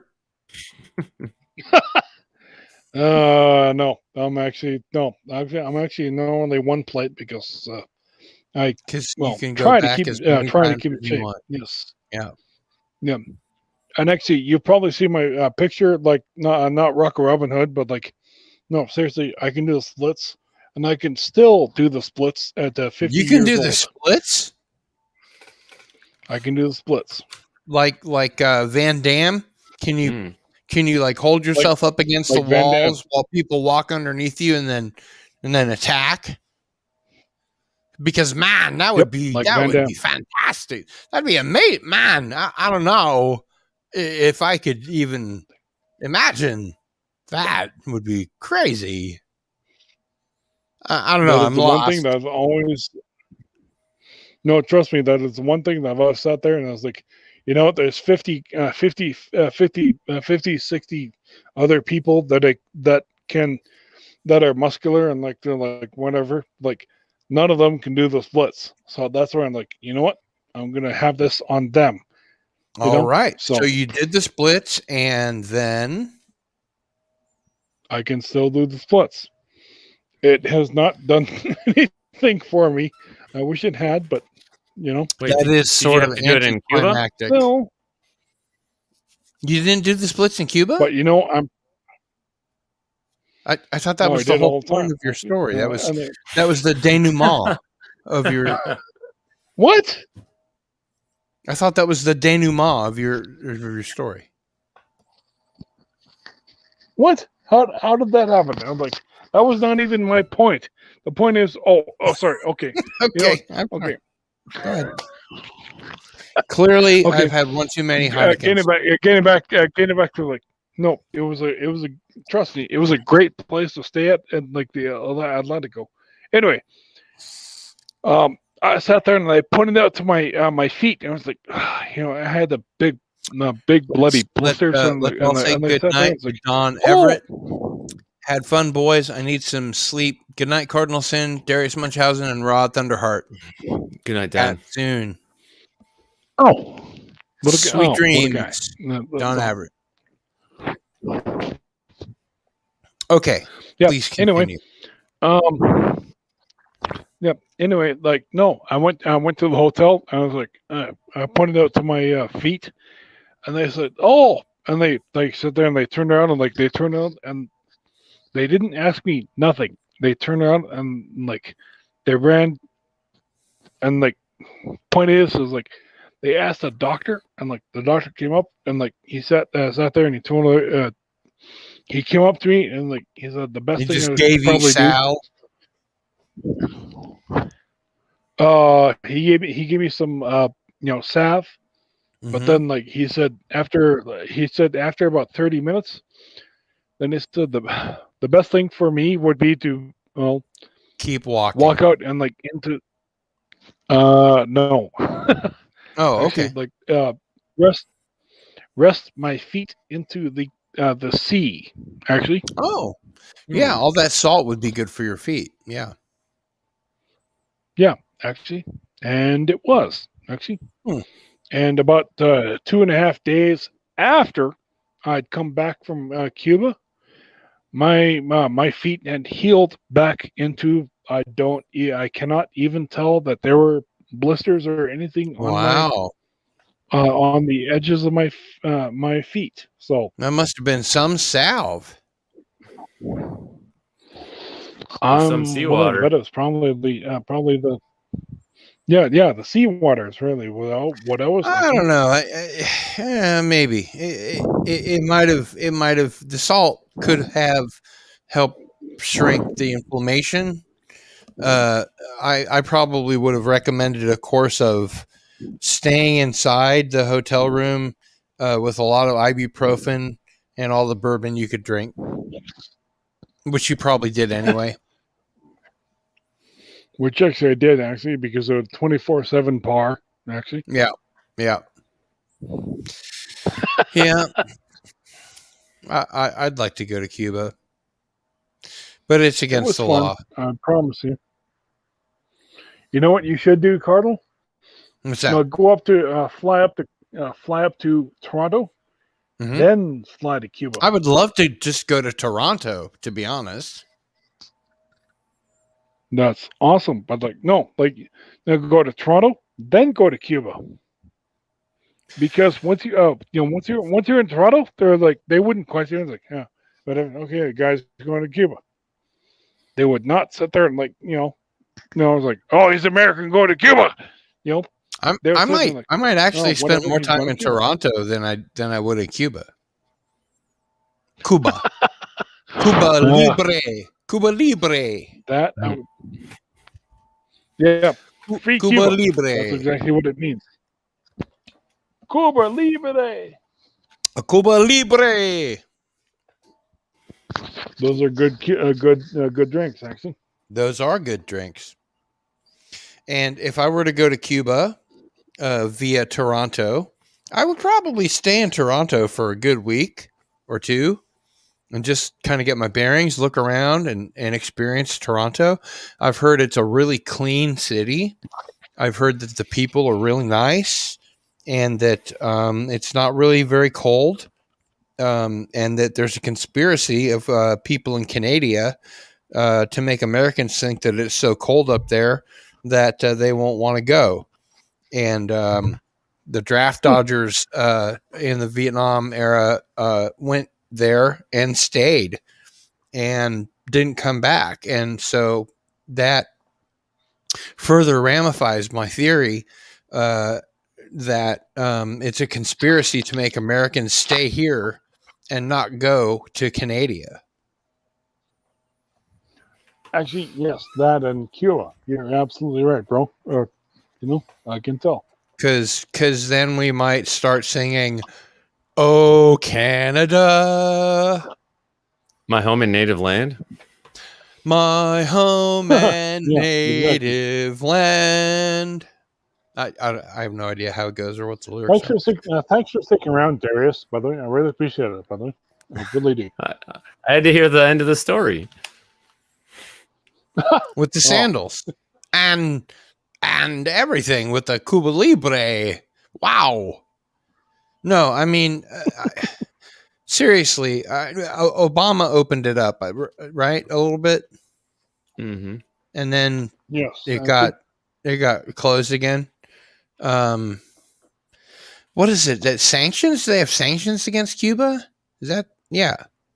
they still do. Actually, they still. I think all things being equal, especially since they have socialized medicine there, I think that it would be a wonderful tourist place for Americans to go. I don't think we should have to go via Canada, although I love Canada.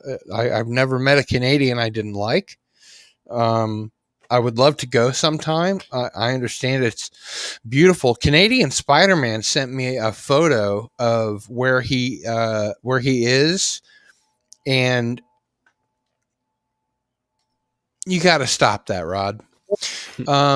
Canadian Spider-Man sent me a photo of where he lives and where he's working in this gold mine, and it was just fir trees for as long as the eye could see, and then this beautiful placid lake. And he said it was like 110 degrees, which is really concerning because it's only like 68 degrees here. This planet is fucked, man. Oh man. But it looked beautiful. Honest, I mean, I thought it was gorgeous, and I wouldn't mind working at a gold mine. You know, I know you've seen Futurama, right? I have. Mm-hmm. Okay. Hey, look Let me who's here, provide you- let me Derek provide you with a quote. McManus. With Derek. Derek McManus is here. Hey, yo, Howdy. Derek. How do, Derek? Hey, Derek McManus.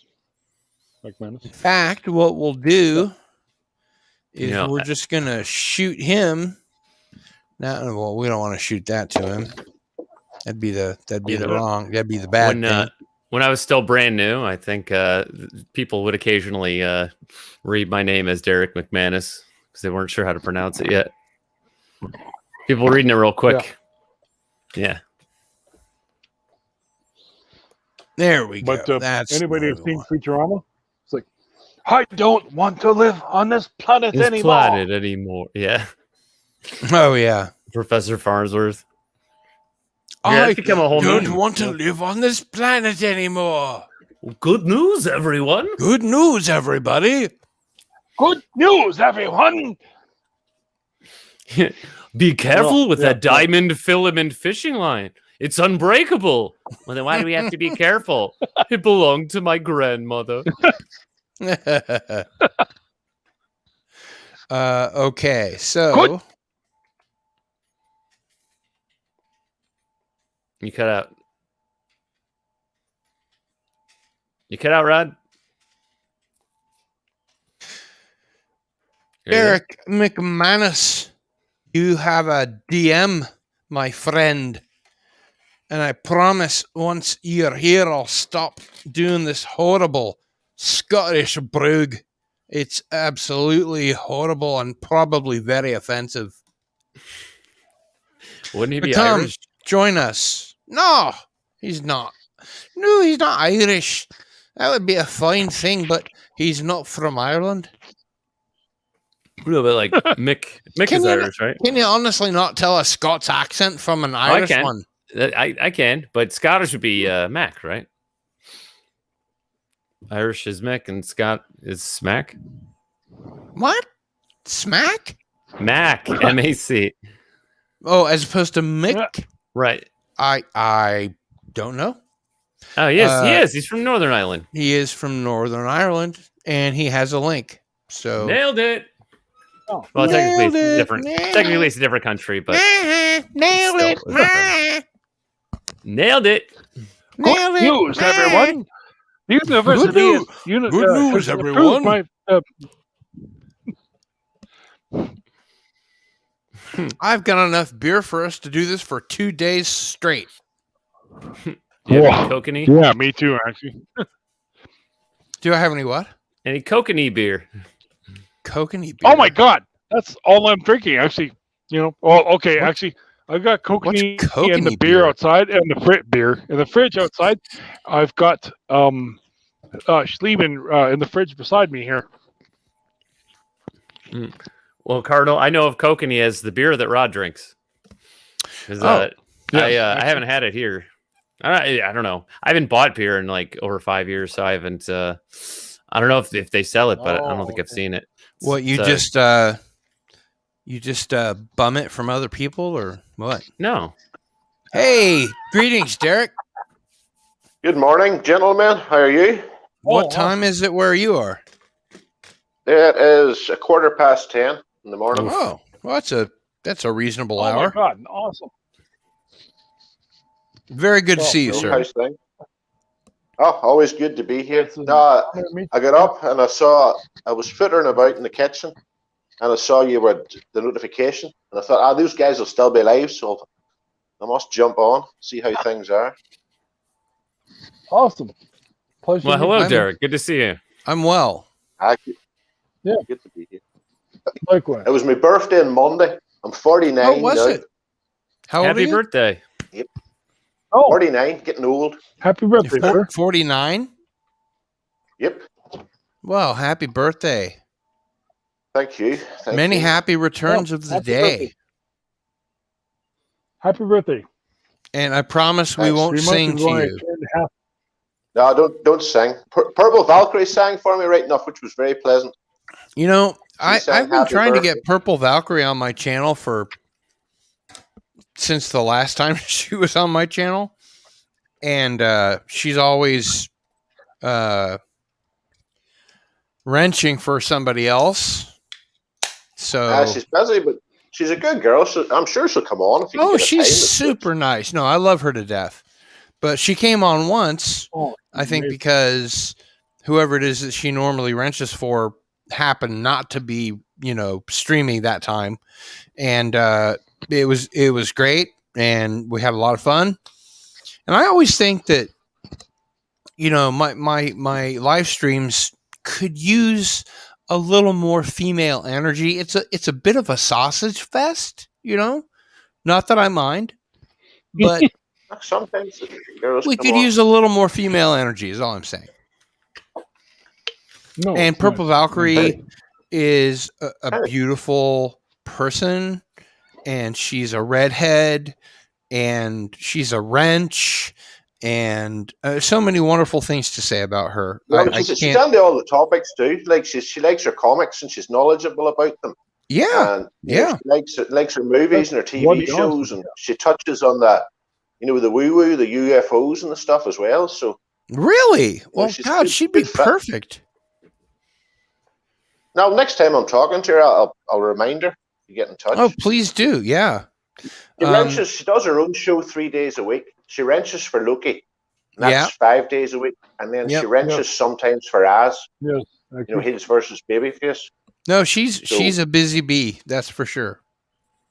Yes, This exactly. week on Into the Fringe, speaking of UFO wackadoo woo woo, we have Albert Rosales, and he has maintained the largest online database of humanoid encounters and documented cases of sightings of entities, UFO knots, humanoids, flying humanoids, the critters that come out of the UFOs and take samples. There was one UFO that went down into a forest fire, and the creatures got out and took samples. And they were completely fireproof for some reason, and high strangeness, I guess. Go figure. And then they went back into their ship, and it lifted back off, and that was it. Witnessed by several people. Wowza. Oh, some of the stuff's fascinating that goes on. Oh yeah, Albert Bob Gilman, Rosales he is put going out to a be a good- great a good guest. UFO. Bob Gilman put out a good UFO video on YouTube this week as well. Say again. Bob Gilman, you follow him on YouTube? Does the wee stories. He does a lot of Bigfoot stuff and things like that, but he does UFOs as well. Mm-hmm. He has it illustrated. He's a wee artist, illustrates them for him. Whenever he's telling the story. But he had a good one this week about sighting in the early 60s. And about how they, basically the local police tried to cover it up. It says, the family, had made a mistake, that they'd seen something that wasn't actually a UFO. Did you say this was in the 60s? Yeah. Was this by any chance the Kecksburg event? I'm not 100% sure. I just watched the video. Didn't study up on it or anything. In Ohio? They saw a UFO come over the house just as they were going to bed. And it was the basic saucer with a wing coming off it. And it made a very loud noise, which is what alerted them. And then they went out and observed it. And then it glowed very bright white before it disappeared. But two of the sons of the family had been at a friend's house, and they were walking home along the railway tracks, towards the house. But they observed it from the opposite direction, if you understand what I'm saying. Mm-hmm. So we have two accounts of the same incident. But then whenever the local, obviously the father called the local police, and he tried to, or the police tried to say it was one of their police cars had been parked at a certain place and had the lights on, the Bollocks. sirens. You know what I mean? And that's Yeah. what they'd heard, and it wasn't actually a UFO. You know, they tried to discredit the man. It was an interesting story, but it's on Bob Gilman's channel. You know, you can look it up. It's his most I recent was video. trying to look it up. Derek, that link that I just shared in the private chat, is that the guy? I think Jesus, so. I'm not. I'm doing this in the film. Is Here, Okay. I'll it was share it. spelled I like got it. okay. I'll share the screen. Okay. Is that? I think I spelled it wrong when I first typed it in.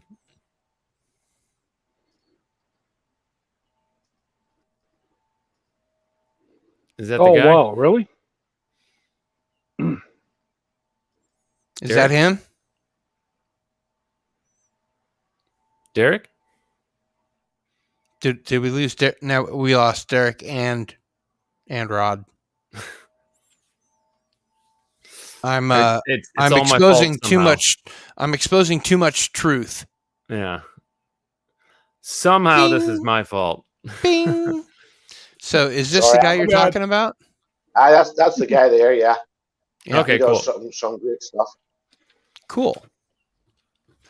But, He's got 131,000 subscribers. He's just slightly ahead of me.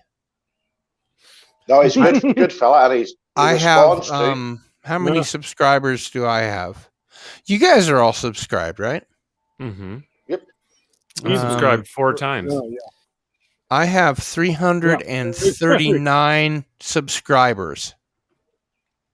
No, you're getting there. You're getting there. It just takes time. Please don't forget to hit the We'll like make it button, there. by the way, if you haven't already. Hit the button before I hit. God, I hate it when he does that.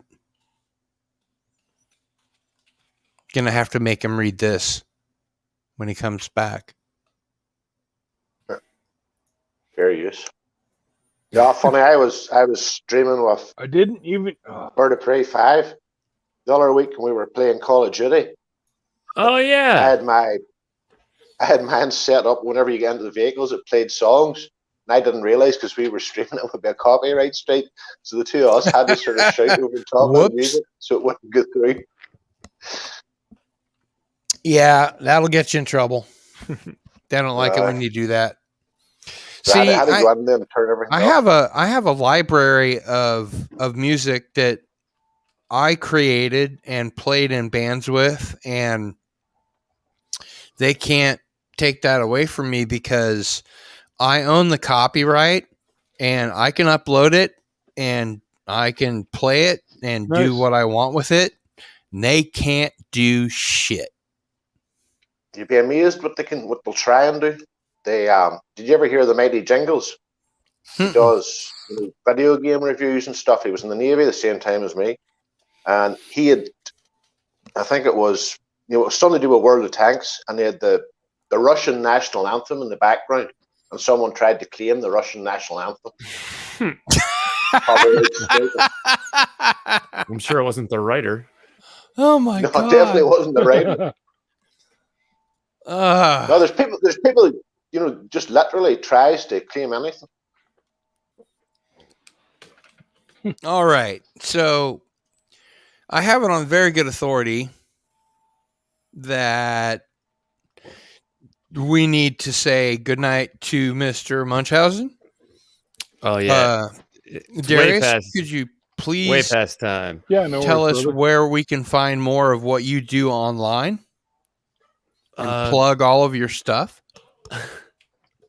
Well, if you subscribe to my channel, then you'll be the first to know when I get the first video up. Let me see if I can find the link here. If you search for it, you have to include the umlaut, or else YouTube won't bring it up. So, Well, why don't you go ahead and put the link into the private chat, and I'll put it into the comments, and all of our audience will see it, all right. including all the people on the replay, which it could be significantly higher than the amount of people that are actually in the chat at the moment.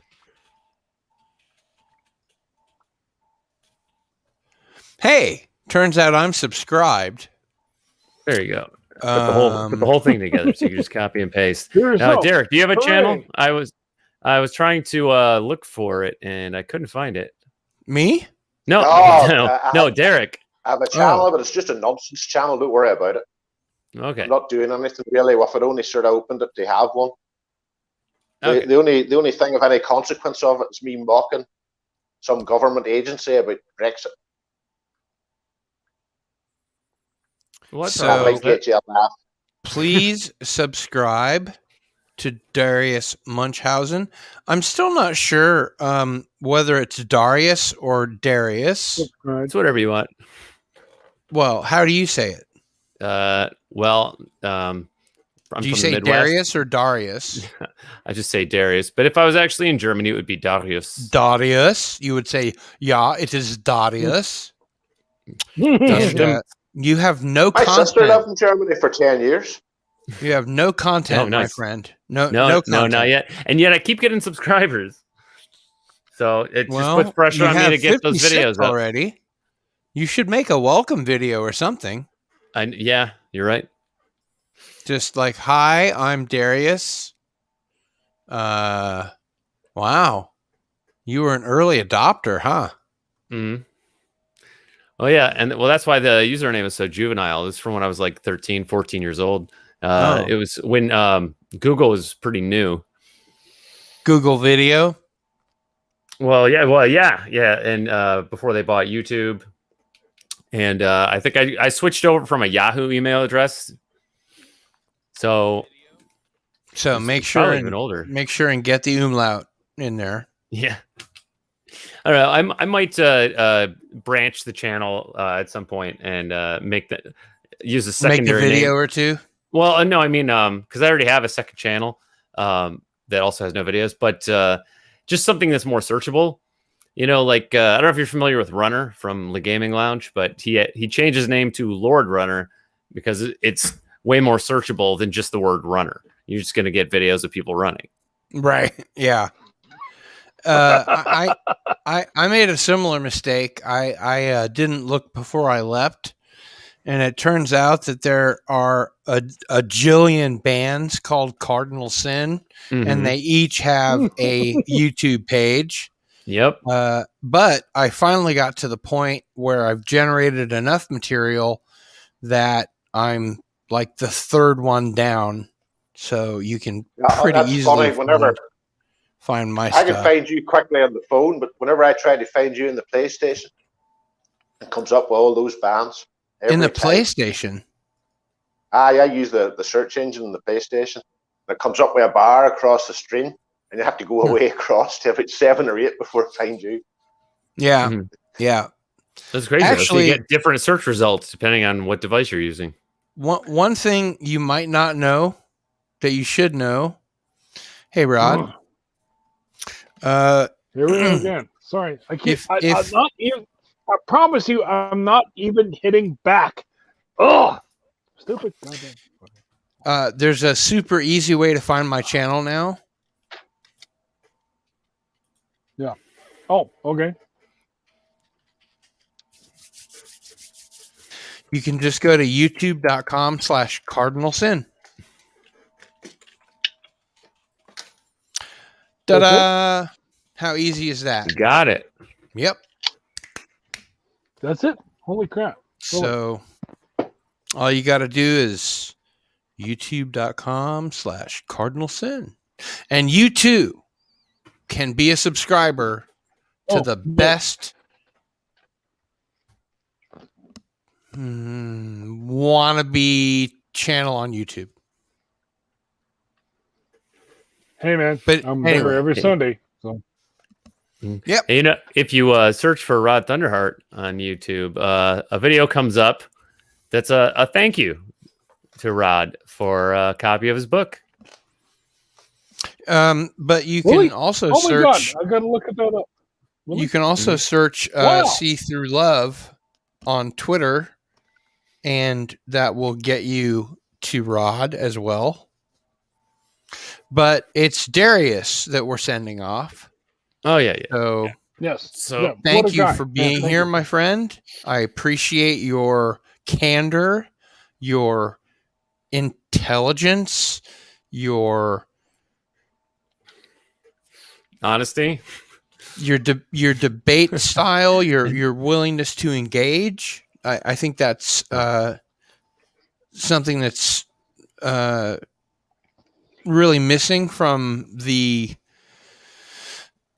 marketplace of ideas. I'm running out of metaphors. I'm sorry, Well, I appreciate it. but I do mean it very sincerely. Thank you for being here. And the stream was much better for your presence. Well, thank you. I It's agree. very nice to say. All right, Cardinal, thank you for letting me come on, as Absolutely. always. Thanks for being here, my friend. Rod, always a pleasure. Likewise, man, I'm always, again, I can't even begin to express how much, well, yeah, pleasure it is to talk to you, sir. Always the bridesmaid and never the bride, I think is what he's trying to say. And Derek, I guess thanks for that's joining us. It's close great to to talk the- to you. Oh, it's Yeah. pleasure. Yes. Pleasure to speak to you. And I Yeah, hope we'll see you on likewise. Sunday. And I hope we'll see you on Thursday when I bring Albert Rosales on Into the Fringe with my expert guest host, Mexican Iron Man. Sorry, Mexican Mexican Alien Alien Man. That's Mexican awesome. Alien yeah. Man. Mexican alien man. We are going to talk to Albert Rosales about all the interesting humanoid reports he's collected in his database that starts from 1 AD all the way up to the present. That's And exciting. he has 15 books that he's written that go from 1 AD to 1899, 1900 to something else, and then he goes into the modern UF era, and he goes like 1974 to 1979, and then 1980 to etc. So it's going to be a great show. I hope you show up. Please tell all your friends and even the people you hate. And share out the link. Oh, yeah. All right, gentlemen. Yep, I look forward to it. absolutely. Look forward to you likewise. being there. Good to see you, brother. Well, I would love to say have a great night, but have a great day. See you later. Yep. Well, more or less. Likewise. We'll see you. We'll see you later, brother. Then there were 3. And there were three. Yeah. And I can stop sharing the screen because he has left and is no longer here. So, Derek, what's on your mind? What would you like to talk about? Get off your chest? Jesus, you're putting me on the spot now. Well, I know that you're a man of strong opinions. Strong. Must be something that's got a bustle in your beehive or whatever. No, A bee I'm in sort your of bonnet. I'm resigned to the crap that's going on nowadays. Nothing surprises me anymore. Yeah, You know what me I mean? too. And you have people coming and saying, like, and with greatest respect to all of them, it's coming in, give it another year now. No chance, not a hope in hell. They've thoroughly infiltrated media, society, the whole bloody thing. They've played the long game, and people sat. Well, I'll equate it to Northern Ireland. It's the same thing. We had a ceasefire so many years ago in the 90s, and basically the Protestants won. But they didn't realise they were that stupid. They didn't realise they'd won. And ever since, the other side has been niggling away and getting a wee bit more and a wee bit more and a wee bit more. It's the exact same situation, in media, and, what do we call it? It's the same thing. They've come in from the bottom, worked their way up, and they're just taking a little bit at a time and a little bit at a time and a little bit more and a little bit more. Oh, you mean SJW scum? Yes, that's the ones you're thinking of. Ah, Yeah. breaks Do you breaks my remember, heart. Derek? Do you remember Goddamn right. when we first met in I think a Doomcock chat, and we Probably. discussed the TV show Taggart? Yes, Taggart. Ah, there's been a murder. I love Taggart. Murder. There's been a murder. in the There's been a Googles. murder. I still can't Aye, say it. no. I love that There's been a show. murder. No, it was all filmed in Glasgow too. Have you ever How been? many Well, how many seasons of that are there? Do you I'm know? not sure. There was a lot. It was a very, very popular show, and they even Yeah, kept it I've going only after, got like Knife Edge after and after Mark McManus died, because they promoted. I think I've got like 2 seasons. Oh And no, there's far more than that. Didn't they keep it going after the main guy died? Oh, that's the same. Mark McManus passed away, and they promoted. Derek McManus. No, Mark McManus was the star. Mark McManus. He was the No him relation. played Taggart. No relation. But they were promoted one of the other guys to his position, to the DA position, and they carried it on. No, it was all filmed around Glasgow too. If you've ever been in Glasgow, you recognise places. I would love to go to Glasgow. Glasgow's a crazy city. Oh, I It really would. is. I would There's a love to hotel. go to Ireland, There's a hotel Northern you can only Ireland. get to by reversing backwards down a one-way street. Swear to God. But the funny thing about Glasgow is they do a lot of film work there because it's gridiron. the same Oh, as isn't New that York where and they places. isn't that where they invented the Fringe Festival? I think no, Edinburgh does the Fringe, isn't it? Edinburgh. But, Yeah. Now they film a Stupid lot of American. movies in Glasgow because they can redress the streets to make it look like American cities so simply. Yeah. Because my mother and my youngest daughter, Maddie, was there, and they were filming that zombie movie. The name eludes me now, but it starts in there in the 28 days later. No, not 28 days later. That was London. They shit, it's gone out of my mind. World War Z. Oh yeah, World War Z. Max and Brooks. they closed off one of the streets. Removed all the the British signposts, put American ones. Right. And, obviously brought on the American cars. They redressed the whole thing for the traffic. It's near the start of the movie, whenever it just starts to happen, and that's where they filmed that. Glasgow's a great city. Wasn't Brad Pitt in that movie? Brad Pitt's in it. And the Navy lent them RFA Argus as well. They World War Z. Yeah, I read the book, and then I saw the movie. Yeah, the book's great. It's good. The book's great. The movie's not as good as the book. No, definitely not. It is not. Yeah. No, Glasgow's a good city. Glasgow's brilliant nightlife, brilliant restaurants. Brilliant, Are there shopping in the UK? Are there good comedy clubs in Glasgow?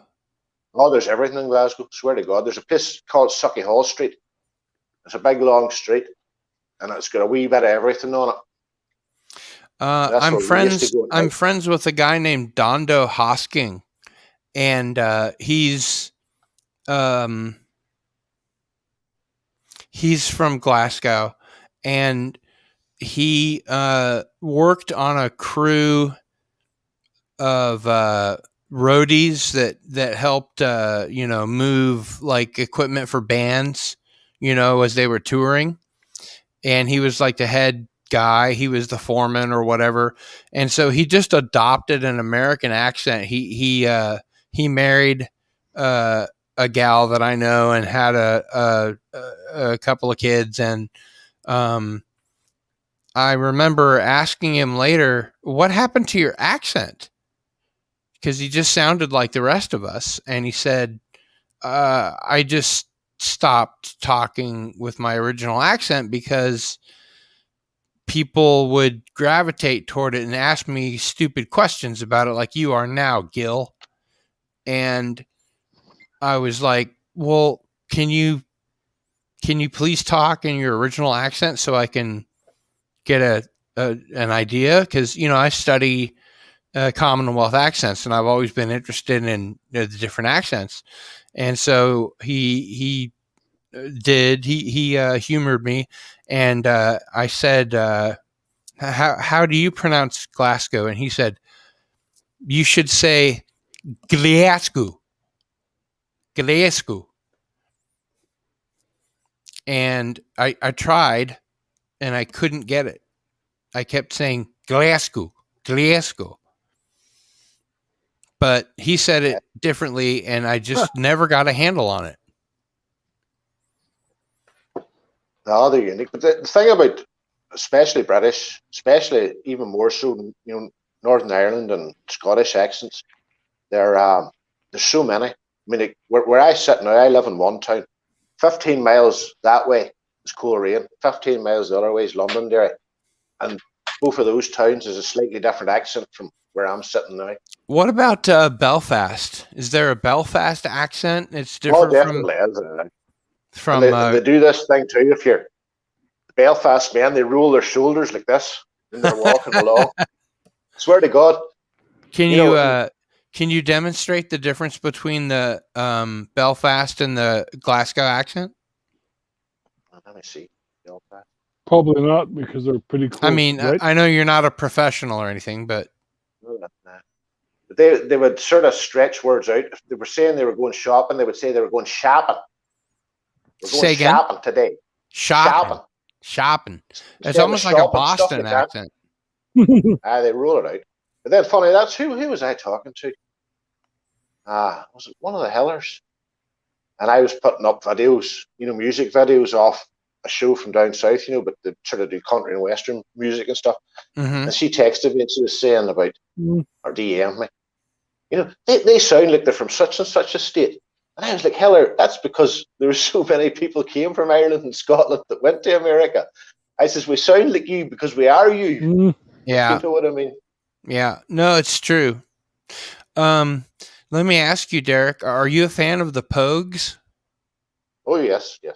Yeah? My favorite Pogues album is Rum, Sodomy, and the Lash. Yes. I love that album.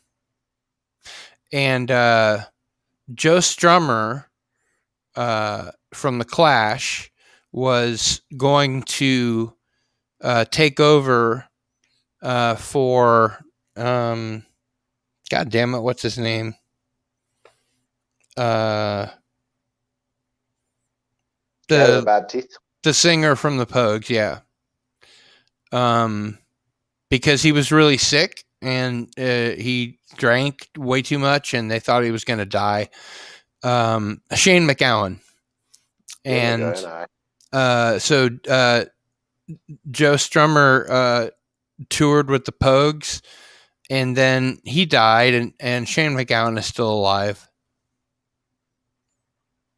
And he cleaned up his act, well, as far as he must have.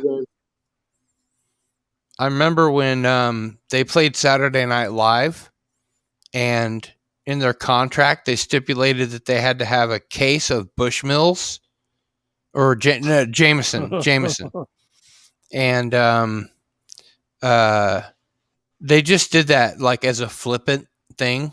They didn't actually think it was going to happen, but when they got there on the stage, there was a case of Jameson, and they drank it all.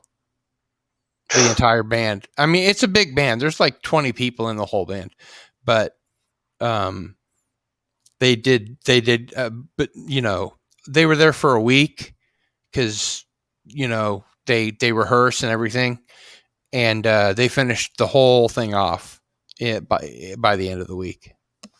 Funny, I was in Bushmills the other week. Do you prefer Bushmills or Jameson? If I was having whiskey, I'd take Bushmills, to be honest. Yeah. Darius Munchausen says earlier today, Vassy was saying he's got some notions about himself. Apparently, it's an Irish expression. He's got some notions about himself. Notions above his level, or above his station would be, I think, what we would say here. Oh, I have another question for you. This is another stupid American question, and I apologize.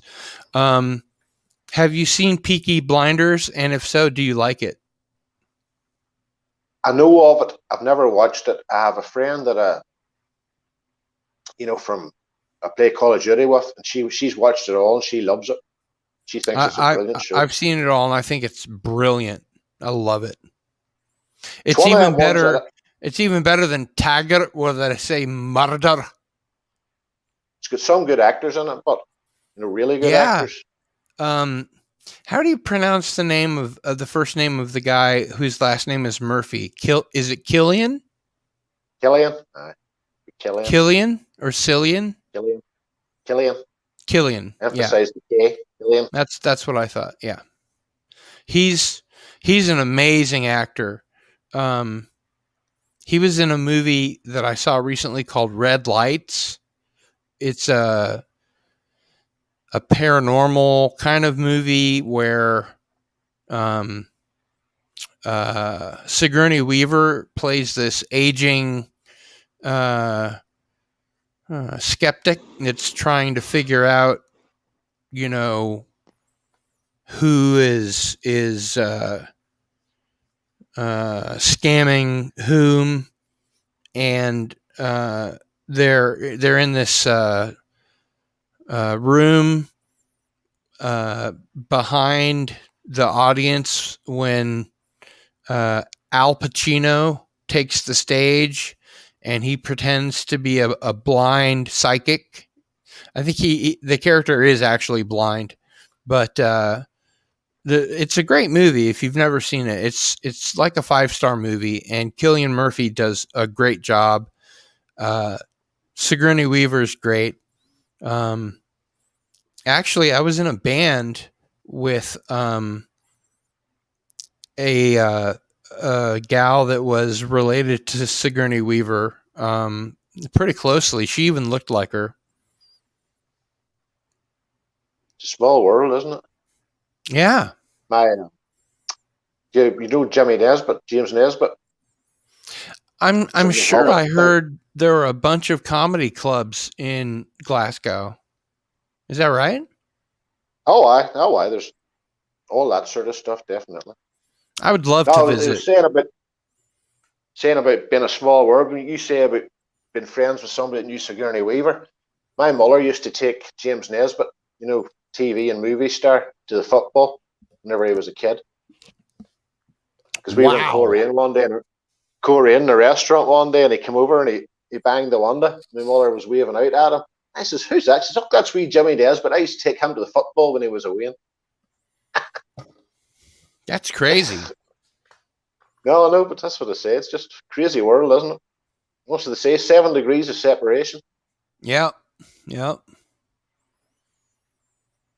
I mean, this girl that I was in a band with was related to Sigourney Weaver so closely. I think that she was like a not so distant cousin, or like maybe Sigourney Weaver was like her great aunt or something. Because they look like almost identical, except that she's much skinnier than Sigourney Weaver. I've got a picture here somewhere I can find of the band. It might take me a minute. No, you're all right. They're doing work outside. They keep looking out to see what these guys are doing outside. They're repainting the flats. They've got one of these cherry picker things, so they can get up to the top floors. Huh. Let's see. Okay. I think I can share that. Not that anybody really cares, but I'll let you make up your own mind.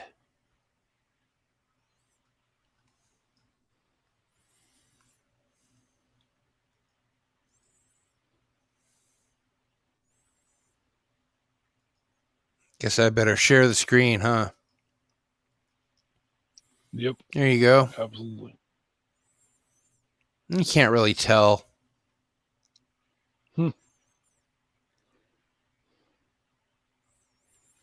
Let me see if I can find a better one. Well, okay. But you guys go ahead. Keep talking. Only $2, eh? Those were the days. Those were the days. Oh, $1 yeah, ahead for the totally. band and $1 ahead for the venue. That's when There 22 she bucks is. was a goddamn. Well, She's a nice looking girl. She's very, very nice looking. Yes. Do you see the Oh, resemblance? Yeah, you do, Yeah, actually.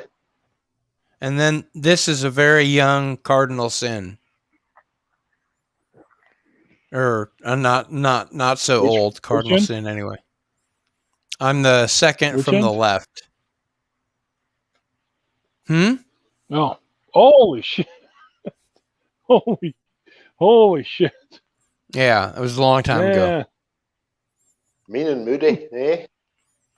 Punk band. Oh. Anyway. I'll stop sharing. Darius says Cardinal looks like a Wow. tough guy. Yeah. Yeah. I was a tough guy. I was a punk fucking rocker, man. Back in the day. Oh. Back in the day. That's Back before I was a awesome, chronic man. pain patient. No, I Oh. noticed that a while back. Used to be whenever I was younger, you come up to a wall or a fence or something, and you just put your hand on the top of it and leapt over. You come up now and you sort of either walk around or you sort of go casual and think, oh, I don't want to fall, hurt myself. The joys of getting old, eh? Hey, look who's here. My good friend Michael Pilmer. You know, Michael. He likes my Devo shirt. He works for Devo.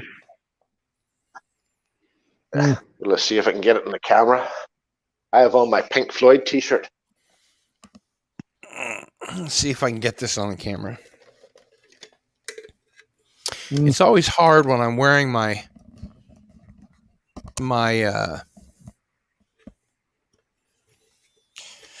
headset. There we go. I am so Devo.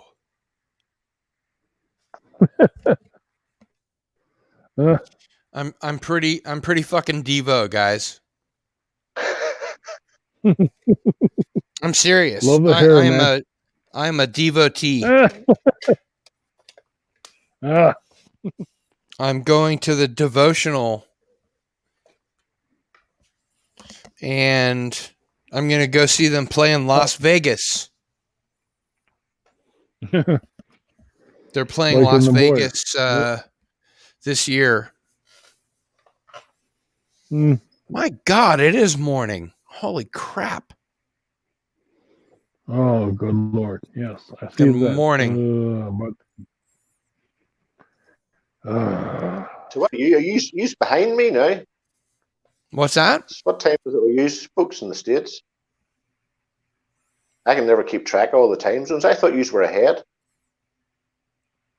Well, I had to do a live stream because my computer failed and I couldn't figure out. He'll be back. I couldn't figure out what was wrong with it. So my friend came over and fixed it. And so now I'm back. But I had to do a live stream to let people know that I was back. And this is that stream. And I am going to let you and Rod talk amongst yourselves briefly, and I shall return. No problem. Okay. So, Rod, what do you want to chat about, mate? Awesome. Oh. Yeah. So, no, you're English. You ever been to Cuba? What's that? I've said this before, but you're English. you must have. Tell me you have not been to Cuba, and if you haven't, it should be on your list, man. No? Going to Cuba? Yes. Why would I go to Cuba? Absolutely. No, I have a friend Jeff in the Navy. He went to Cuba. He was a big fan of vinyl records, and apparently you Right. get good vinyl out there for next to nothing in Cuba. It's not a place ever crossed my Yeah, mind but to I go mean, and visit, to be honest with you. like last time I went there, it cost me $534 for a 1 week all inclusive. Oh, yes. Why would you not go there, man? No, for nothing. No, there's a similar thing here, and you can go to Spain, places like that, all inclusive. But if you go off season, it costs literally buttons. I remember whenever I was working in Moy Right. Park, and there was a guy Rich I was friendly with, and he was looking up, and it was the same place he took his family to in the summer. But his wife, she was from England, and she was taking Right. the kid back for a week to see the relatives. And he says to me, he says, "Look, he says that place, I stay at, it's £140 or something like that, all inclusive for 5 days." And we worked it out. It was cheaper Right. to go away and stay a week in this hotel in Spain than it would have been to stay in the house. Because you weren't paying for Right. the food or anything. Unbelievable. Okay. No. I understand Uh, but I mean, like, if you live in Canada, that'd be the equivalent, like, going to the edge of Quebec for the same price. Yeah. I mean, because, like, well, let's face it, like, Canada covers approximately 1/3 of the Earth. Like one Canada's edge huge. of People don't realize it. That's going to say, people don't realize just how big Canada actually is. It's a huge place. I can't hear you now, Rod. You're talking.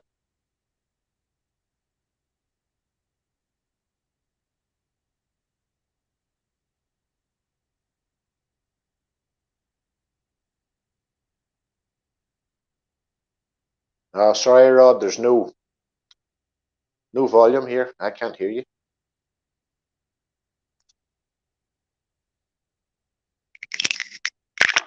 I will take the opportunity to step up.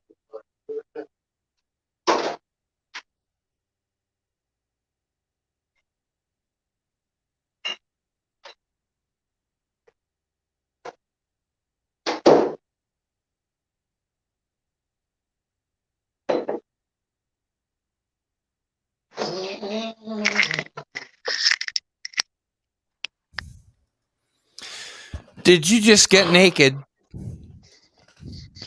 no, I did not. Naked.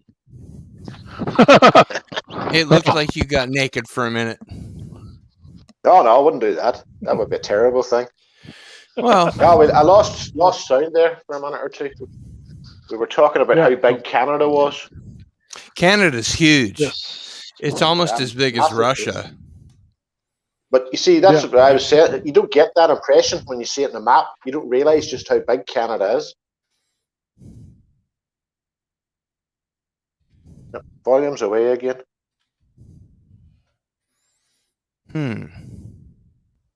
Back now. No, the sound keeps dropping out for me. It does? Yeah.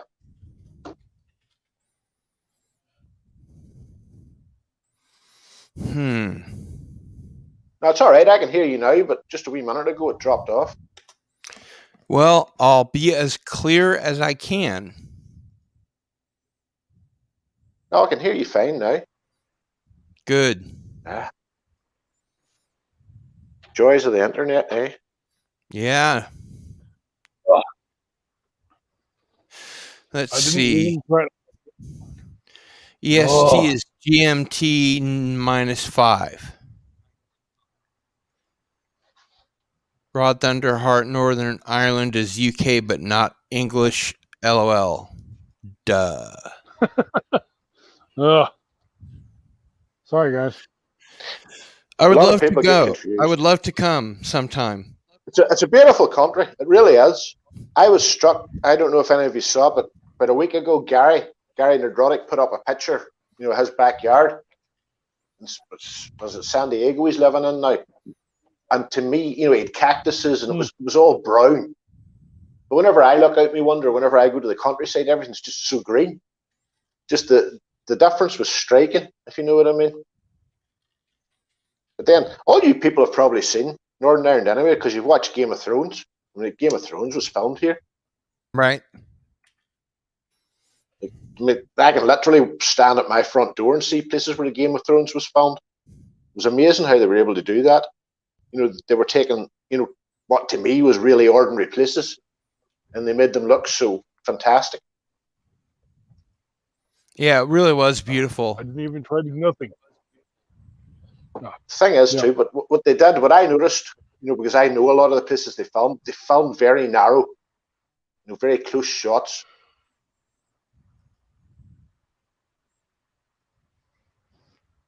It sounds away again. Nice. I'm working on various things, so No, that's great. That's great. All good. All good. Don't mind me.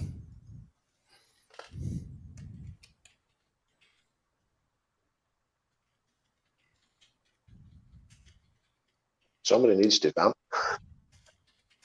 Oh, sorry. No, All I going didn't mean quiet. to, but oh man, I was not. I just even- wanted to let my No, friend I- Michael Pilmer know that he's got mail. If he would Send him like the to link. join us for a bit. Go to the link. He is an early riser. I'll tell you what. He's an artist and a record collector. His entire basement is filled from bottom to top with albums, 7 inches, cassettes, 8 tracks, bootlegs. He's a big Devo fan. He'll be back. He's a big fan of the Dickies. And he said that once he went to Ireland and he was with Devo and he had about an hour to kill, so he went across the street and the people were trying to get him to hang out and have a few beers. And he was like, okay. And then all they played was Irish music. And he couldn't understand why in this Irish pub they were playing Irish music and exclusively Irish music. He actually got a little upset about it. Yeah, but people likes it. If you know what I mean, it's sort of in people's nature here. It's something to do with the rhythm of the music. And if you actually listen to a whole lot of Irish music, it's the same beat, either slowed down or speeded up. With different song lyrics put on top of it. But you hear it from you're a child. A lot of Irish songs are like what I would call nonsense songs. That you just sing to children and stuff to amuse them. Right. Like the Rattling Bog's a famous one for that. There's a good YouTube video of that at a wedding. But it's a nonsense song. It's Row the Rattling Bog. The bog down in the valley. Do you think that Doomcock sings good Irish songs? He tries his best. I'm going to be diplomatic. Yeah. He tries his best. No, I can't say a bad word about Doomcock because he sang Whiskey in the Jar for me Muller one night, on a members stream. That's a great song. To a 78-year-old woman. You know what I mean? Love that Muller song. loves him, but she can't call him Doomcock. She calls him Mr. Doomcock. Mr. Doomcock. She doesn't get the whole thing either. But she thinks he's brilliant. No, he's talked to me Muller 2 or 3 times. Oh, that's right. I've heard that. I forgot about that. He's a good fella. Yeah. I have a lot of time for Doomcock. To be honest with you, because he's a very, very, very decent, very honest fella. And if I would ever DM or anything. He always answers. Have you seen the science fiction show Dark Matter? I know of it. I can't say that I've seen it. There's an android that's on the ship, and she kind of runs the ship, and she's part of the ship.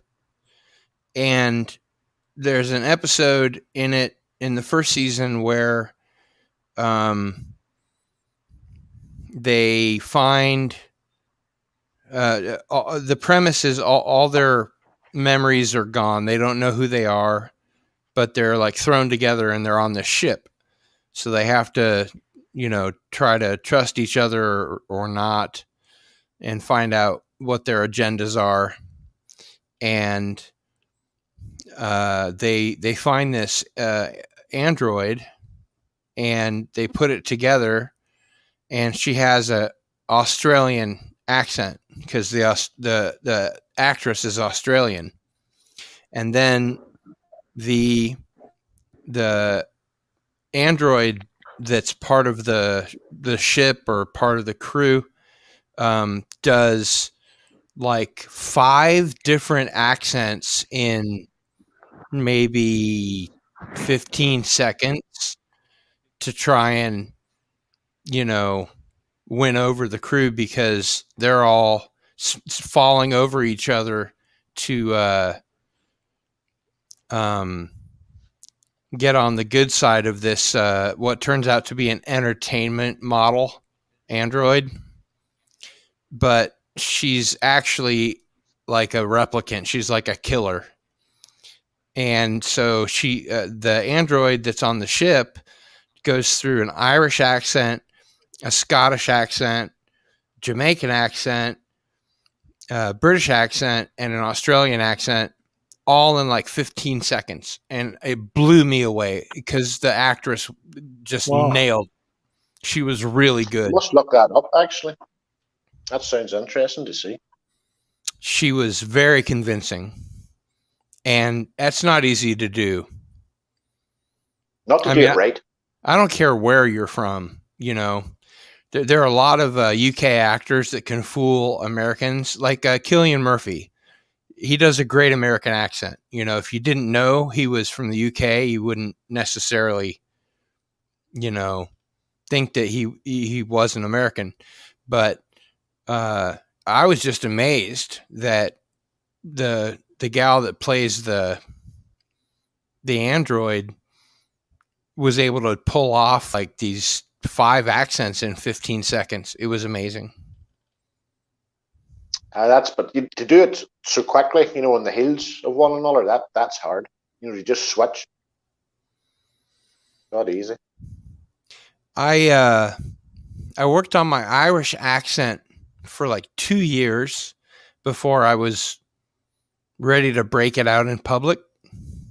And still it was like the dialect tapes, it's like a fine time to be alive in Ireland. It was really just crap, but it was the best that I could do. And it was one thing my brother taught me was let me see if I can remember it.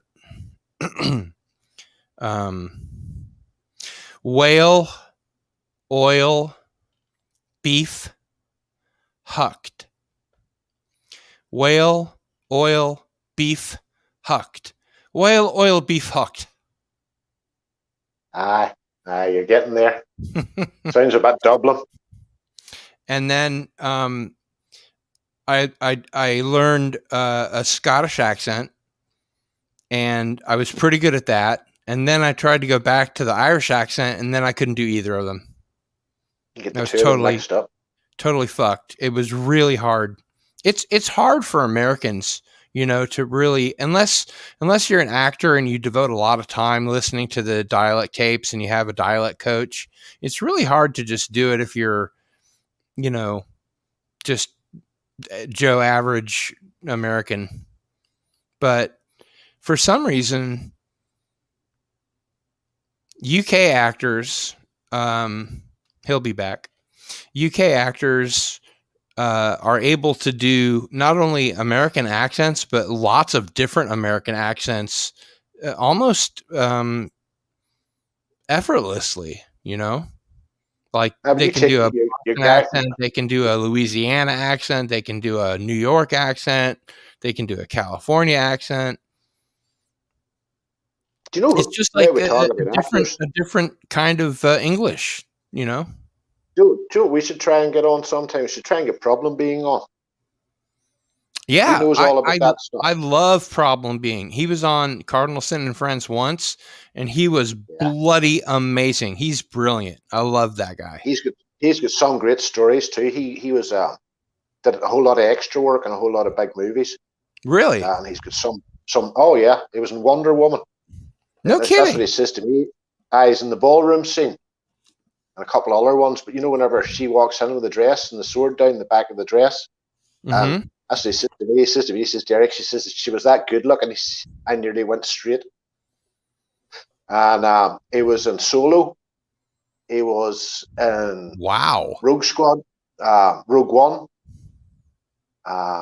He was in War Horse. He was in 1917.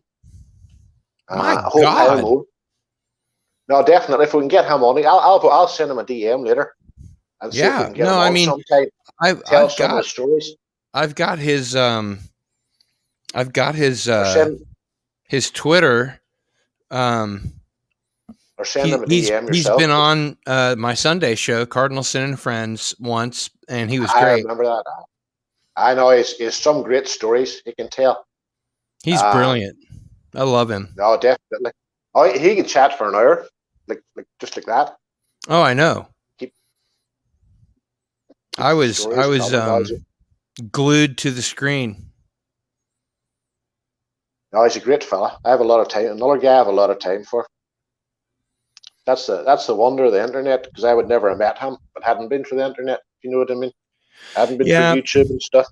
The problem is Sundays seem to be really hard for people. There's a lot of people that are streaming on Sundays.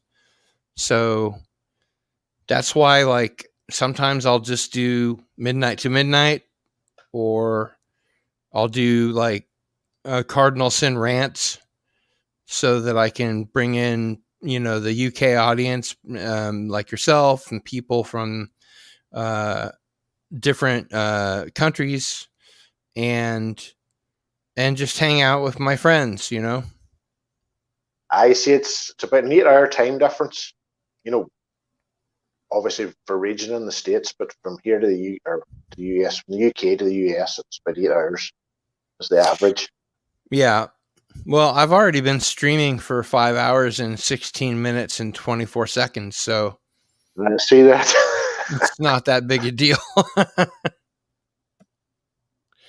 I see that Rod hasn't returned.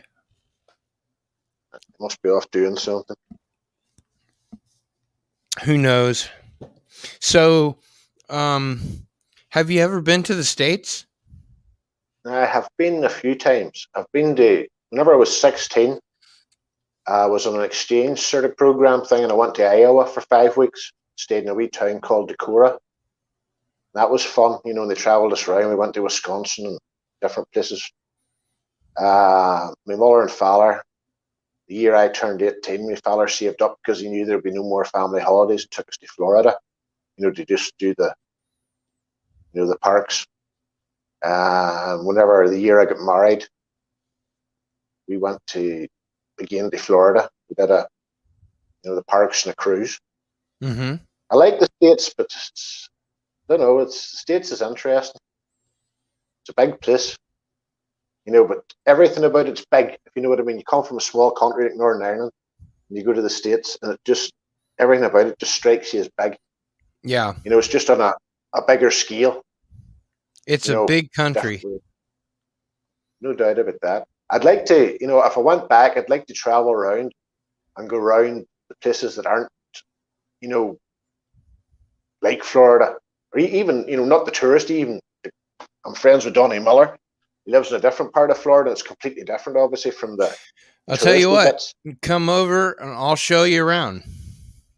Well, need to save up some money before we do that. But no, I'll take you up on that. No, it's, you know, it's just a different way of living. It's a different lifestyle. The thing I noticed too was whenever I was in America, it's all based around the car. You know what I mean? You travel, you be going down the motorway or the freeway or whatever you call it, Mm-hmm. and you'll see a wee cluster of shops and a McDonald's or a takeaway place or whatever. But it's not that anywhere you can walk to. You have to have a car to get anywhere in the States. Yeah, that's true. But there's a saying, no one drives in LA. No, because you sit in that traffic jam in that big road. Yeah, and they've got pretty decent public transportation, and it's a sprawl of a city. It's freaking huge.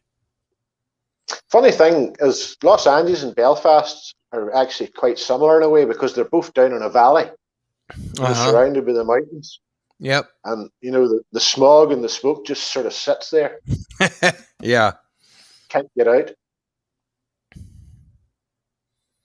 I would really love to visit the Highlands in Ireland and Highlands are in Scotland. Scotland, I mean, yeah.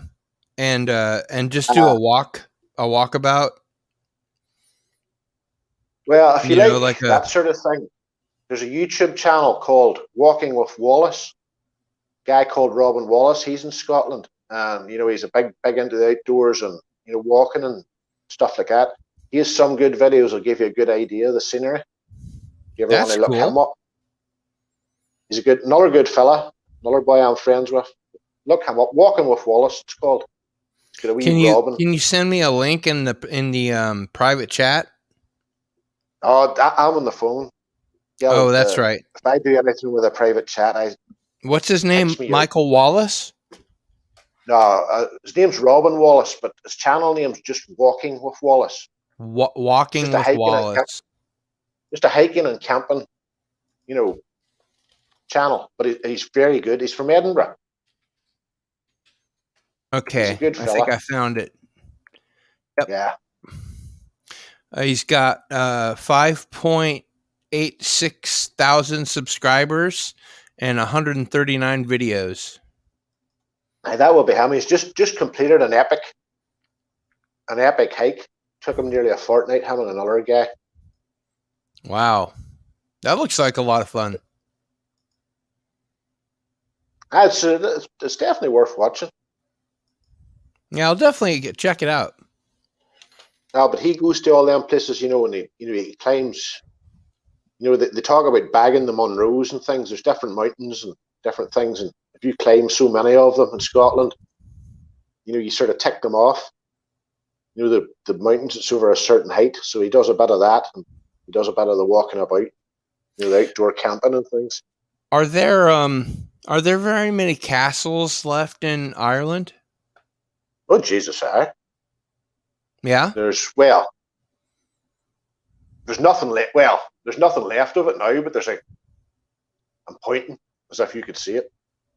There's what would we call it? There's the site of a castle, literally less than a mile and a half from where I'm sitting now, O'Cahon's Castle. And if we go the other way out the road, there's a place called the Rough Fort, and it's basically two concentric rings of earth, and that's what they did back in the day. Like a megalithic structure? Basically. But they would have the farmhouse and the animals inside it. Mm-hmm. That's down the road. They call it the Rough Fort. If you're talking proper castles, there's Dunluce Castle is close by.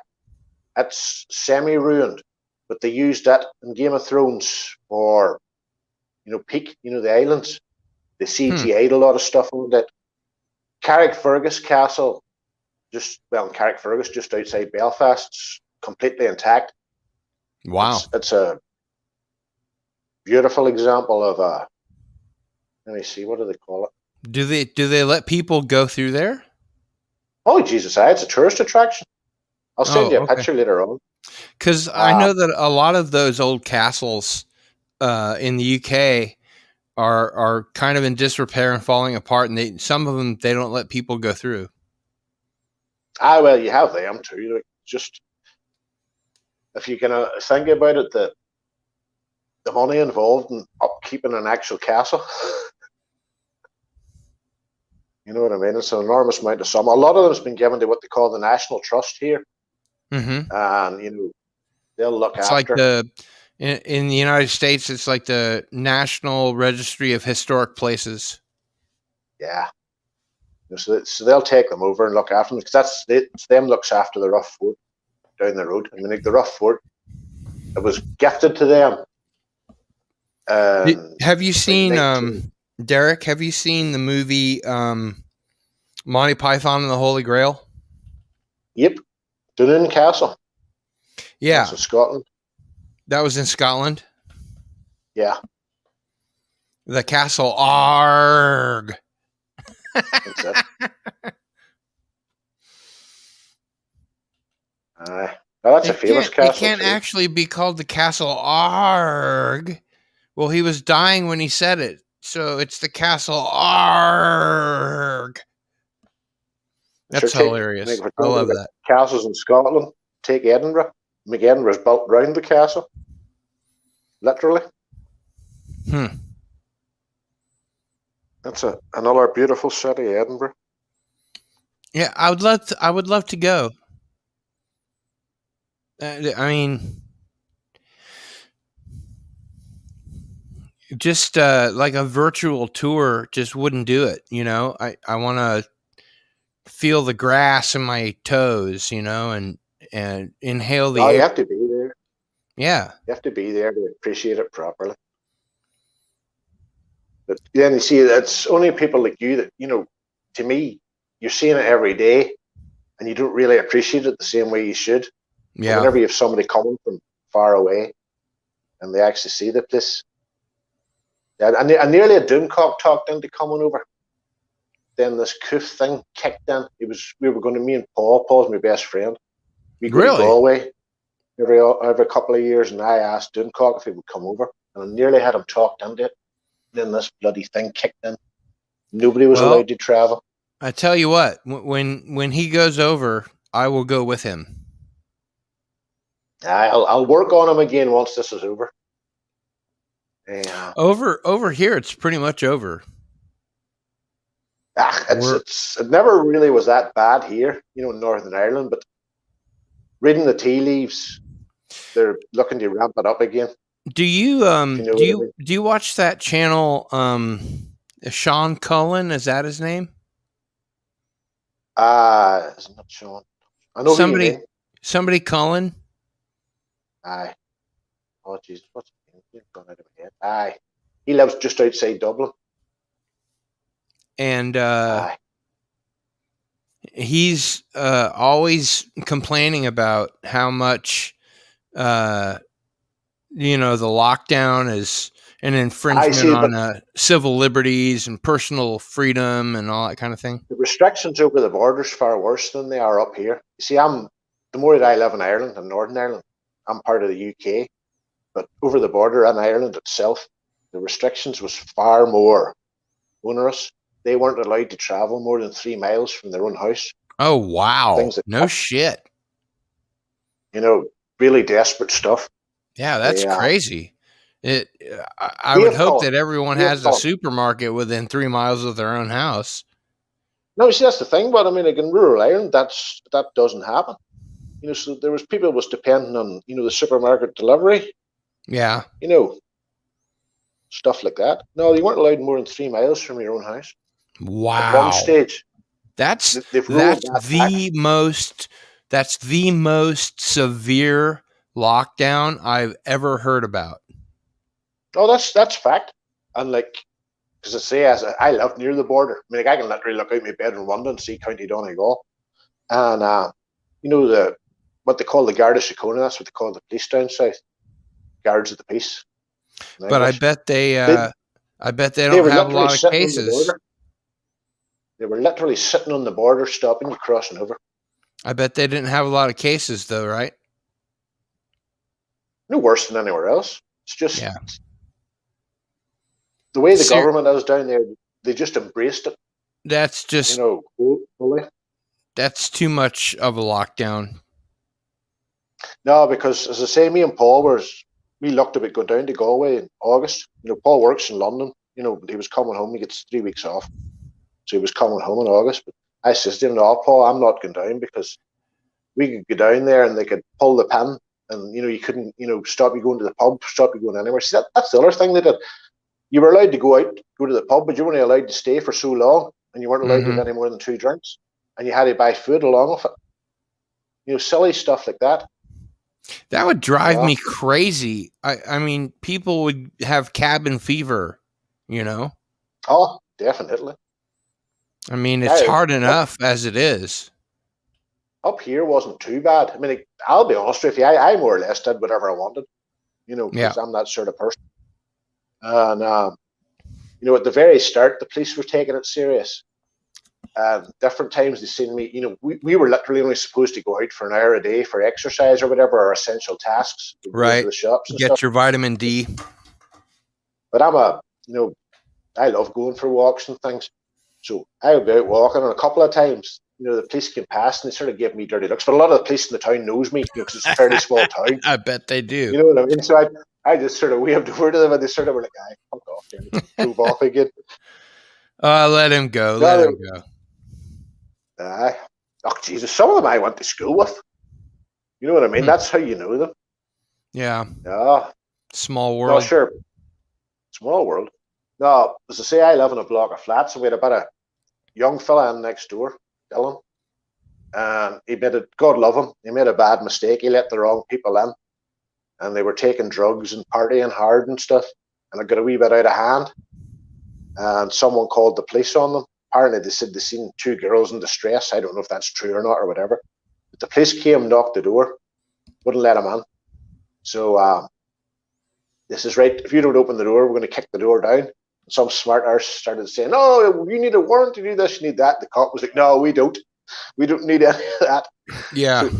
So three carloads of them landed up, but 3 of them fell to, kicking in the door.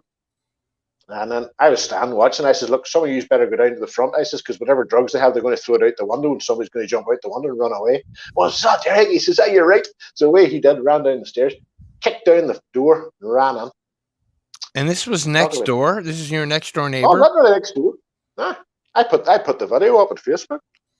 They're kicking in the door. So what? They just put them all in the paddy wagon and take them away? Well, they got the guilty ones, chased the other ones, but they were coming out. They were taking, I don't know what they would call it in the States, but pregabalin. Like, it's a prescription drug, but they abuse it here. Mm-hmm. And so they were all coming out. They were throwing these strips of pregabalin everywhere. What's it called? Pregabalin? Pregabalin. Is it a stimulant? It must be. I don't know. I was never into drugs at all. Drugs was a funny thing here, because where I live's fairly rural. It's a big, it's a town. It's 20,000 folk town, but it's still fairly rural. Mm-hmm. And drugs was something you saw on TV. I never saw drugs in real life till I was 18, and there was guys went away to university in England, places, and brought it back with them. You're like, "Oh, so this is the stuff they're talking about." But it's very prevalent now. There's a big drug culture in the town. The local drug dealer is called Rocky Brown, and he's the big main supplier for the whole town. But he does the crafty thing and uses teenagers. He sits in the background and they do all the work. He just lifts the money. That's pretty sly, but it's immoral. Yeah, well, got the. I don't know. I was going to say. Drug dealers establish networks like that. That's the way it works. Hold on, I'm going to see the Wi-Fi should take it. I'll take you out and show you.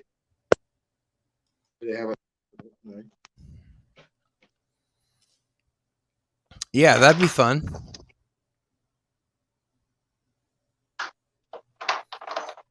I'll make you big so that we can see. There you are. What you're showing us. You see that? That's the covered the door. 5'5". Covered the window with big metal screens. Wow. Yeah. Joys of living in the rough look part at of town. that. That's beautiful. That's just out my back. Let me see. I'm trying to point. That's pointing at me. Is there a swimming pool?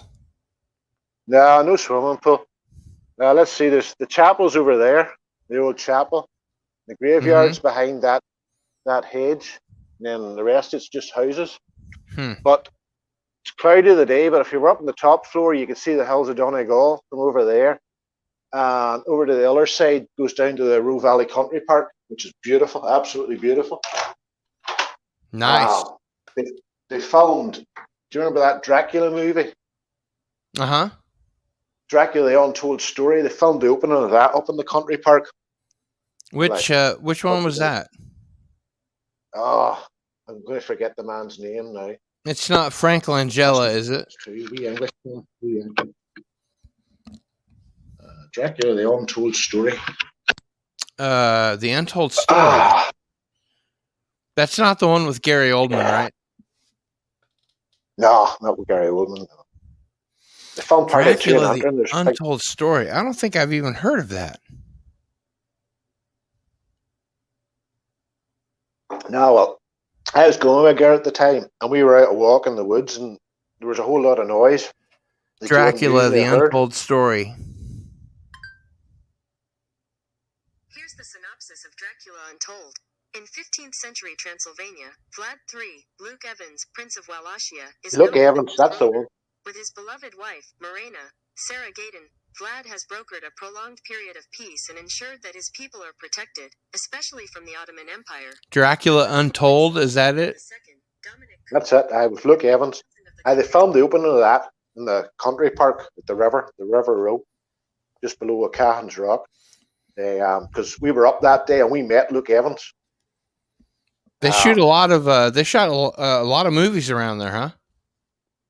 Oh, definitely. But they get big grants from the government. Yeah. You know, for filming.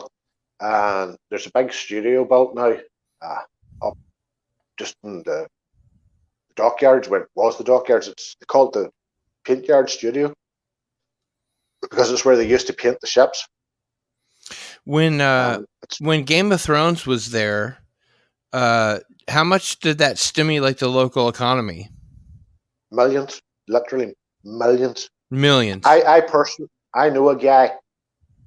They filmed twice in Port Ballantrae. It's a wee small harbour, and obviously they had to take, if you were there, a fisherman or whatever, you had to take your boat out, and they paid a guy £1,000 cash to take his boat out of the water so they could film. Just to take the boat out of the water. Just to take the boat out of the water so it wouldn't be in the shot. Wow. £1,000. not a care in the world about it. Just here's good work if you £1,000, can get it right. Happy days. Yeah. The standing sets and the standing sets had to be guarded. There was what do you think about this new J.R.R. Tolkien Lord of the Rings series on Amazon? It's going to be a financial disaster, to be perfectly honest. You think so? I can't really see it catching on. I mean, I read The Hobbit as a kid, and I thought The Hobbit was a great story. Oh, me too. They made a balls out of the Hobbit film. They did a very, Peter Jackson did a brilliant job, a masterful job in Lord of the Rings, and I don't think anybody can get that. I have the DVDs, I have the extended editions. Yeah, me too. I try and watch them. I love those. Because they're brilliant. They're absolutely brilliant. I watch them once a year on Christmas. I always watch King Kong at Christmas. Kong 33. That's what my Christmas treat is.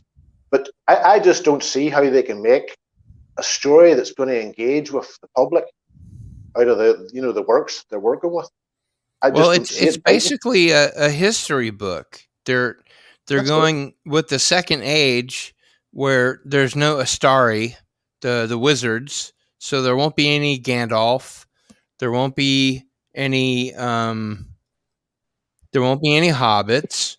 It'll just be elves and men and dwarves and orcs, maybe. But you know how they made orcs, right? Yeah. They corrupted elves and turned them into orcs. That's how orcs were made. That's it. Exactly. But I just can't see it being a hit. They You know, spent to my mind, $500 million on it, Derek. to my mind, but they've bought a name, a title, a property. Yeah. And But an they're gonna fuck it up. thinking about what they're going to do. That's before we get into how they're going to fuck it up. You know what I mean? With all their, modern day politics and stuff. Yeah, if they insert identity politics into J.R.R. Tolkien, it's all over. But what I'm saying is from the start, they've given themselves, with the best will in the world, they've given themselves a tough task. They're in an uphill battle from, just from the source material before they even start, with anything, anything modern, anything inserted into it. But whenever we talk about J.R.R. Tolkien, whenever my father started, he used to work in DuPont, started in the lab, and his boss, the boss of the lab at the time, now you're going way back, you're going back to the 60s, went to university, at the same time or with J.R.R. Tolkien, and sometimes in night shifts they would phone him. Really? Because my father came home one night, and that's what he was saying. He seen me reading The Hobbit. That's what he says. Oh, my boss so and so knows J.R.R. Tolkien, or knew J.R.R. Tolkien, I suppose, at that time, because he died in 1972. Again, small world.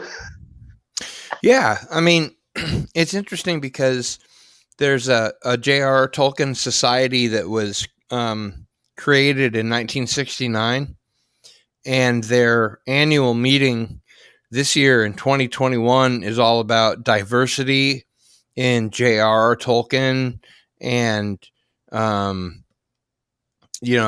this diversity thing makes me sick.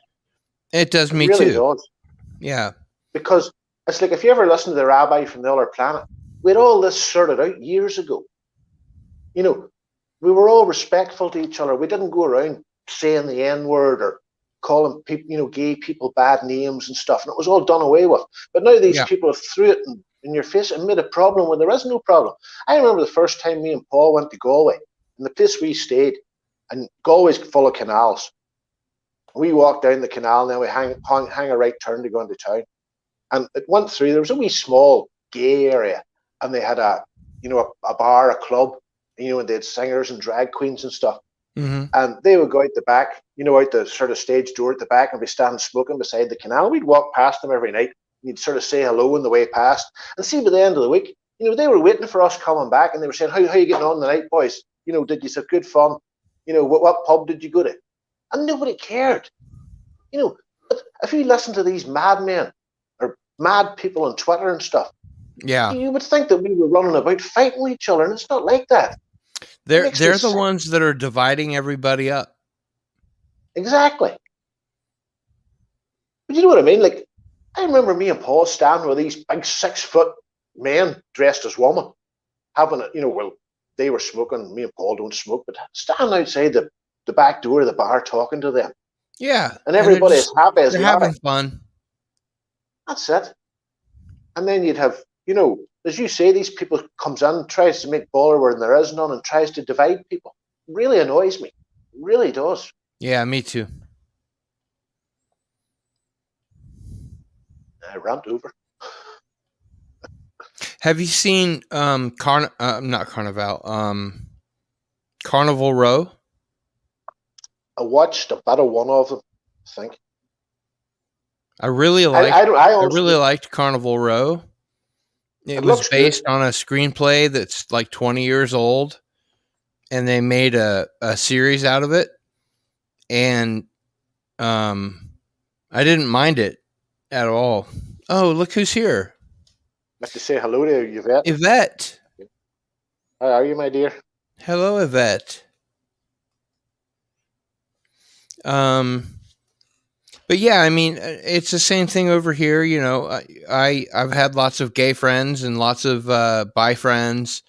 I haven't had any trans friends, but I had a supervisor at work once who was trans. But I mean, it doesn't make any difference to me. It's just keep it out of my entertainment. You know, I don't want to No, know what you exactly. do in But the. I I don't had a care what you friend do in the for bedroom. years in the You know. Navy, and I didn't even know he was gay. You know, and whenever I found out, it didn't matter. It didn't change the way I thought about him. And I actually named my son after him. Yeah. You know what I mean? But they'll turn around and say to you that, oh, you're some sort of bigoted hater. Well, I only know one trans person. I think we talked about that before. That was in the Navy too. That was Claire. Went away and got the operation. And I wouldn't say we were close friends, but, you know, nice person. Got on with him. Yeah. I felt sorry because they knew they weren't just a proper woman, if you know what I mean, and they were a wee bit shy and stayed back. Yeah, I think I told that story before about the time we were running a bar, one of the exercises in the evening after we'd finished, and she wouldn't go out to the other people, the young people outside where they were barbecuing. She sat in with us. But we got all the bottle tops, made a pyramid. Me and her and Paul, and that's what we sat and did it. You know, me and Paul was running the bar. We just built this big giant pyramid out of all the bottle tops. No, I don't know. I don't understand why they're making such a big deal out of it, because they're the ones that are dividing people up, and honestly, they're the ones that are being sexist and racist. Exactly. And if they stopped categorizing people and just let people be whoever they want to be, instead of demanding you must put your pronouns, you know, in Twitter and blah, blah, blah, and all this crazy shit, if they would just let people alone to be who they are, it would be fine. You know? Exactly. People gets on. People knows not to be idiots. You know, like we'll even take it back to whenever I suppose I would have been a teenager at the time, and my father was out for a walk, and he came back in, and he says, I met so and so up the woods whenever I was walking, and he had a black dog, and he was calling the dog Digger, and he says to my father, he says, I changed the dog's name, he says, because I didn't want some big, you know, and black people weren't there. Black people still aren't here now, but he says, I was scared some black man might jump out and give me a punch in the face, he says, if he heard me saying that word. And that's back in the early 80s. Yeah, I remember. I was there. You know, and growing up in the 70s and the 80s, it's just like it didn't matter who your friends were, you know, just it mattered that they were your friends. It didn't matter what their skin color, their sexual preference, or whatever. It's just, you know, they were cool. And if they were cool, then, you know, it didn't matter. And I remember when I was when I was in grade school, I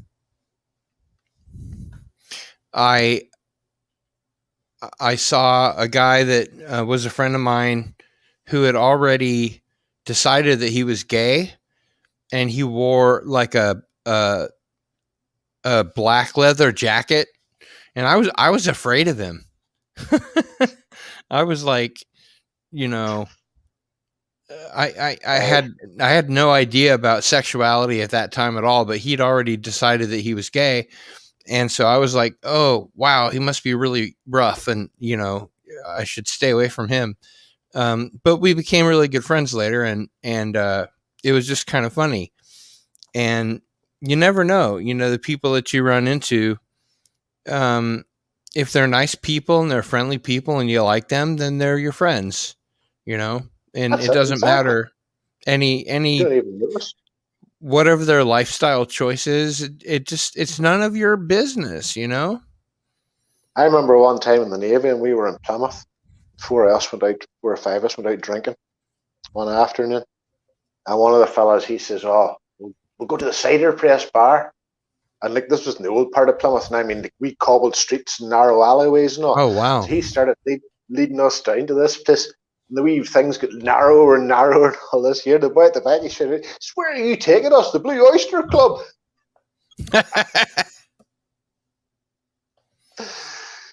You know what I mean? It's only a bit of fun. I remember one time I was at this place called The Crossing. It was just off the campus of University of Kansas here in Lawrence, and this guy comes up to me and he says, "Do you want to come back to my place and smoke some pot?" And I said, "I'm really flattered, but I'm not gay." And he said, "Well, thanks for being such a nice guy about it." Because, What's that? back then in the 80s around here, people would get the shit beat out of them for that, That's the same thing. If you talk to Problem Being, he'll tell you about that whenever he was growing up, about how they used to beat people up for being gay. Yeah, I mean, I ended up having a good long conversation with this guy. We're just drinking and we got it out of the way at the beginning, and that's all it took, Yeah, best way. Yeah. I have a sad story about that too. I used to go with a girl, Angela, and her sister had a young boy, Kyle, and he was a bit confused about his sexuality growing up. He ended up killing himself. Oh man, I'm sorry. That breaks my heart. That's the scary thing. Like, he's buried in the same graveyard as my father. He was 18. My father was 80. My father's grave as Kyle's about, it's the row behind, about 2 over. Mhm. Every time I get out, I keep, and he used to stay with us. And I carried that child up, put him to his bed at night and things. And I remember whenever the Phantom Menace came out, he took his mother's tights and he put them in his head and he ran around saying he was Jar Jar Binks, the 2 bits hanging down. And it's just like, could you not have came and spoke to somebody and let us help you about it? Here's the way I see it, Derek. We either lift each other up and a rising tide lifts all boats, or we let them divide us up and they win. Exactly. No, you're That's right. how I see it. Exactly. They either, we either hang together or we hang apart. Oh, you're 100% right. Jesus, And I don't know. that's how I've always seen it. And first of all, it's not the government's place to be in the bedroom of anybody. Exactly. And in the second place, if somebody finds somebody to love and it's different from the way that you love, you should be glad that those people found a way to love each other. It doesn't matter. As long as they're happy, as far as if I'm it's concerned, as long as if they're it's happy. the same way that you love someone or that you experience it. Love is a difficult thing, especially these days, and it should be celebrated no matter who it is or how they get along. You should celebrate life and love. I feel sorry for the kids growing up nowadays. I know the internet's wonderful and all that. Oh, they're and so we're fucking children, we talk to confused. each other. But for young people nowadays, there's so much pressure on them. It's unbelievable. Well, they're so fucking confused. I mean, first of all, they're told they're special when they're not, and then they're expected to grow up so quickly and have an opinion about their own sexuality. I mean, they don't fucking have childhoods anymore, Oh, childhood's gone. Childhood's gone before the age of 10 nowadays. The kids nowadays, they don't even want toys. They want electronic devices. Well, yeah, they keep their nose stuck in their phones or whatever, and that's if you ask me, that's going to be the undoing of society. Exactly. People People's are that growing busy up. looking down. They don't know how to read books anymore. They're not interested in reading books. They can't be bothered to, you know, take their nose out of whatever they're, you know, looking at or texting to or whatever, which ultimately doesn't matter. You know, whoever they're talking to, whatever they're texting, it's not like they're building a business or, you know, becoming a entrepreneur. They're, you know, they're getting all caught up in this online nonsense, which in the end doesn't matter. You know? No, you're exactly right. Now it was the Mighty Jingles says it, but there was a poll recently in the UK, and they asked school children of a certain age what they wanted to be when they grew up, and something like, I think it was between 60 and 70% said they wanted to be a YouTube personality. Wow. You know what I mean? Back in the day, they would have said they want to be a policeman or a fireman or An astronaut. Yeah. Yeah, you know, something like that there, a nurse, doctor, YouTube personality. Jesus Christ. You think to yourself, you know, what's the world become? It's sad. It's really sad, you know. I've got a niece that just turned 21, and I've got a nephew who's a little older, and he doesn't drive. He doesn't know how to drive. He doesn't want to drive. So his dad has to take him everywhere he wants to go. And meanwhile, my niece is going to a very prestigious university on 100% scholarship. She's going to Penn, Pennsylvania, Heard of and that? it's a very good school. And she's getting straight A's and kicking ass.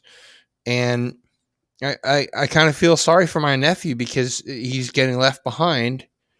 And I kind of empathize with him because, you know, I came from a broken home. I was a latchkey kid, you know, and I just feel a lot of solidarity with what he's gone through. But he's mixed up. He doesn't know what he wants to do. He keeps changing his mind about, you know, I'm going to do this, I'm going to do that. He, you know, he's just lost, and I don't think that he has any direction. No, you It's see, just, my oldest two, my twins, they've turned out all right. They're 22 now. You know, they both went to university and got their respective degrees, and you know, they've got jobs and stuff, and you know, they've settled relationships, you know, such as 22-year-old can have. yeah. But the one below that, Maddie, you know, she's just turned 20, and well, as I always say, like we never planned Maddie. Maddie wasn't, you know, surprised, shall we say. So we Right. thought, oh no, it'll be fine. We've already had twins, you know, one baby. No, just her personality. She was more work than the twins put together. Hmm. And whenever she was still at school, the careers people came around, and she was talking about she wanted to go to the Navy. And like I did 12 years in the Navy Reserve, and I was like, I go ahead, Maddie, go and do it. You know, because I knew she would be a good fit for it. But her mother talked her out of it, wouldn't let her go. Yeah. She's working on a call center now, and she's not happy. I know she's not happy. And I was like, you know, if you'd have went to the Navy at the time you got the opportunity, you would have you had over 3 years done now. You know, you had a wee bit of money behind you. And I mean, in the Navy here, I mean, if you want to do educational courses or stuff, they'll support you. They'll give you money to do it. Things like that there. And I said, you know, you would have had the world at your feet. They promised her a place in the new aircraft carrier if she wanted to join. Offered her 2 different jobs on HMS Queen Elizabeth. And like brand new carrier, she's all around her. As I says, Matty, you would way to America everywhere. You know what I mean? And you're getting paid to do it. But no, her mother talked her out of it. As I say, she's working on a call center now, and I know she's not happy. But what can you do? You know, You there's a can't saying. force them. There's a saying in the United States. It might be in Ireland too. That join the army. Go to new places, meet new people, and kill them. That's it. The Navy's different. Even you go to war in the Navy, it's like going to war in a big mobile home. You still have your cooked meals every day. You still have your showers. You know what I mean? You still have a bed to sleep in every night. I have a lot of respect for the Navy, you know. I have a good friend who's a veteran of the Navy, and the Navy kind of let him down. I mean, he was discharged honorably, but he went to Wall Street and became a stockbroker. He married a really good looking gal and had a kid, and she stole the kid and took off. And then he just didn't have the fortitude or whatever to continue the stockbroker job, you know. And he went from riches to rags. And you know, now he's kind of a shadow of his former self. Oh, it's sad, but it can happen. It can happen all too easy. It really can.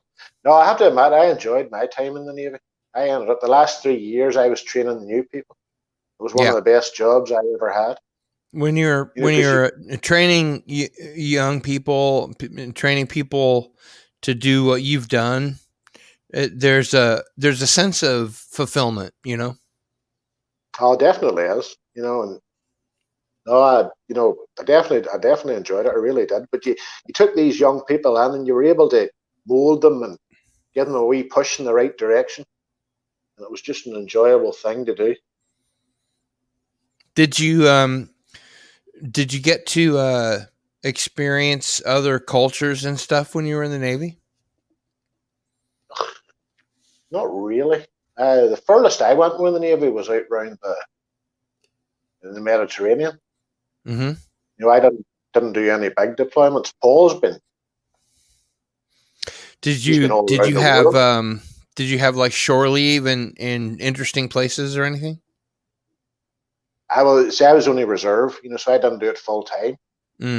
But as I say, Paul, he was lots of places. He was in Djibouti, he was in Dubai, he was in the States.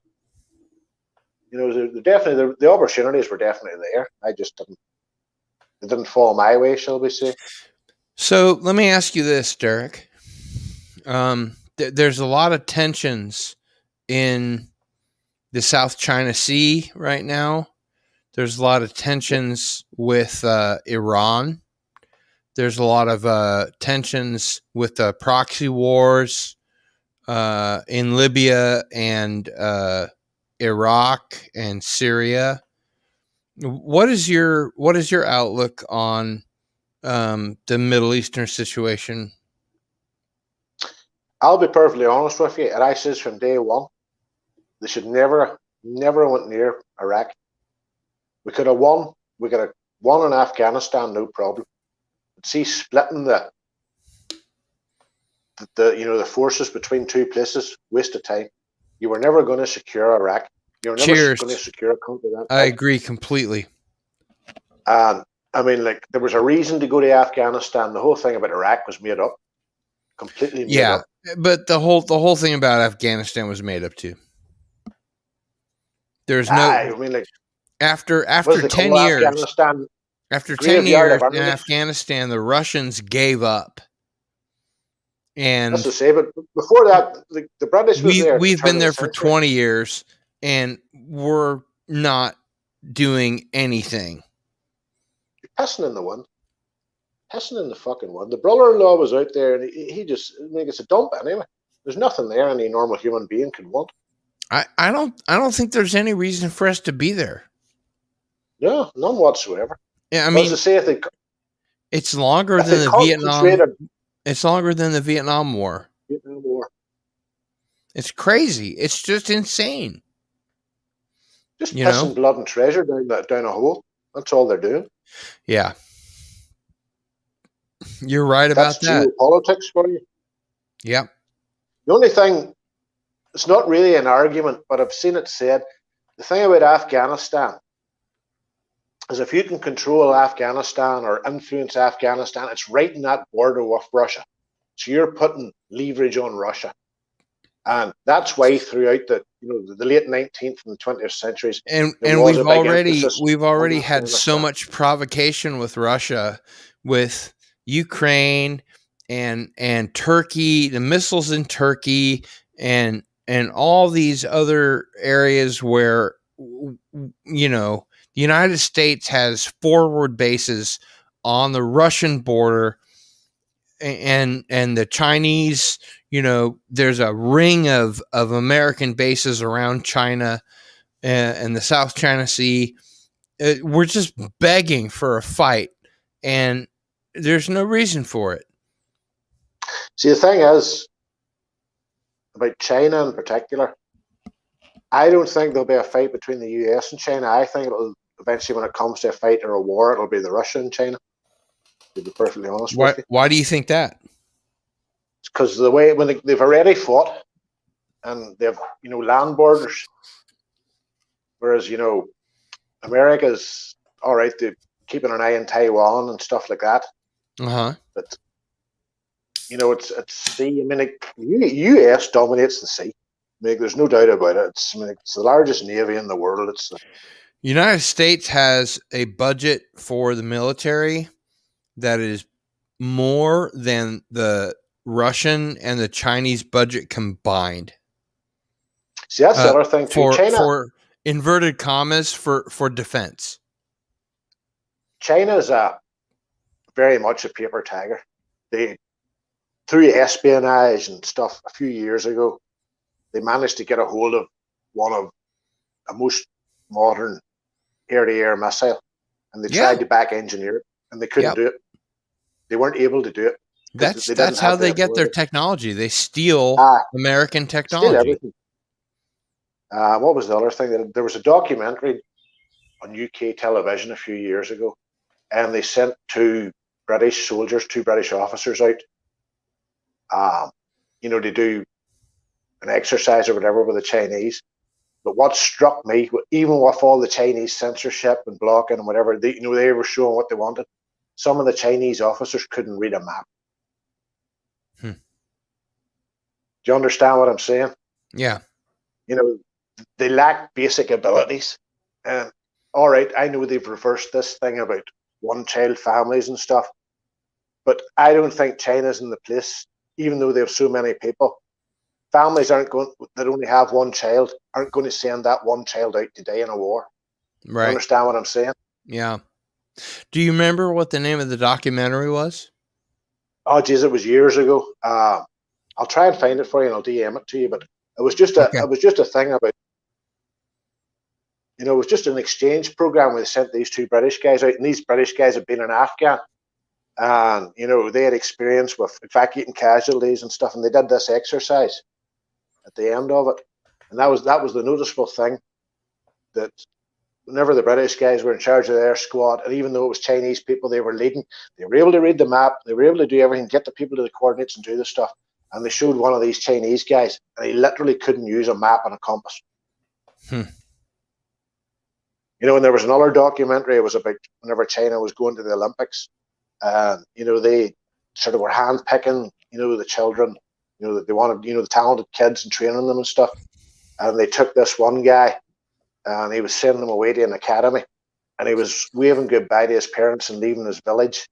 And they drove over the bridge out of the village, and you could see the women from the village were washing their clothes in the stream below the bridge.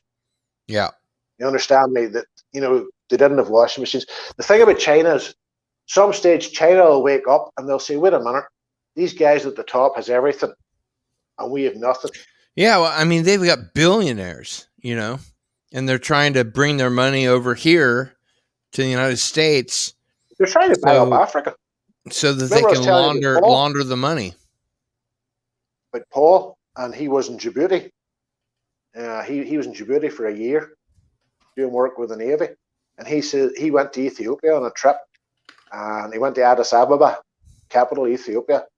And he says it was overrun with Chinese because they were coming in, buying up the land. And they're taking over railways. Africa. They're absolutely taking over Africa. Well, they're just carving out labour's rock. That's all they're doing. Taking away the resources. Yeah. Strip mining the place. Why take land at the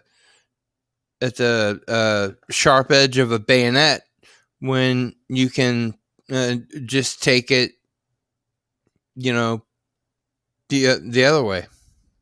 To just go behind when you can buy it away from people that are peasants that have never seen that much money in their whole lives. They can just buy it. That's exactly what they're doing. I mean, Derek, do you know how much? Do you know how much the American government owes China in debt? Oh, it's a frightening amount. Take a stab at it. Billions. It's billions. Billions. Literally billions. We've been borrowing billions of dollars from the Chinese. And when it comes time for us to pay the bill, when they call their marker in, guess what's going to happen? It's not going to get paid because the money's not there. That's right. Simple as that. Yeah. The money's not there. And that's going to turn from an economic war into a hot war. And I really feel sorry for the youth of today, because they're the ones that are going to have to, go and fight. Yeah. They're the ones that are going to have to go get drafted, whatever, and go and fight. And there's no reason for it. But China keeps flexing their muscles, right?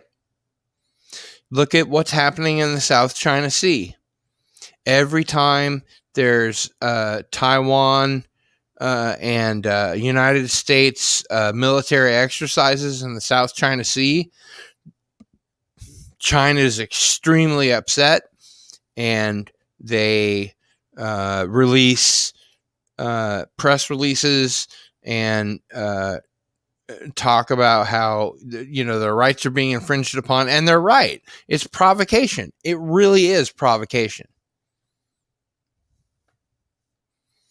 I mean, we've got them surrounded by so many bases, probably hundreds of forward attack bases, that they must feel so boxed in. I mean, they're nuclear power, Derek. The thing about China too is, what a whole lot of people in the West don't realize, is China has a very long civilized history. Yeah. If you understand what I mean. And there's a sort of national mindset with them that they feel they've been, basically locked into where they are. It's like you're talking about, with the bases around them, and not allowed to reach out and become, the power that they believe they are. They talk about the Middle Kingdom, but they are just sandwiched in there. They have the Himalayas on one side, and as you say, sea borders on the other, and they feel very closed in, and that's what leads to a lot of this. What would we call it? Sort of microaggressions from them, or passive aggressive attitude. That's a really good way to put it. Yeah. And I used to work for a company called Phoenix Agricultural Group, and we made environmentally friendly biostimulants and a fertilizer for problem soil. And for really big, farms, they would use a satellite, and they would, look at different parts of the land. But for smaller places, they would take soil samples and send them in to this lab in Omaha, Nebraska, and then we would do a fertility recommendation. And one of the biggest contracts we ever had was with the government of China. And I couldn't find anything out about it. I couldn't ask about it. I couldn't. It was, mum's the word. I was not allowed to discuss it. I wasn't allowed to learn anything about it. It was just, we helped the government of China, with their problem soil, just like American customers or anybody else. And guess what they did? They put a lot of that technology to use in Africa. So don't tell me that they're not an imperialist power. Don't tell me that they're not looking to take over more territory, whether they buy it, whether they take it in a hostile action. It's as plain as the nose on your face that China wants to expand, and they're going to get their resources one way or the other. That's what I was going to say, but it's definitely it's plain as the nose in your face that they're in an expansionist phase. There's no doubt about it. But this is a thing that they're buffered up. The Himalayas buffers them up. I mean, India is another big power on the rise. Whether they want to get into a scrap with India or not, I mean, there's been shooting incidents in the past year on the Chinese-Indian border. And then you see they're buffered by the ocean on the other side. It's the same problem Japan had in the 1930s. Yeah. They were just boxed in and no resources, and then they have to look somewhere else to get resources. Yep. And then they have a huge population, and they've got all these millionaires and billionaires that want to move their money over, to the United States, so that they can escape, the communist regime and launder their money, and they do. And the more this happens, go and get the phone call, buddy. The more this happens, the more that they're going to demand the resources, and they're going to stop asking. They're just going to demand it. They've got how many billion people in China? 1.7 billion people in China. Is that right?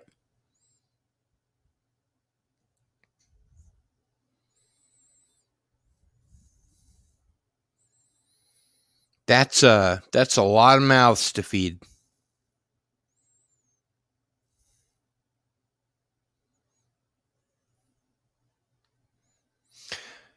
You're muted.